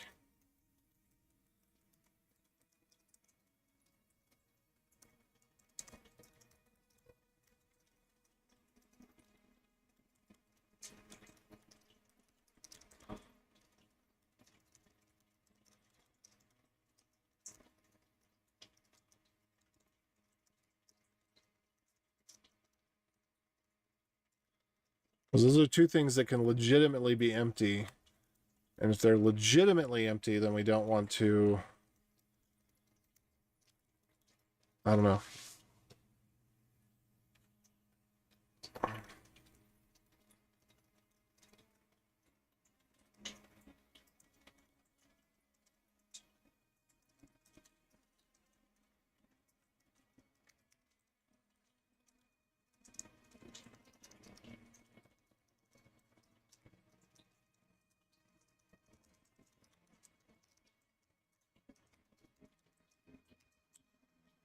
All right, so.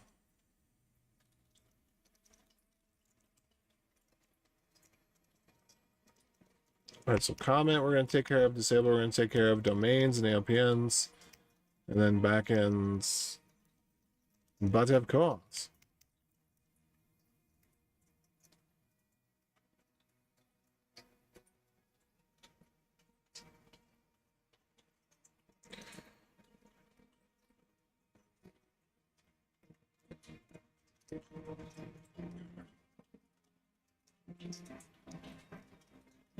All right, so there we go. So we're going to have that. And then this might be a place where I can finally have AI do the thing.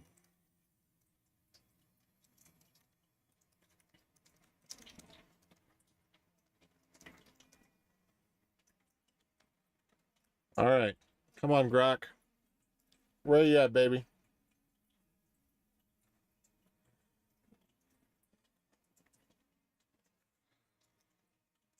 I have a config structure.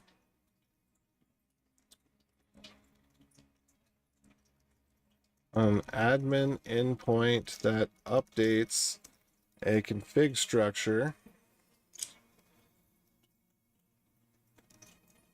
This is what comes in the request.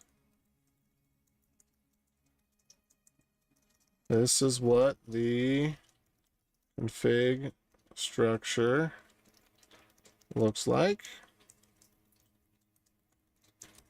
And now I got to give it the config. Let's see.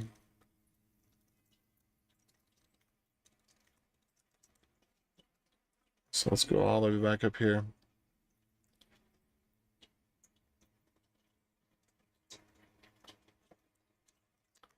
Configure bat tabs.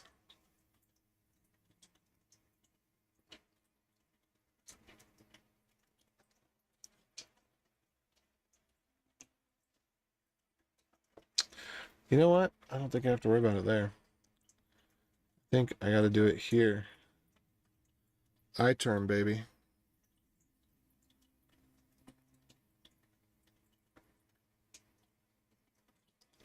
Text.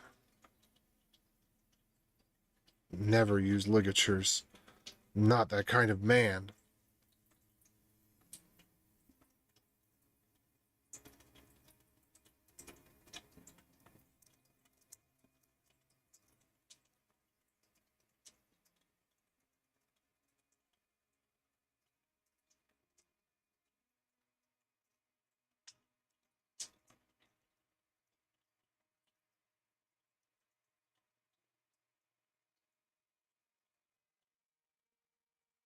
Let's see. Configure tab width iTerm.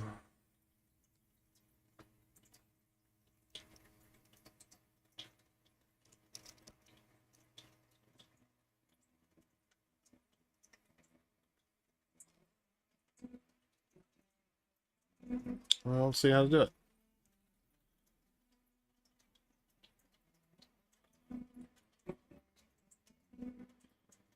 Tab stop.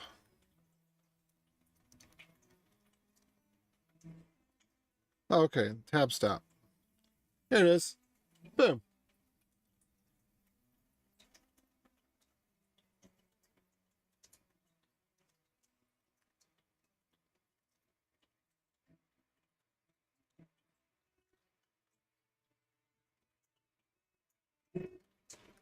How do I save it?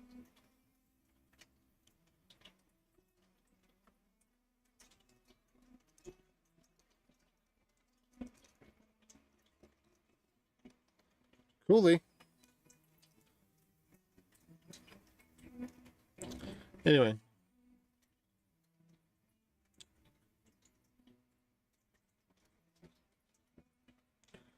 All right, config.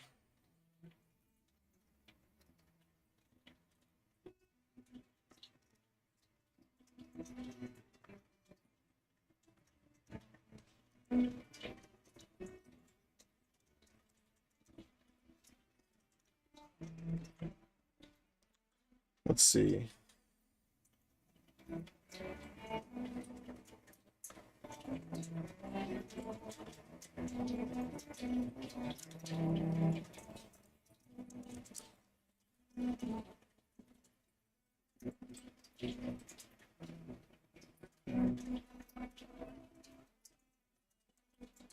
Where's config DNS at?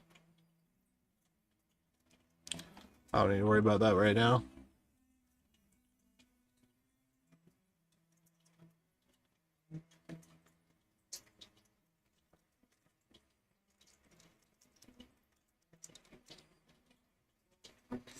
Okay, is there any other context that I'm going to need to give it? Probably this.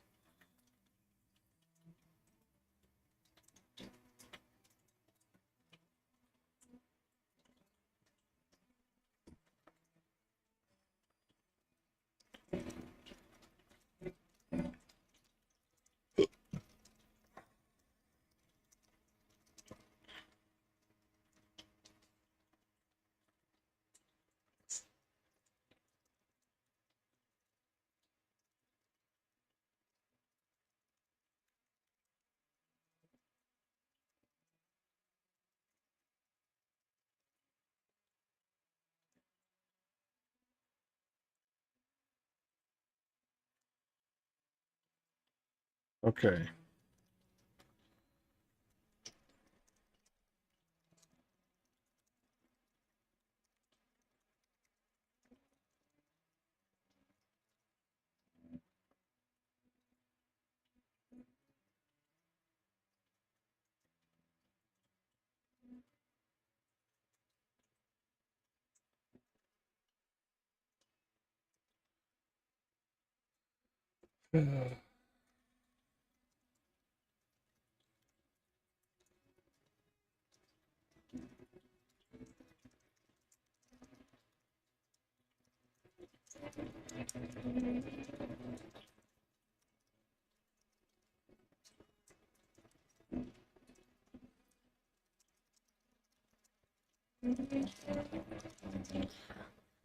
Uh,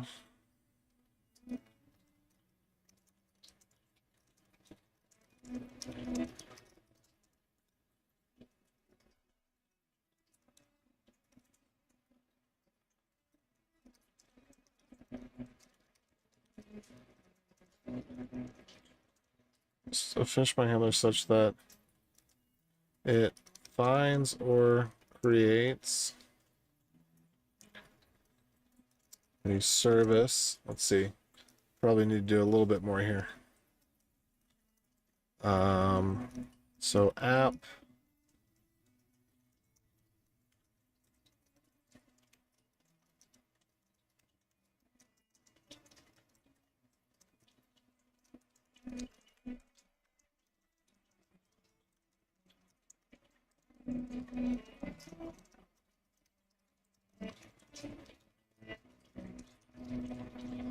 There we go.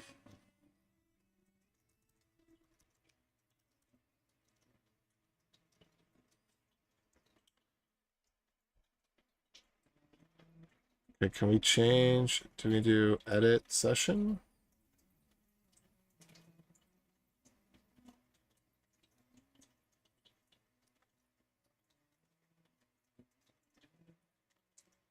Let's see. Can we just change? Let me just see if I can change the colors. Text. General.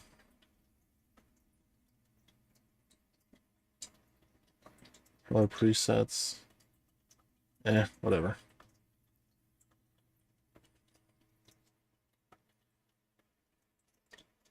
Oh, wait. I'm in this one. Let me just do this.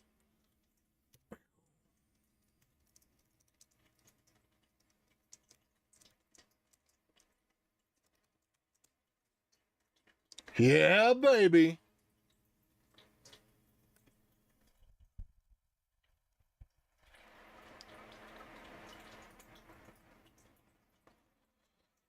Look at that.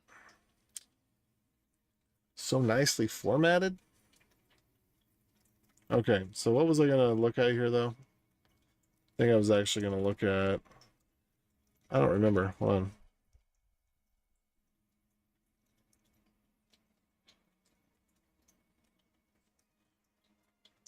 There we go.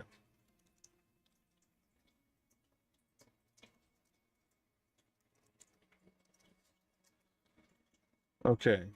Finish my handler such that it finds or creates the service. Needs the comment if nil. Sets disabled if not nil.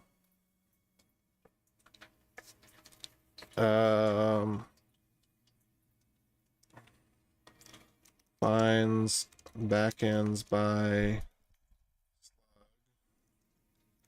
if given.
Let's see, what else does it need to do?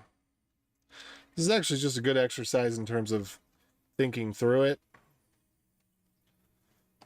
What all does it need to do? It's going to have to iterate over all those.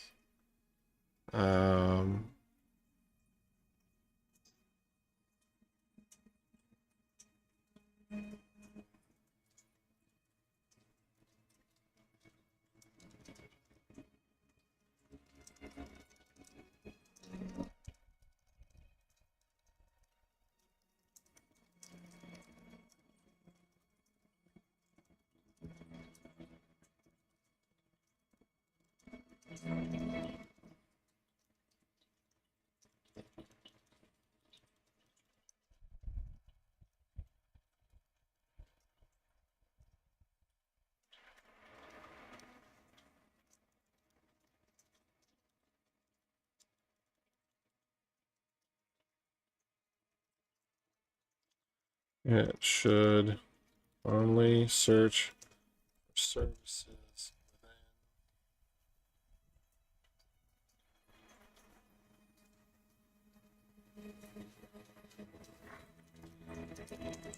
within its own app.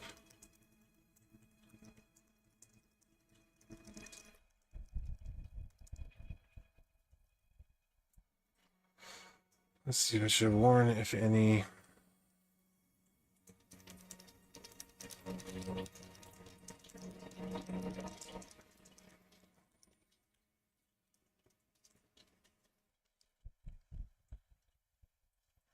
All right.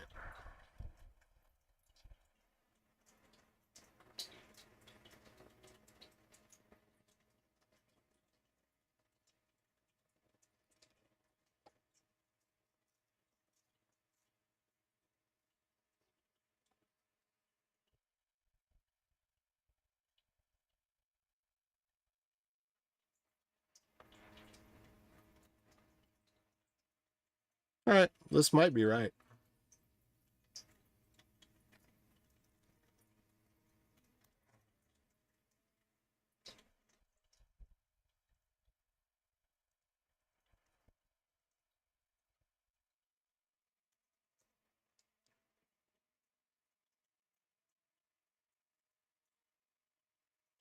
Oh, that's just silly.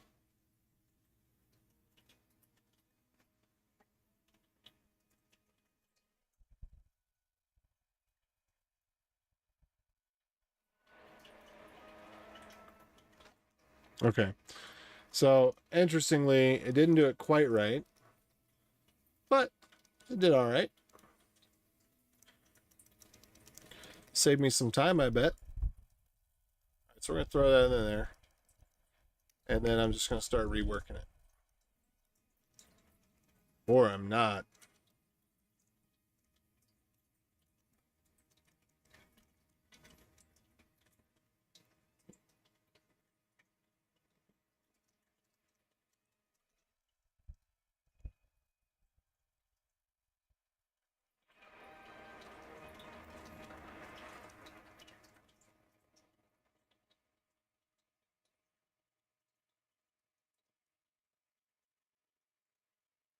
Well, let's see. What did I run?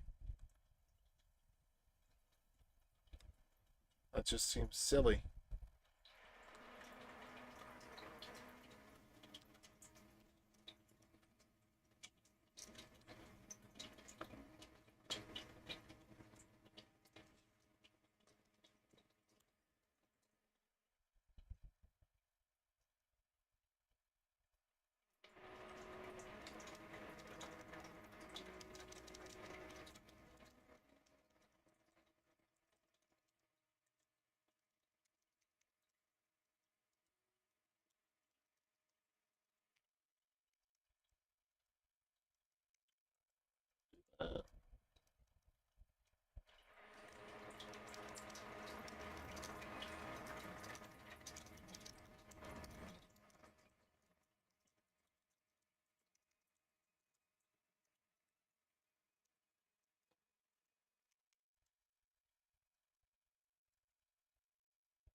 Okay.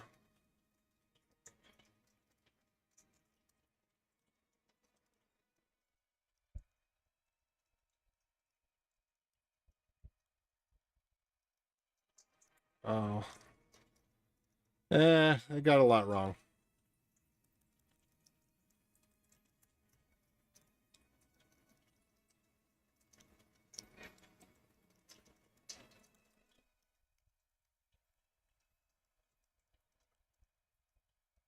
Okay. So,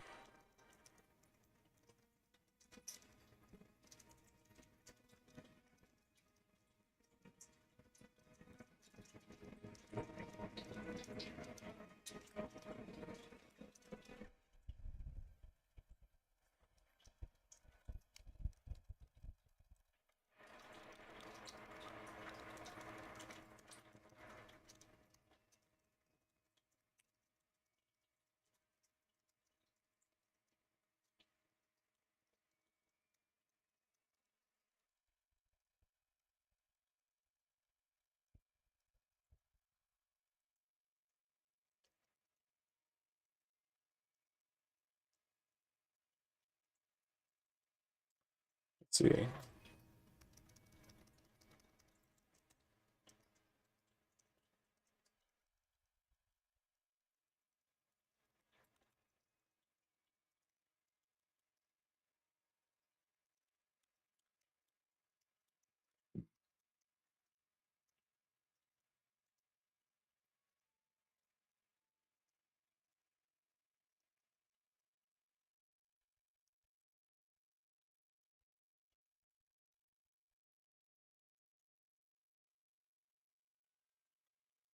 See, that's already been proven true.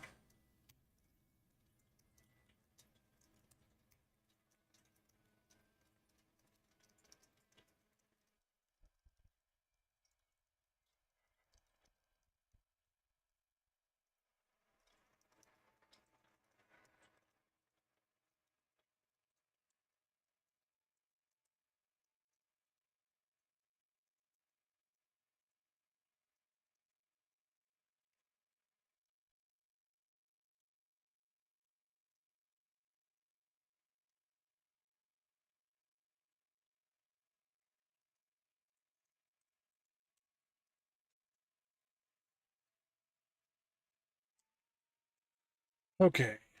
Yeah, I might have to get rid of this app construct. Just seems to be adding complication without clarification. I don't know. All right.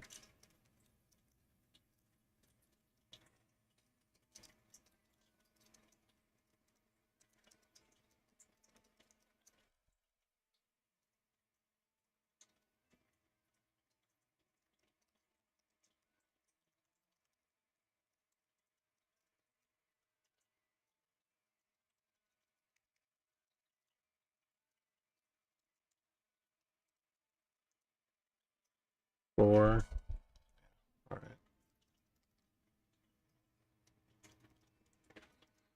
right. Nope. I did not want to update the existing service. I wanted to copy.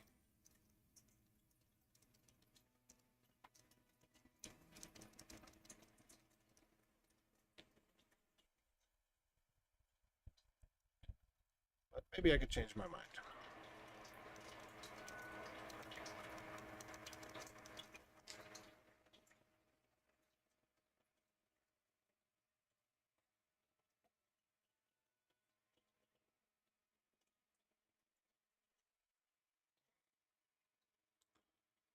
I think we need to do that.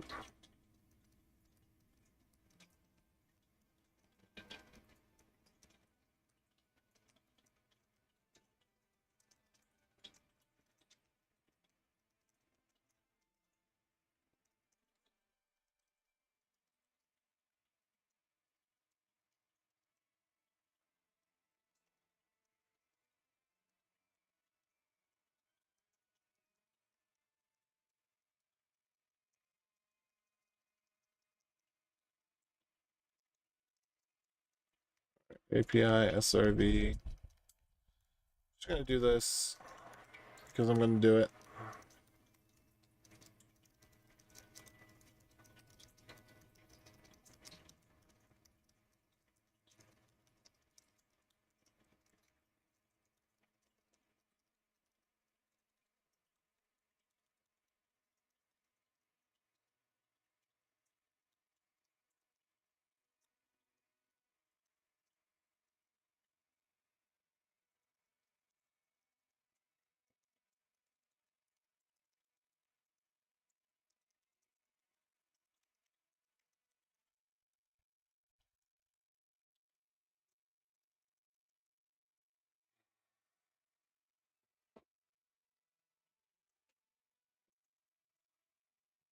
Mm.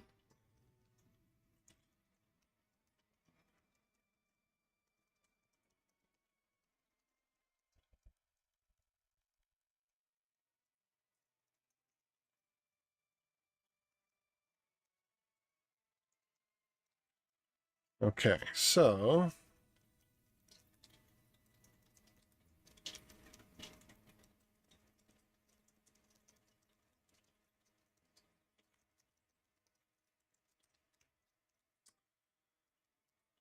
okay.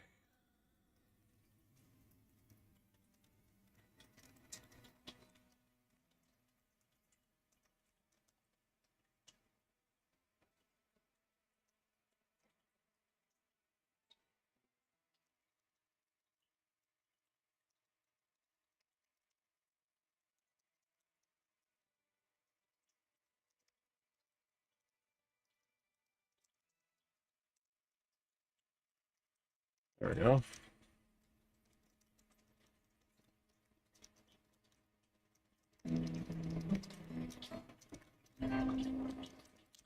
Boom, boom, boom, boom, boom.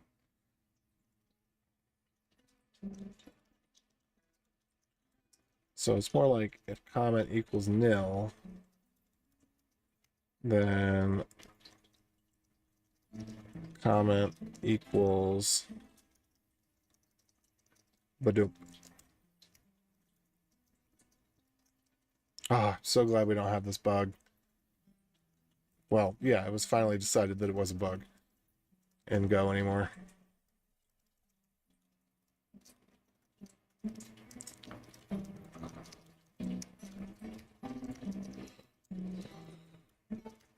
Oh.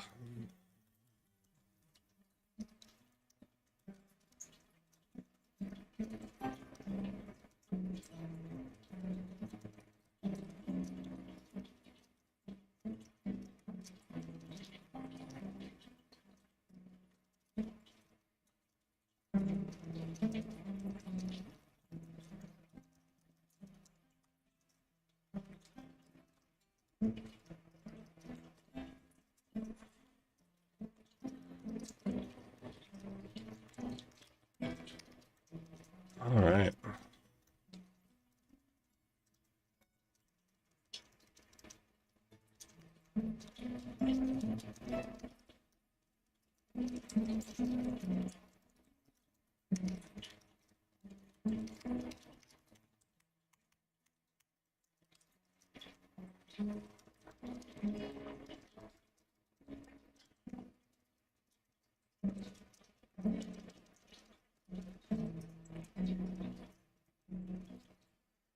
Okay, so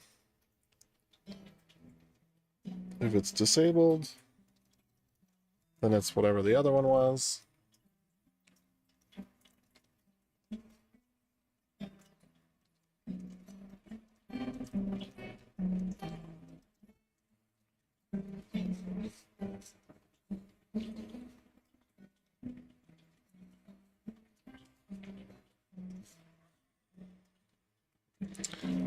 Okay, update backends if provided.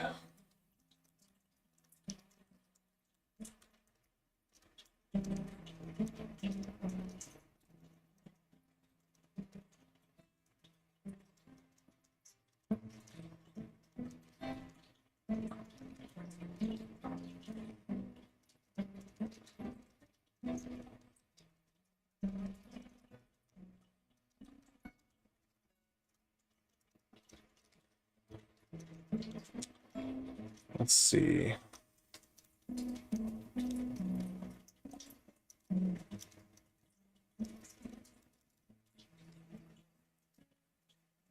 Yeah, I think an in-memory representation of the backends needs to be flat so we can search it quickly. Or even better yet, a map, because they have a clear, distinct key.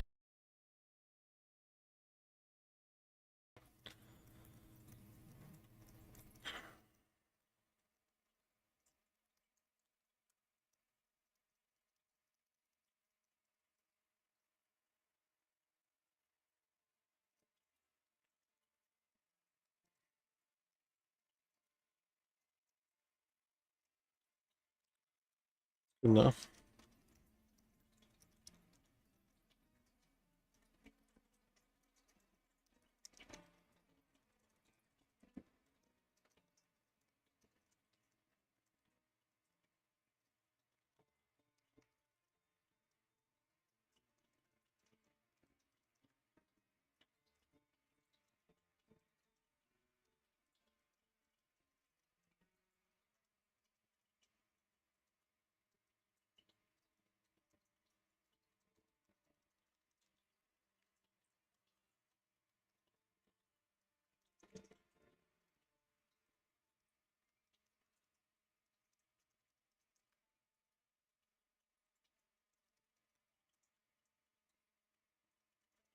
Let's see, do I really want to break there? Yeah, I do.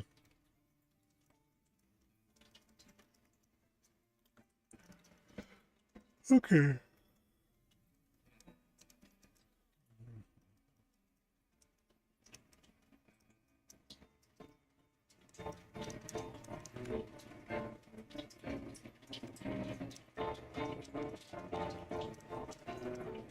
All right.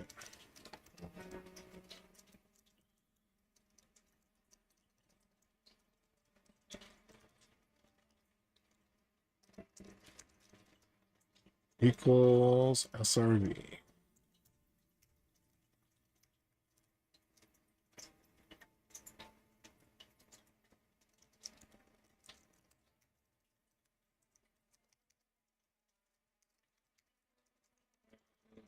Okay.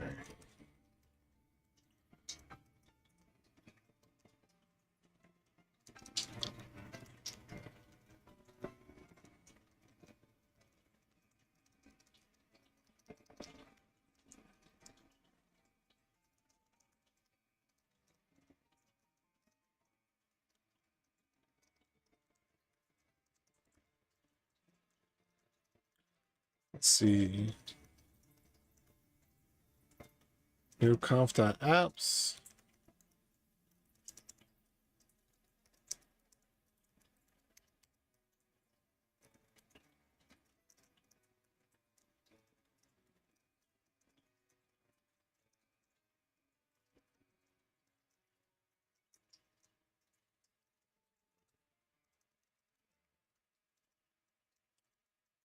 All right, so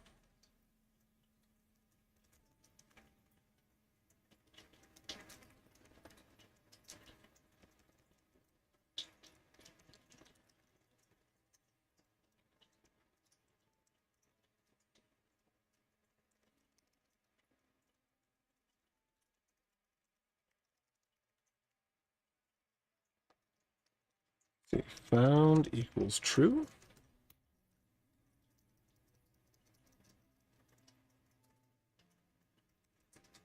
So if not found, create a new config service. We already did that.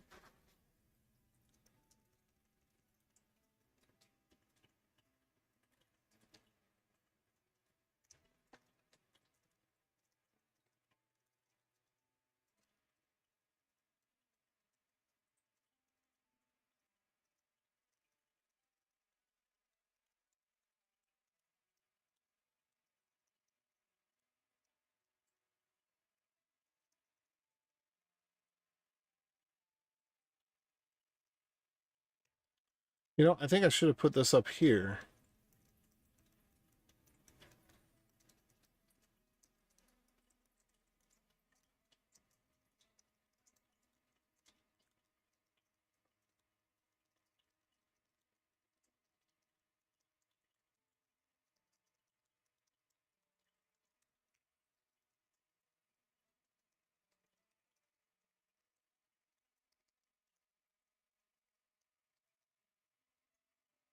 And then in here,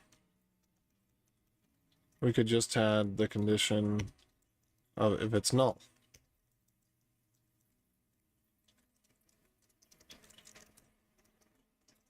That makes that simpler.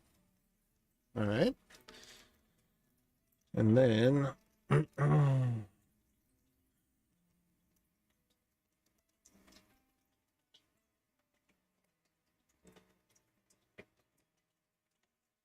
Hmm.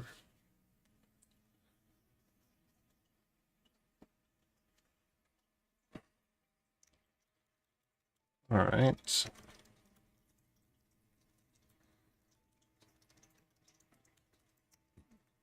I don't know if we actually need...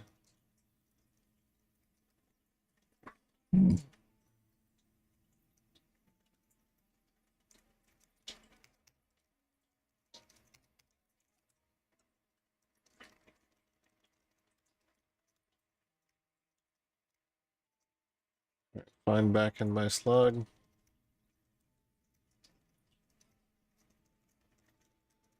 Yep, that's about right.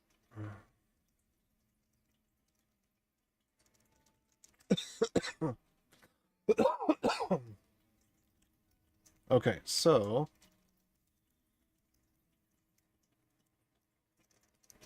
if backend is equal to nil,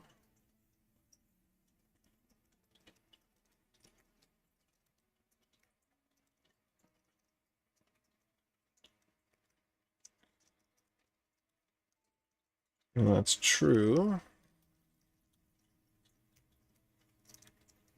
and then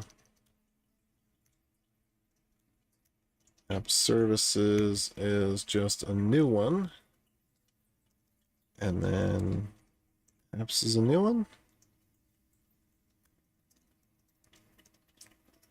Get the new hash, store the new config. Bada bing, bada boom. All right, that should be great. In theory. A game theory. Nope, that's not it. A code theory. Doesn't quite hit the same, but we'll go with it.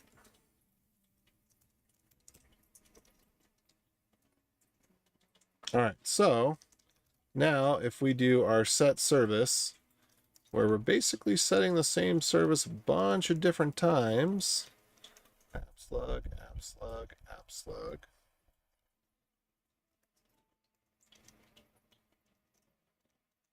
And we add a different service too.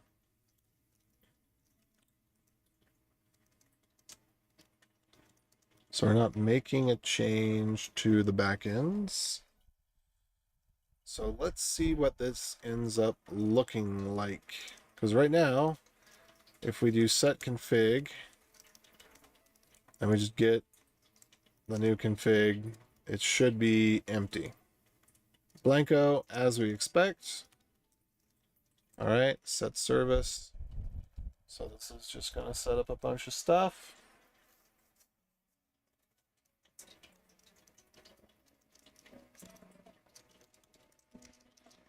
I don't think I need that there. I don't think I need that there.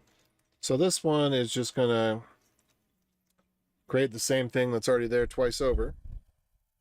So there's no change. And then this one is going to create something new and then write it over. So also no change.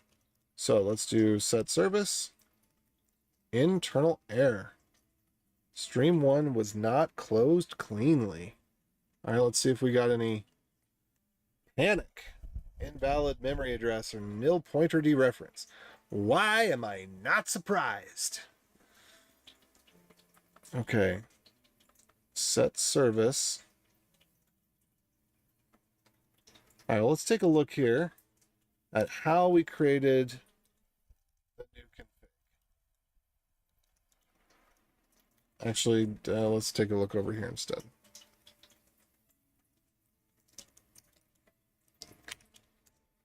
Okay, how do we create the new config?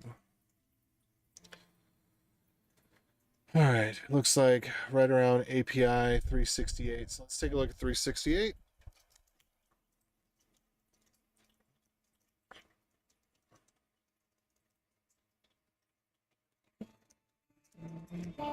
Len DNSConf domains.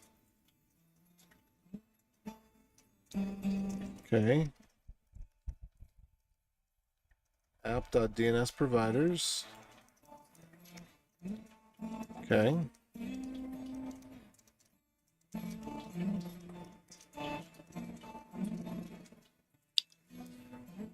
Interesting.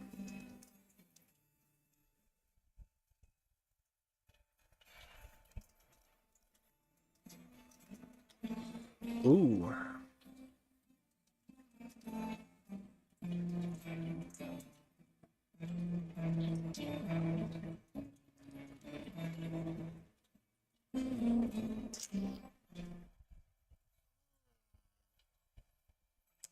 We have a little bit of a problem here.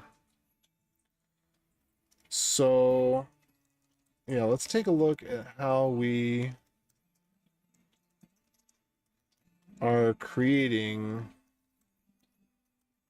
the new config. So we load the new config.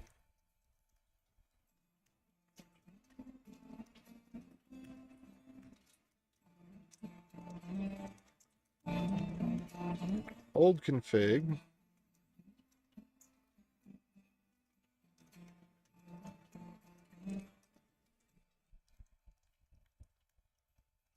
So new conf is load. All right. So this right here is not good enough. Because what we need to do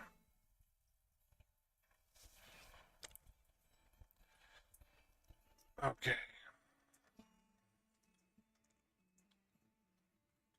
All right. I've got some other code that isn't working right. Due to the slices and pointers, let's see, I need new conf to be a deep copy.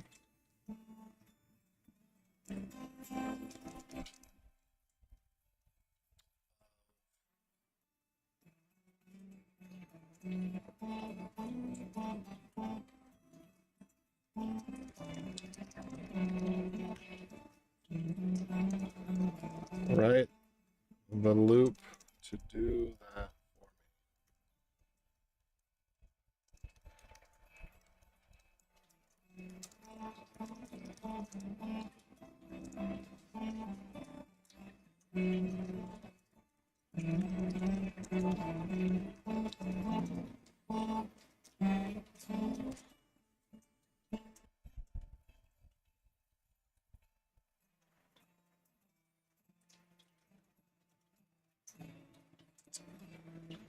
Interesting. Do I actually have an Acme directory endpoint? I don't think I do. Can we not just use copy?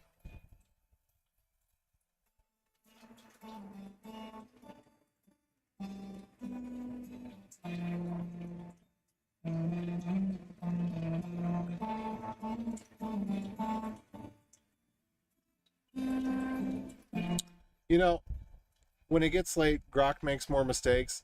So this is an interesting thing about the LLMs. So they're prompted with the time. And when it's, say, for example, 4 a.m., they get worse at coding. They make silly mistakes like this. Oh, actually, wait. No, that one may have been just fine.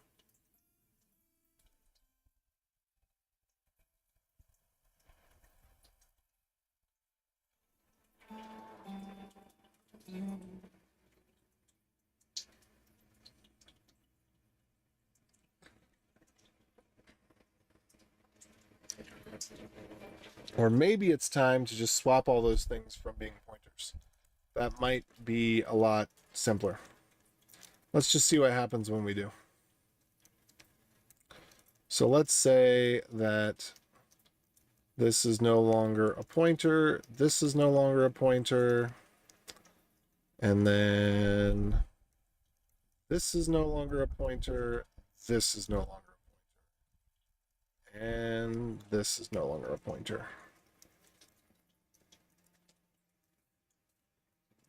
And I think we're fine if this is no longer a pointer too. Let's see. Let's see what comes up here.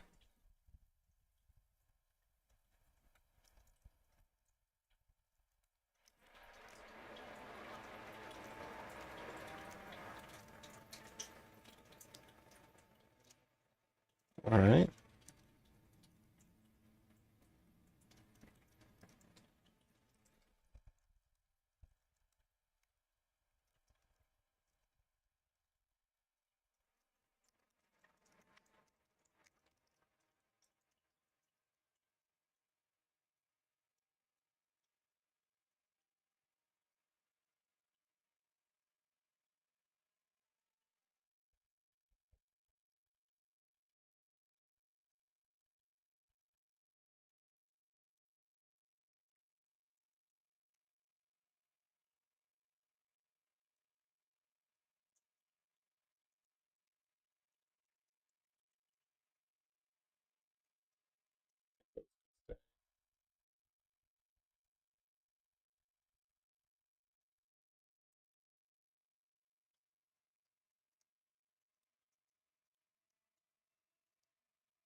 Let's see.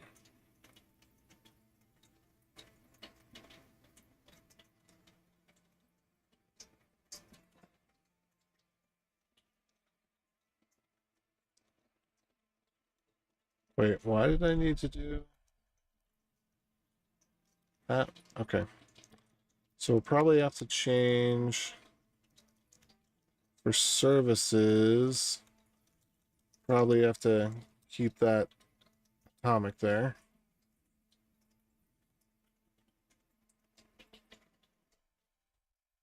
Which is probably fine.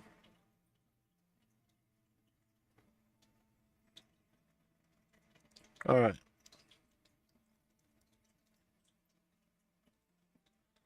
Ooh.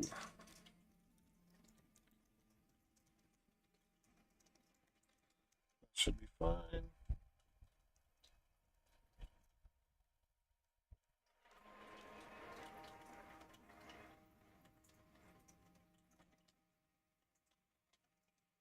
Okay.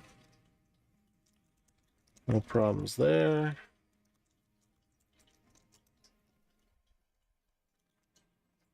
All right.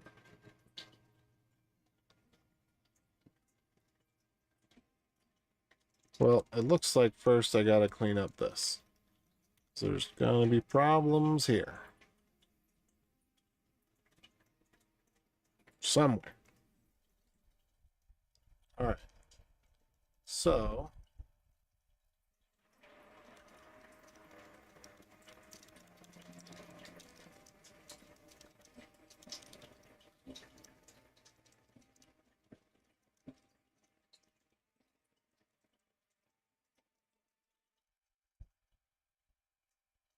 backends don't have atomic to them.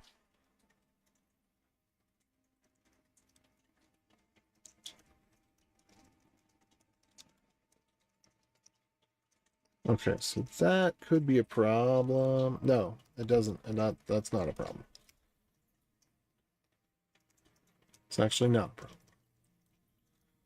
Okay, so backend again. That's fine. I'm just gonna make a copy of it.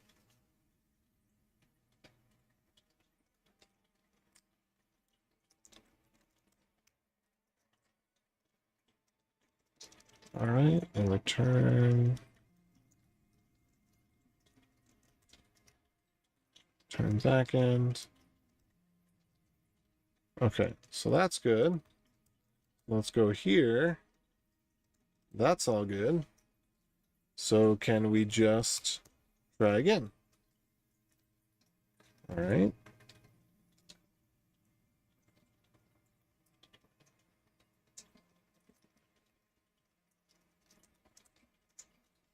Okay. Still internal error. Invalid nil pointer dereference.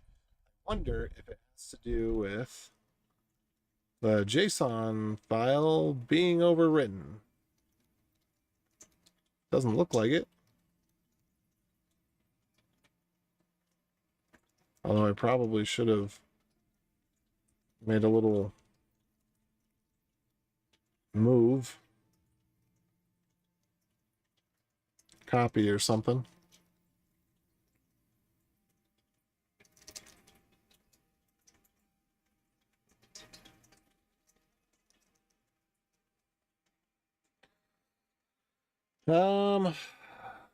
Okay.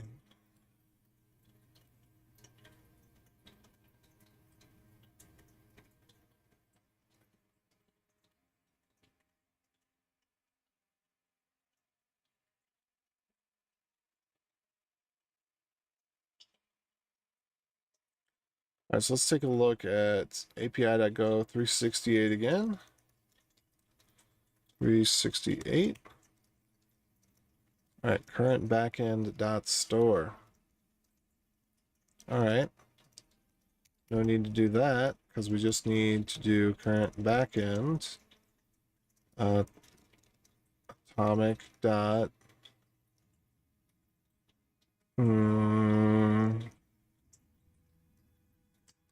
whatever it is.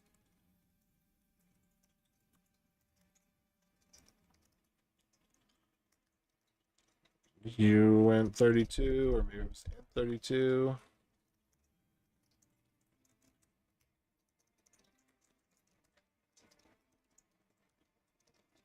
You went 32. Okay, cool.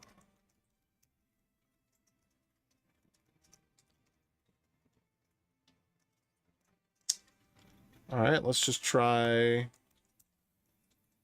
fixing that and see what happens. Hey, sweet. All right, that's cool.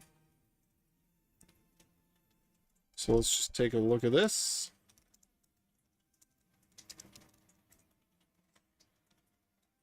And let's see if we've got the things we expect to see there. So we should see, okay, that domains with the asterisks, and we shouldn't really see that. So backends, I guess, I don't want to show that as being null. We want to show that as being an empty array. So let me go fix that. It's a problem we've had a couple of times now. Var. So we could do backends equals make backend.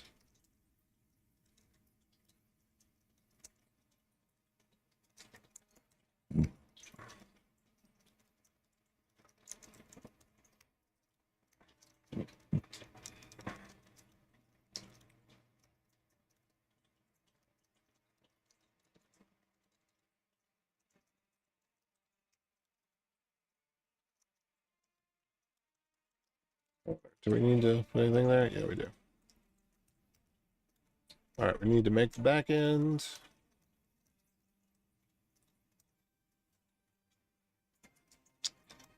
So we can kill that. We can run this again. And take this output and do the same. Okay, so we're still seeing that some backends are null when I wouldn't expect them to be.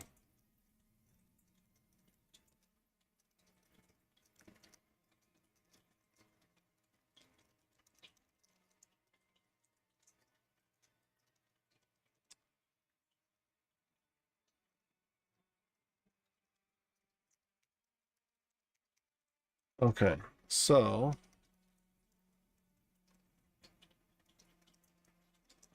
else if len srv backends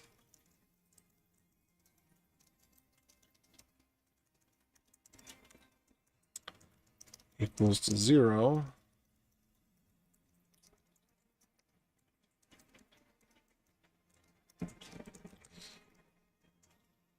oh, we'll just, oh, did we drop some frames?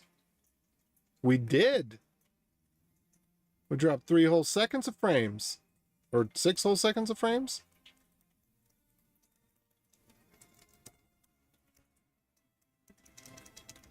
All right.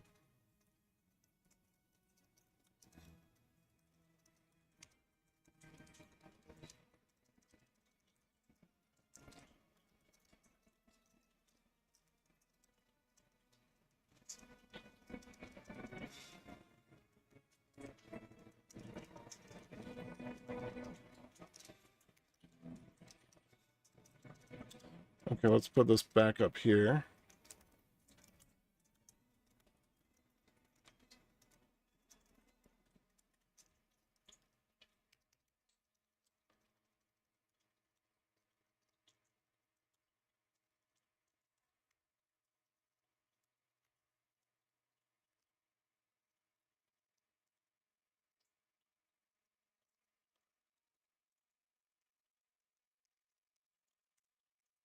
All right.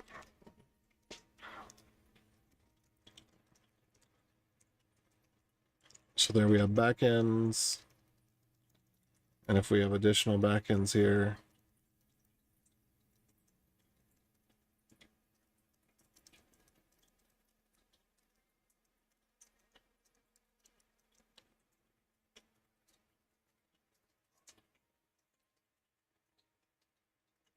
yeah, that makes sense.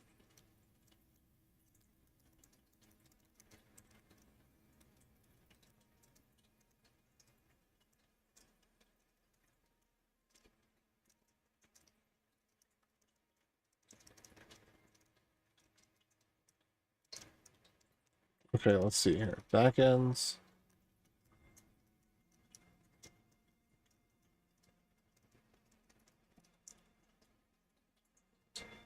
So if it finds one, we don't have to make new backends.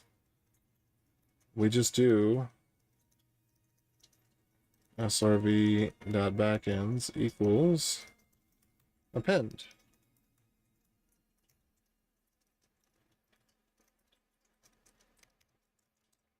Yeah, that's makes much more sense. And then we don't need that condition either, because we just loop over it.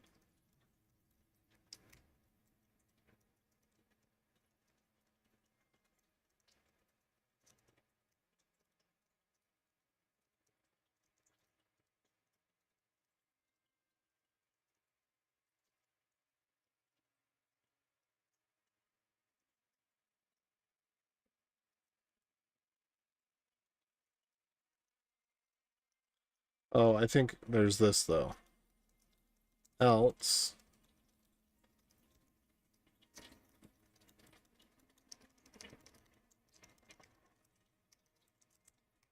there we go.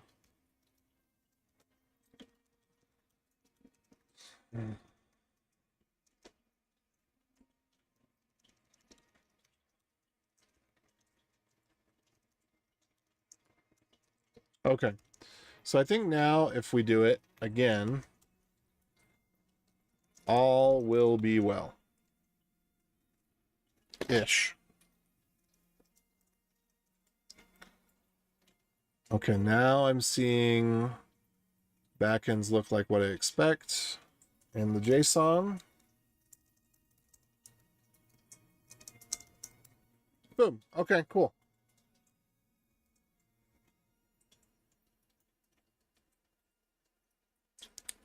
So now where there's backends, there are backends.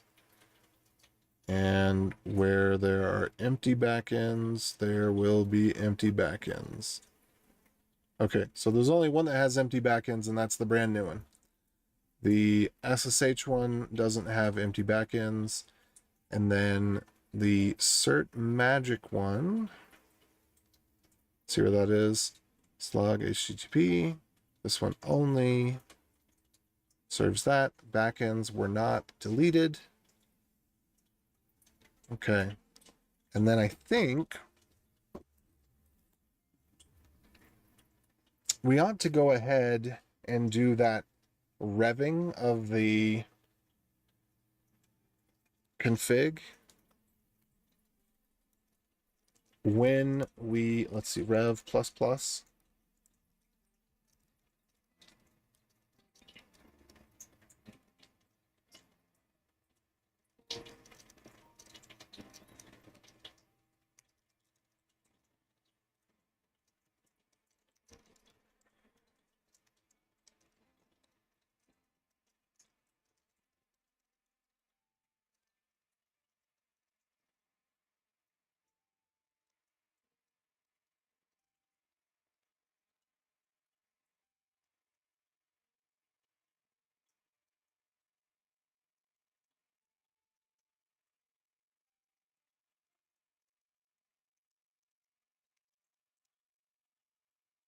Okay, so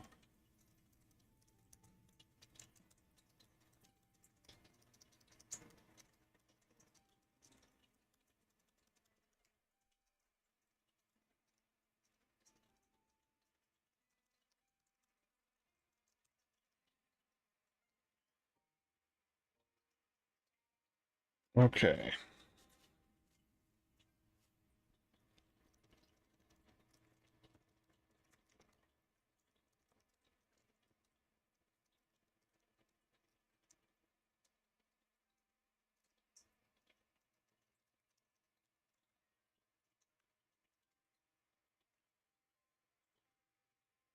Okay.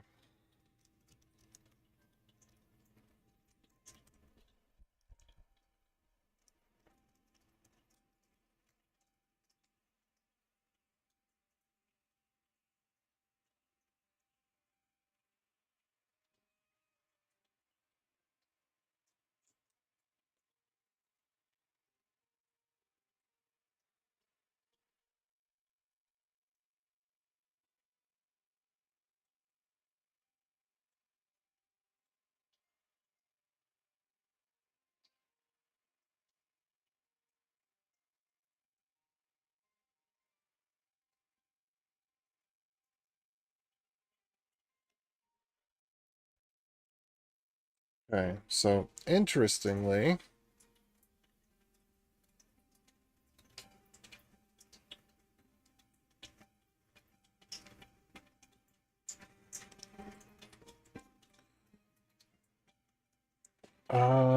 let's see.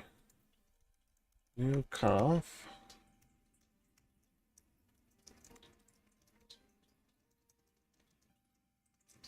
Oh, okay, that one's already a pointer, so we don't have to worry about the pointer problem. Okay, great.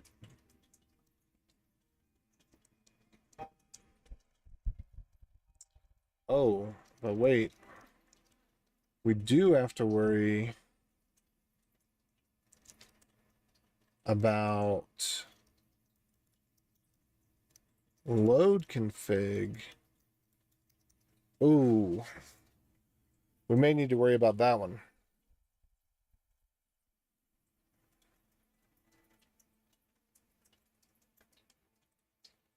Because we're not supposed to make a copy of that.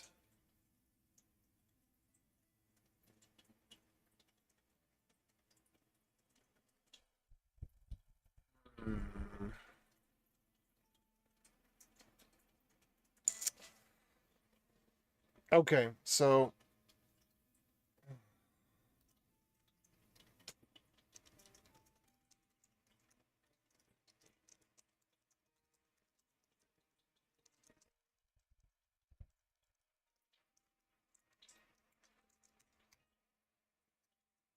we might have to change that one to a pointer too.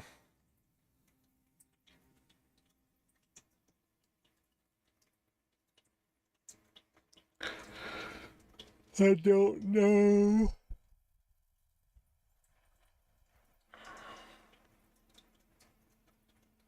Yeah.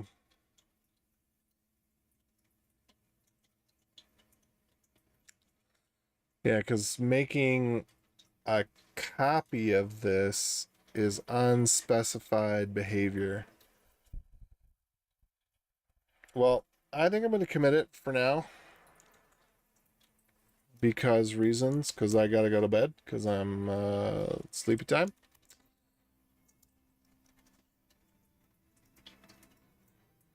But I will make a note. We're going to have to turn that into a pointer so that we're not dealing with unspecified behavior. All right, cool. So rev goes to 3. Backends all look good. And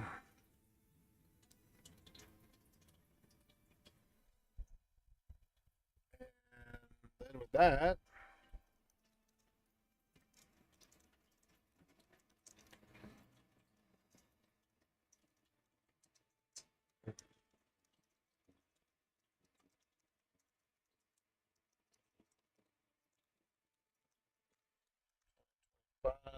.506.24.json. All right, so let's go ahead and do set config. And I'm a little confused because that very much looks like we got exactly the same config back. No, that makes sense that we got the same config back, right? On set service. On. This is Rev 2. Let's see. HE6.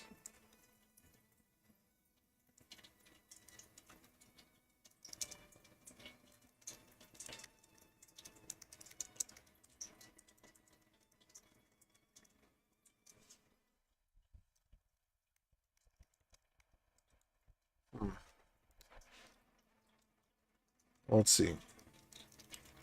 But we don't know what the hash of our existing file is. But we know that this didn't actually save yet. Let's go ahead and save it. And looks like it's saved. Let's check in here. Rev is now 3.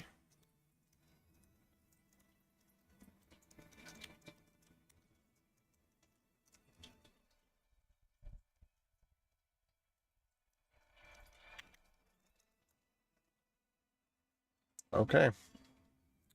So I have a sneaking suspicion that we did, in fact, update the original by mistake. Oops, daisies.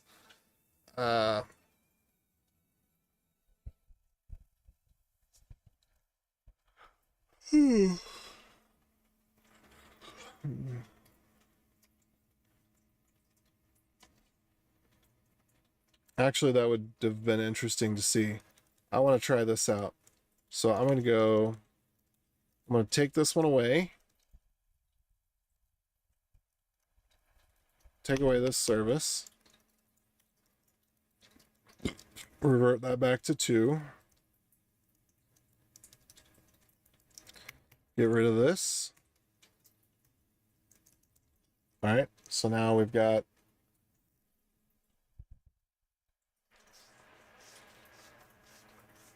okay, and that failed. So we need to get rid of that error.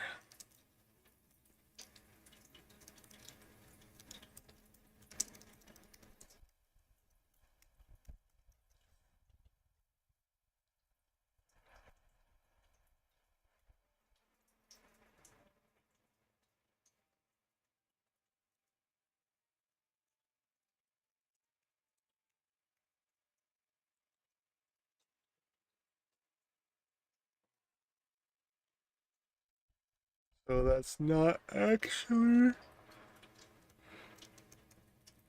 fatal.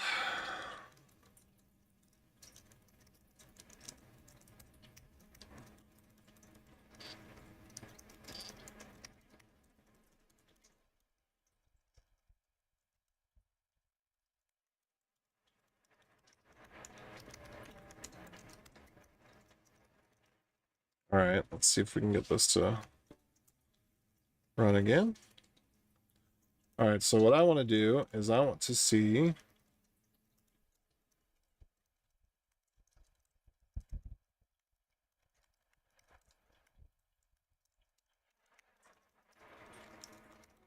current and new. What do these look like? Git config.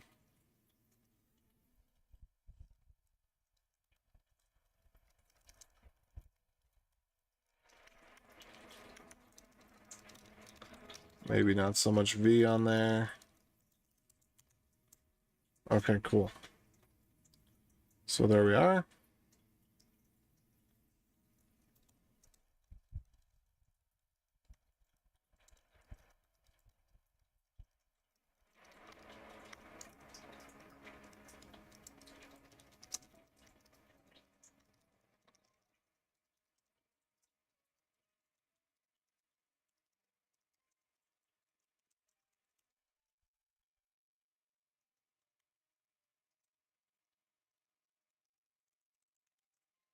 Okay, cool. All right, HEC. Okay, got it. So it's different config. Cool, cool. All right, so let's go ahead and set services. That looks like that went just swimmingly. And then we will do git config. And I want to see current config HEC2. And new config is HE6F. Okay, so we do have different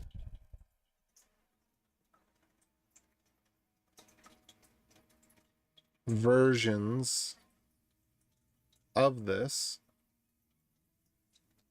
All right, and then when we set config,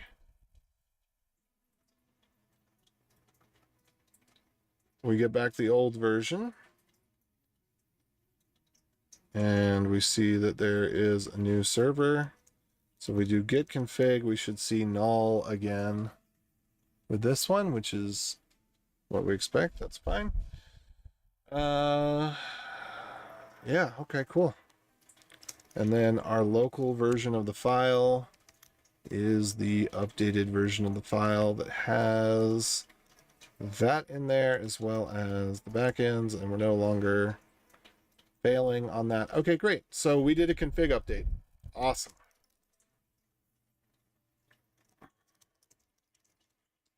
Now we just gotta copy that for a bunch of other stuff and then figure out what the real config format should be.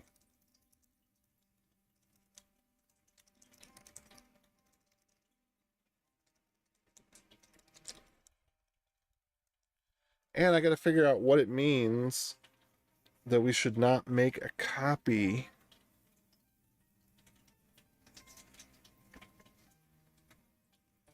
I think by we should make a copy, I think it's talking about of a map.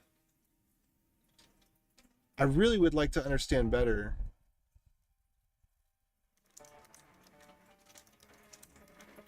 What does it mean with this value? See if I can get a little bit deeper in here.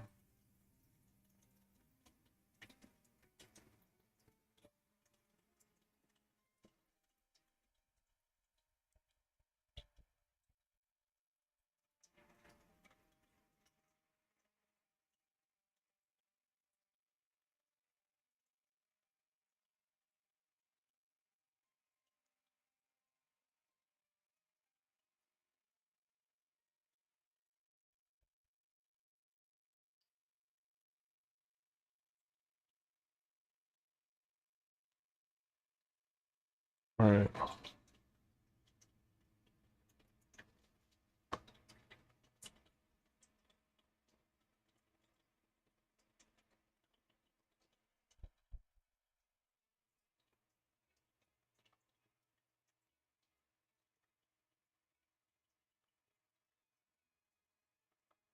All right, let's see. What does this do under the hood?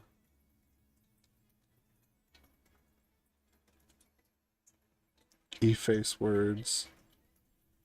Unsafe pointer.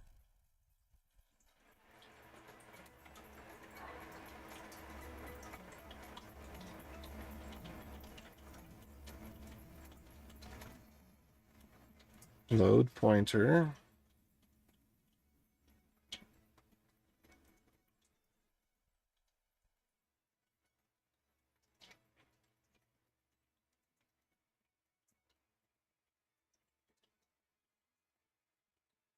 Hmm.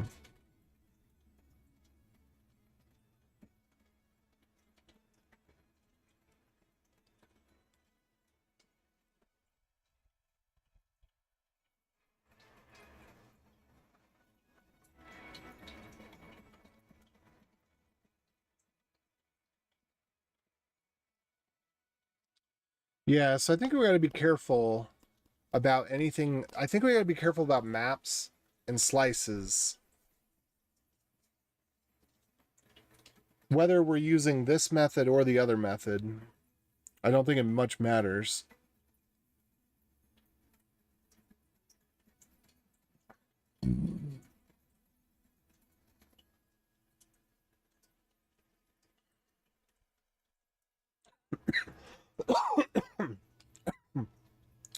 So let's look at Golang copy.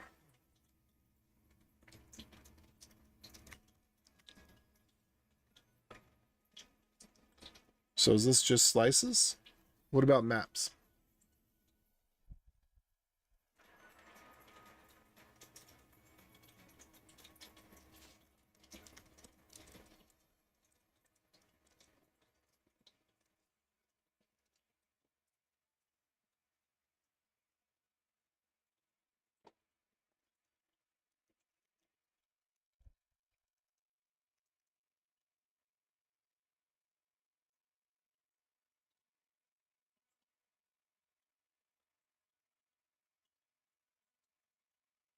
I guess that makes sense.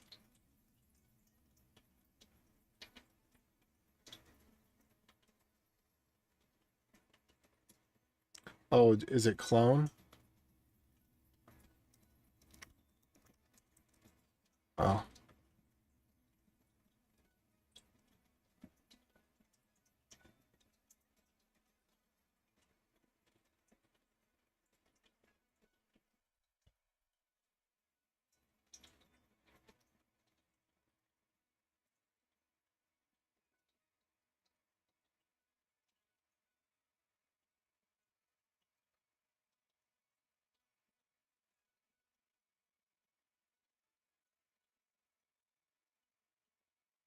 Okay, so we have maps.copy and maps.clone.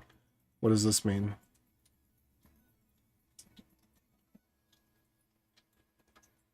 Do we have slices as well?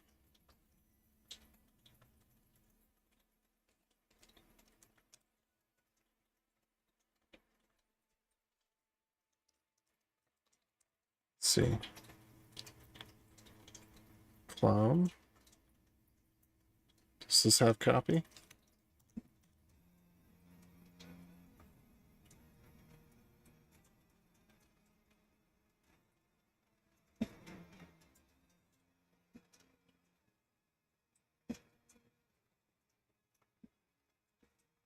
I wonder how is this different from copy? Built in? Okay, that's a little more rambunctious.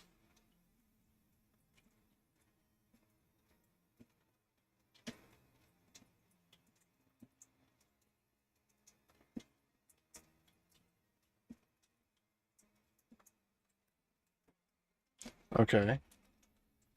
So then we go maps.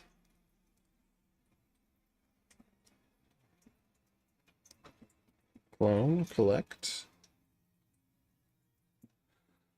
Oh,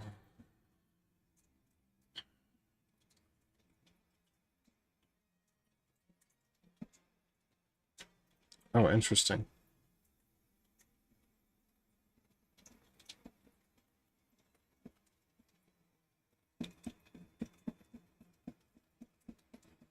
So it seems to return clone returns a copy. This is a shallow clone.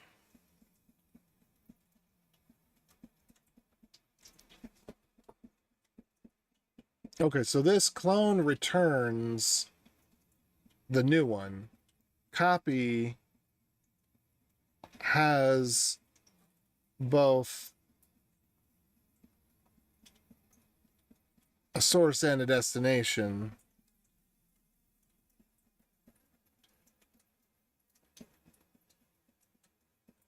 Okay. All right, I get it. So it's when you want to, you want to just copy everything from one to the other, versus this is you want to have a new one. All right, cool. I get that. All right.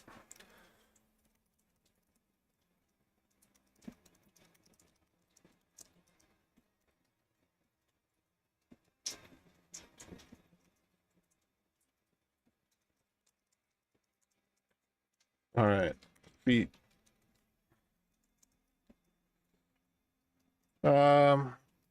Create a change to config, which triggers restart.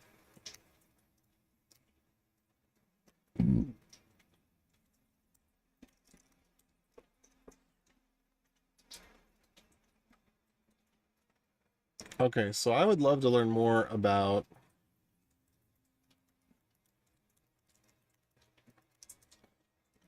sync.value.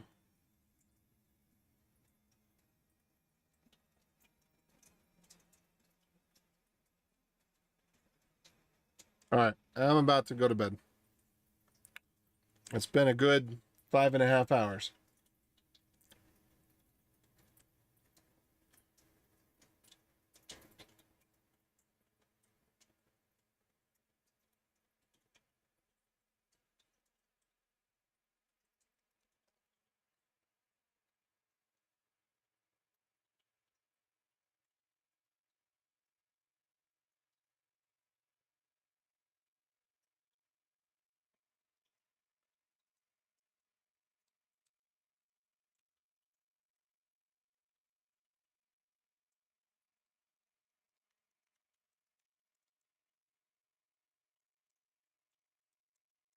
Hmm.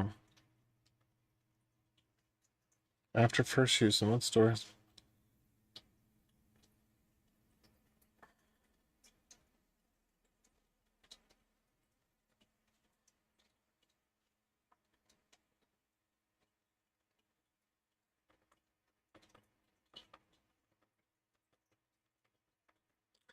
So I think another thing I could do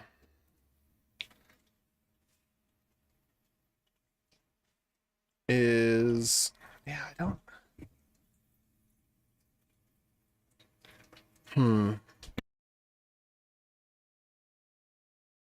I think we're dealing with a pointer dereference either way, right?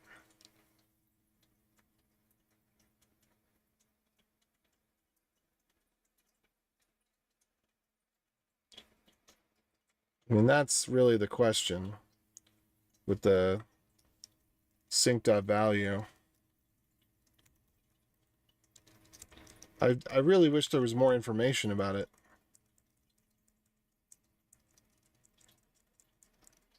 Oh, whoops. Sync atomic. It was just not a lot of information.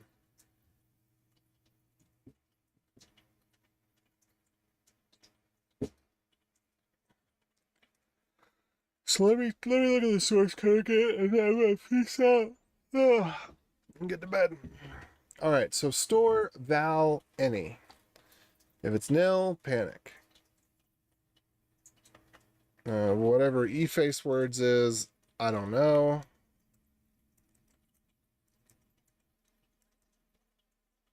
Oh, interface and eface. Okay, I kind of get that. All right, so it's a struct, poorly documented, but you can do some testing in a sandbox environment, sandbox code environment, and figure out things. Well, what I'm trying to understand is the what the danger is. It says must not be copied after first use, but why? That's what I'm trying to figure out.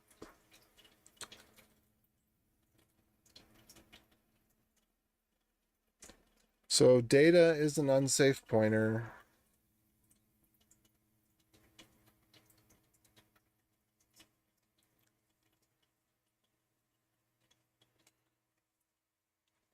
So val any. So basically unsafe pointer of V.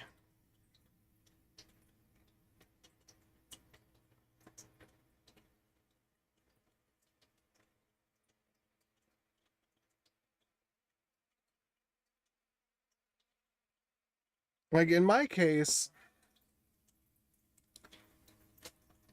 I think the way that I've got it is that it may actually just be creating a copy every time that it loads, because the examples they give are with maps and well, with maps. That's the examples that they give, which I understand why a map maybe shouldn't be copied.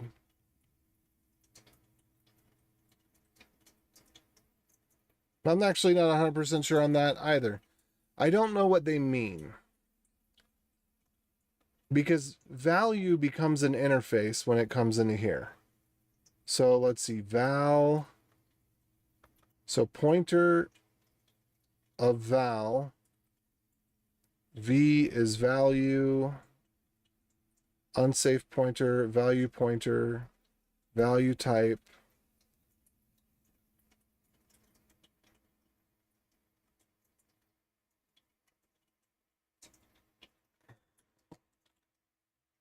Okay.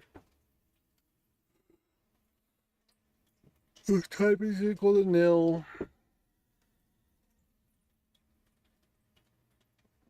Our type is first store in progress. Load the pointer. Now we've got a value pointer. So we're taking the value of the pointer.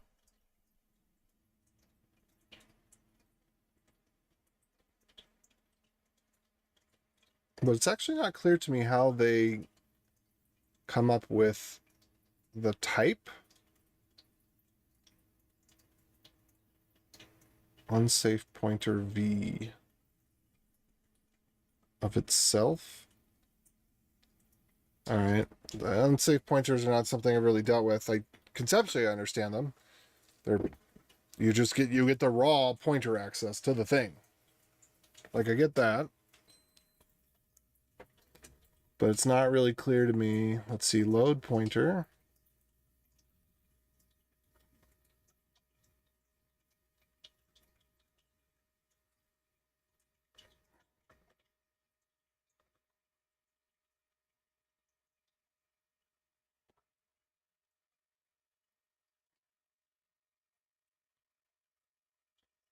Okay.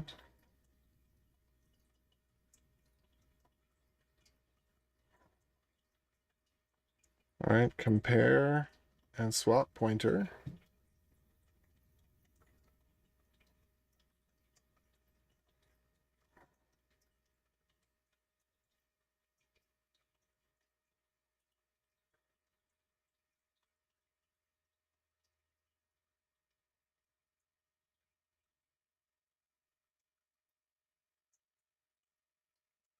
Complete first store. I don't know what disable preemption means in this case. All right, so store pointer, proc runtime unpin, return.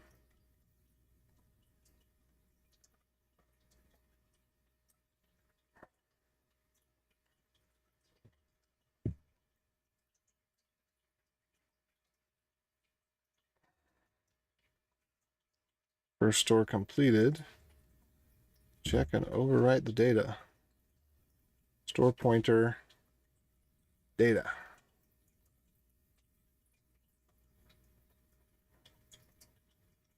Val.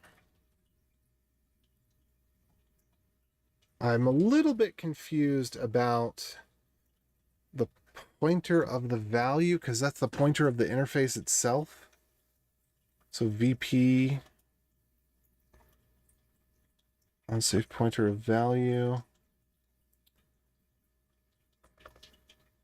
Yeah, I think the way that I did it,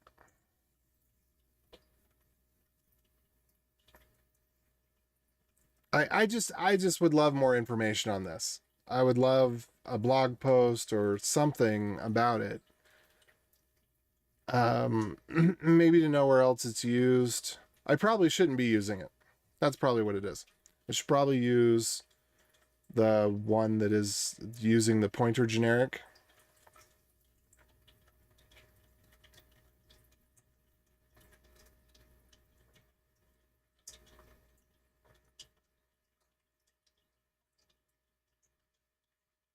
Yeah, I don't know. Anyway, I'm going to go to bed. Y'all have a good night. Adios.